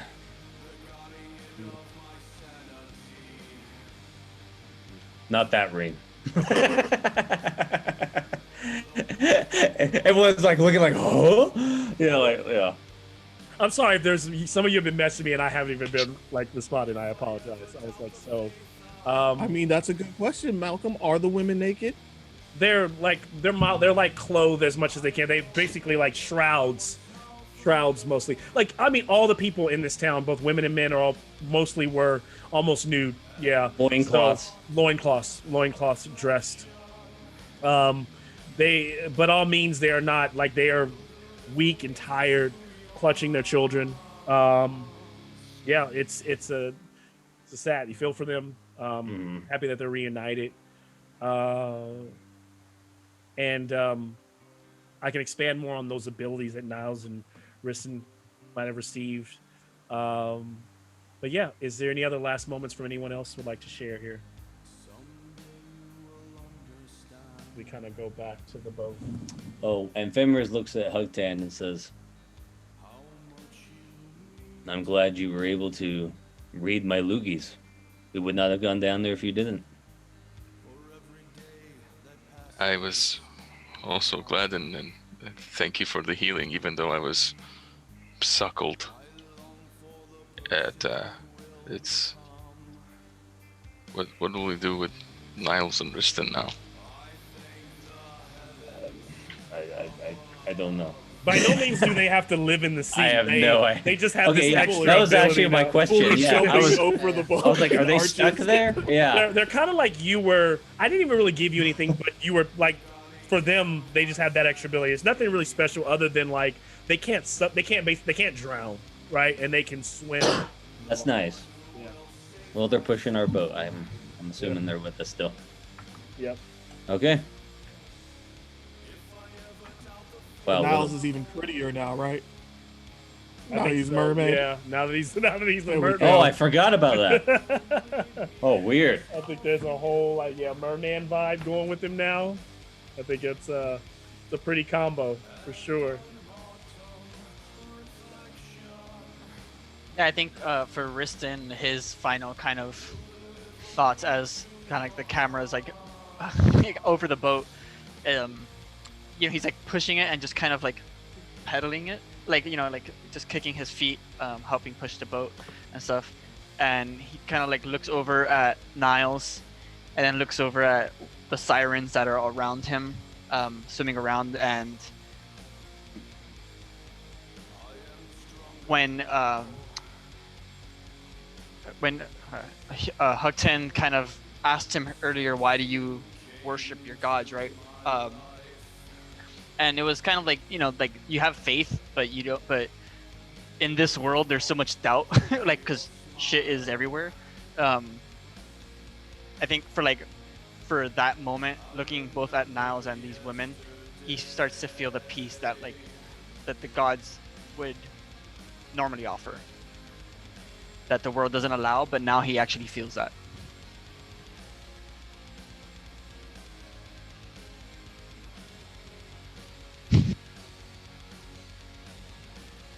Is that it? Yeah. I mean, I'm just saying. For everyone else. Anyone else? No, I'm sorry. I wasn't like, are you done? No, I was like, that's good. Is that all? Yeah, no, that was really good. I was just kind of like, anyone want to piggyback off of? I don't know. I hear it. I mean, nobody wants to follow that shit. I mean, I know. It's like my boy Niles splish splashing, like as aggravated as he's been this whole time. Like by the way, a couple of the mermaids have brought up like a big chest, like a small little chest about so big, and it probably came from one of the and opened it and just poured silver pieces into the boat, just a couple of them. So there's probably like 600 silver pieces in your boat right now.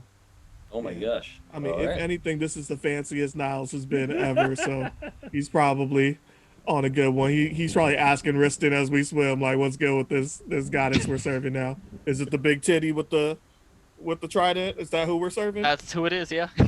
Okay, yeah, that's the one. Like, Niles was already down before she locked the door, but Niles has been born again, apparently. Double beautiful. Yep. Let's enjoy this while we can. This will probably be the last happy Mork Borg ending. Yeah, no, that's as happy. Hugged hand. I'm sorry, bro. That was an experience. And before they even make it back to the village, we just kind of pull back on the silence, the rain pouring down, the mist wafting over, that tower still glowing in the background with its magic. Um, a moment of reprieve for these characters who have gone through a lot. Um, Pushing on all of their faces as they look at each other. And before you fade to black, Hugton goes. You just hear him. Fucking gods. And fucking gods is his good. And then we sure enough crash to black and end the game there. Sweet. Good game, guys. Good Oh song. my god. My boys. Disgusting. Yeah, I don't know what. I love this I don't know song. what just happened. That was Mm-mm. Ah! Oh. Excellent stop. I'll tell Bobby you played it. Yeah. Yeah. I'll have to post this one so you. This is gonna be like nobody watches our channel, so we'll be fine. I won't get canceled for this until I get like bigger, like 2 years from now. Somebody gonna go ahead and find this. Like, yeah. those sexist pigs. Yeah. I'm sorry, What's- guys. That was the most There's the no most words. revolting. That's not what a normal Mork game looks like. I'm assuming. Well, I'm amazed we survived. Well, you died, but you didn't. I mean, it was like, Yeah. yeah. So Yeah. I was I actually mean- pretty surprised. Like I thought it would only be my boy Riston coming back, but It's I guess, actually been they the last two have been like most everyone survived. Yeah.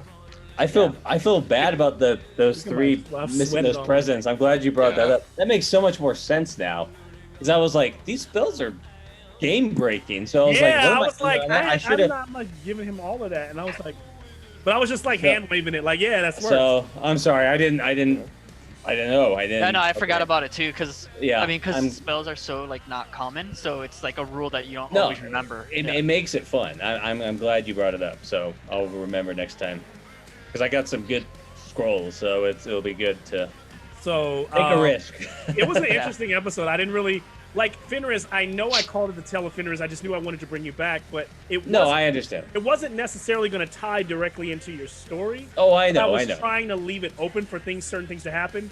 None of those things quite happened. So Oh, I it's think fine. There's still story for you to find, but because I think Borg is less about. It's like I agree. I It create is. a dungeon, and then like all of your story comes out through that dungeon kind of deal. I think Yeah, Henry does don't- the same thing. Don't think I was I wasn't. I was just like Hey, I thought. So I yeah. told myself this episode was an allegory for the desire to return to being a child, to return to the safest place imaginable, a mother's womb. But the womb comes with its own dangers and horrors. Mostly the womb and its experience that it's an experience that we all experience yet never realize, and therefore all knowledge must be lost to return to it. For some this is bliss, for others darkness. That was the idea behind.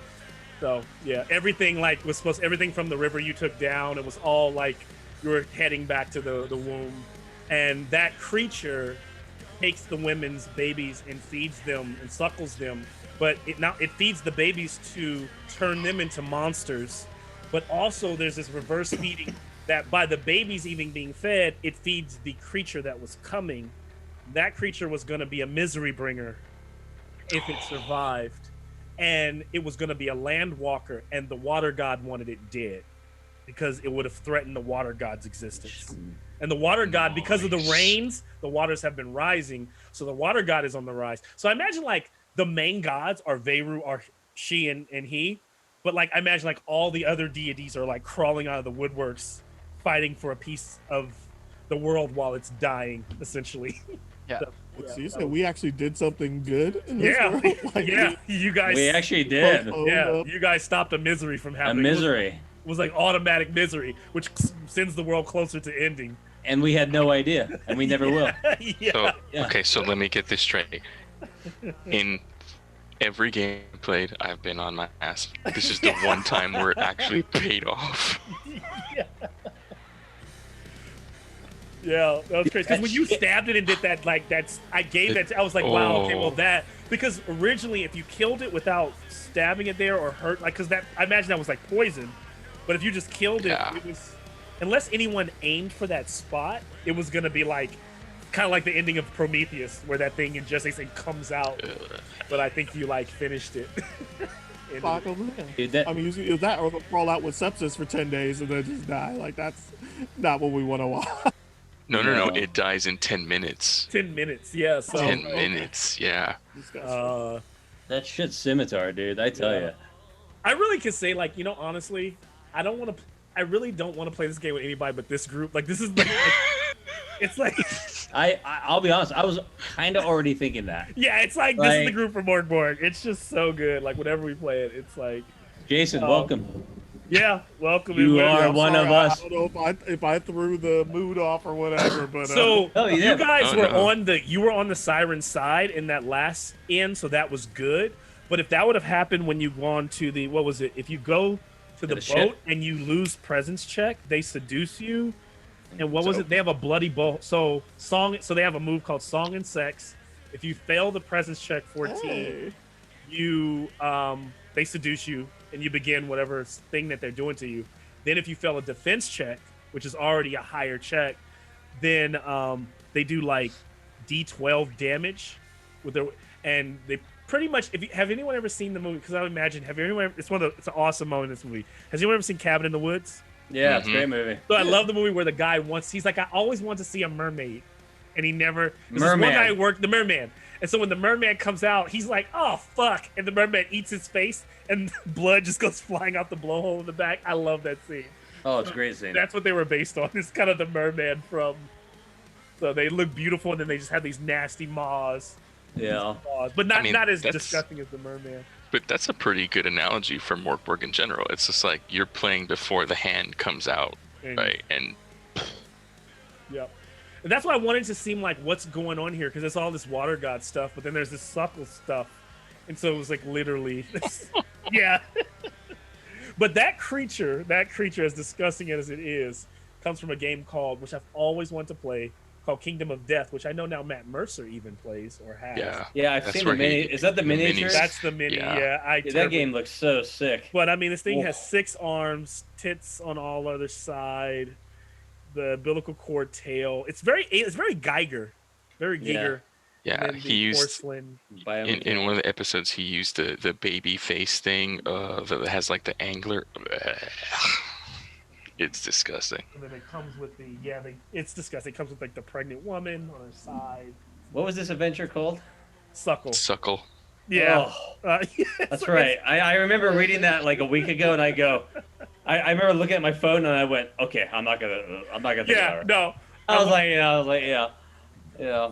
Part of it was like a desire. What the drawing is for tomorrow. It's funny. I would say I was inspired by Henry. I'm not gonna like that one word Mork getting named. Like he was like bloat, and I was like.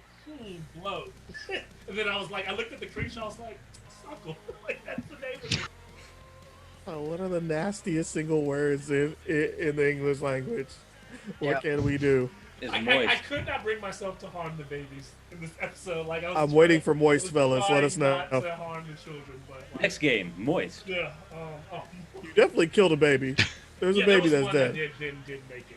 I'll be honest. I didn't think I was gonna make it. Or any of us were gonna make it. Actually, no, I was really surprised. For Fenris to die and possibly pass I was the like, torch. But like, I think the you guys went so high. Like you never went to the boat was a very deadly battle because there's like it's a mermaid battle in the ship, but there's a lot of treasure in the bottom of it in the water there. And then you scapegoated that.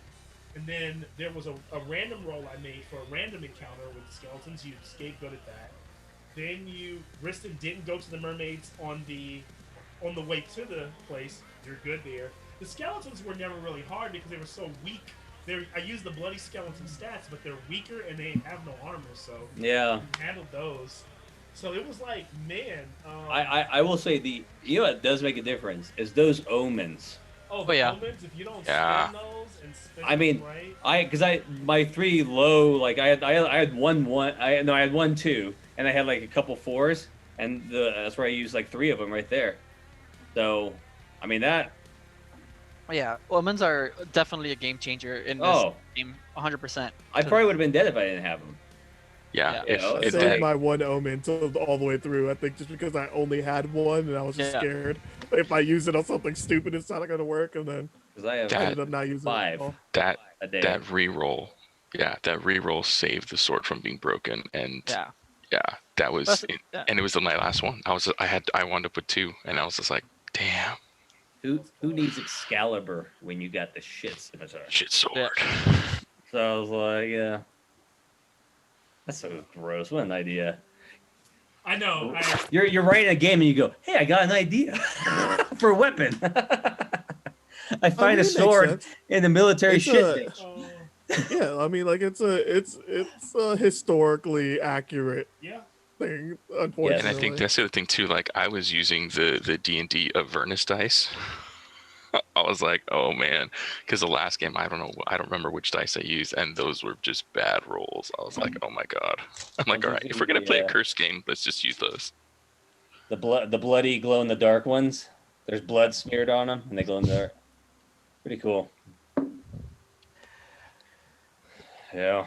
Yeah, this was the first one, the first Mork Borg that we played that's kind of open world, right, where you had a lot of choices. That was good. My goal was to try to, like, I think Henry does the dungeon crawls really well, and I feel like I am not as good as dungeon crawls. That's why I don't use them as often, because they constrain a lot of my ideas, and so when they do that, I feel like I lose momentum of the game because I have to go with like, okay, what's in this room? Like it's like room to room, and then so I think you keep that momentum really well. So I've been trying to create, like, this one I just created from scratch. Like it was just everything was just, something that I came up with based on the creature that I knew I wanted. And then the more I was like, okay, the creature is about returning to the womb, so water's important. Oh shit, it takes place on the coast. And I just kept building on that with all the different, themes. And that was all kind of fun. And then it hit me. It was great because like I wasn't going to necessarily lean on the water god stuff. I had it all there. But then like 10 minutes into the game, that's what I love about this group. Like, because Fenris did it in the first game. 10 minutes into this game, Risten's like, Poseidon. I was like, there we go. That's all I need. That's all I need. That's all I need to lean heavy into this water god thing, Yeah, because I was going through the classes, like in prep for tonight, I was like, oh, I want to pick like one of the classes that sounds fun. And so the heretical priest, I was like, it's really, because one of the abilities you can pick is called Wrong Jesus, and it's a crucifix that you can like basically turn undead essentially. Well, like turn evil creatures. And so I was like, okay, well, I don't want to play up like the Christianity or like the twisted Christianity role, because it's like overdone. So I was like, what can I do that's different? And so I started thinking about like Greek gods, especially because you were talking about pharaohs like recently. So I was like, oh, I like that. Greek gods sounds fun. Let me see how I can like bring that up. And so it totally worked. I did. That's why I was wearing a toga. Yeah. My hat, it's supposed to be like a Christian, like a Pope hat. I turned that into like the Olympic wreath. But I was just gonna go all into like the Olympic pantheon, like just start cursing about like Zeus and Hera and like all these gods. But the minute you started turning us into the water, I was like, okay, Poseidon's it. Like I'm just gonna focus on one and keep it simple and do Poseidon. It worked out perfectly. Because I had based all the good. I was gonna say I was hoping I would have got something, but when I rolled it, I came out as a nihilist, and I'm like, I was like, really? Yeah. Wait, that was. You're a feigned deserter. You're heretical. Were you anything, Jason, or no? He was just like a dude playing a dude. First game we're only allowed. I had nihilist. I had broken crusted ears, and then an inferiority complex, which is why he took the giant mace. He's just like, yeah. I love the idea of you can't play a class in your first game, because it forces you to be like a nobody that has to survive something big enough to become something like better than like just a survivor, right? Like it's It's a It is crucible, cool. right? It's a crucible Yeah. for Yeah. For regular and, people. and I think the way that we're doing it is pretty cool. Like, okay, if you've played one game, then you get to choose like a Yeah. class your second game if you survive. And I didn't the survive, first yeah. one, so I'm like, Yeah. yeah. So it's and you know, it's kind of cool to see like what's gonna happen with Eric's character, because now you With this game, you don't expect to go very long. I mean, that's No. just Yeah. And then you guys brought up Death Clock before I could even like that was already embedded into the game, and then we brought that up at the beginning. But I had already because like I had based all of my favorite like water-based songs that they make, which is Mermaider, yeah, Water that's God, Mermaider, Mermaider 2, and Go Into the Water. So I love all those tracks because the first one, Mermaider, is about a mermaid that tries to that kills an enemy with all the shit, and then like realizes that like everyone that someone like the gods know you did that shit. And then like in the second song, he becomes a god. He's like, fuck that. I'll face everything head on. It's pretty fun. Yeah, so it was fun to try to like that was my goal, like also like bring songs into the game, like throw the lyrics in and stuff. That was good. So It was great. Yeah, no, More the of music that. was on point for sure. On point. And I'm glad you ended it with Calabrese. That was great. Yeah, I knew that it would be like I realized Calabrese is a good like light opener, like from being super heavy, but it's still dark enough to kind of still have dark. that. Yeah, they're still Yeah. dark. And I like their sound. It's very that kind of like punk, like you know. They're a mix of death rock and punk. Yeah, he's got that croon. Yeah, I'll because I actually sent him the book, so I'll tell him you played his song. Tell him Malcolm's playing your music. Yeah. Like give a shout out. Give a brother a shout out. Mhm. I'll tell him. I also love that we have just completely pulled like we've broken Malcolm because he's just like we got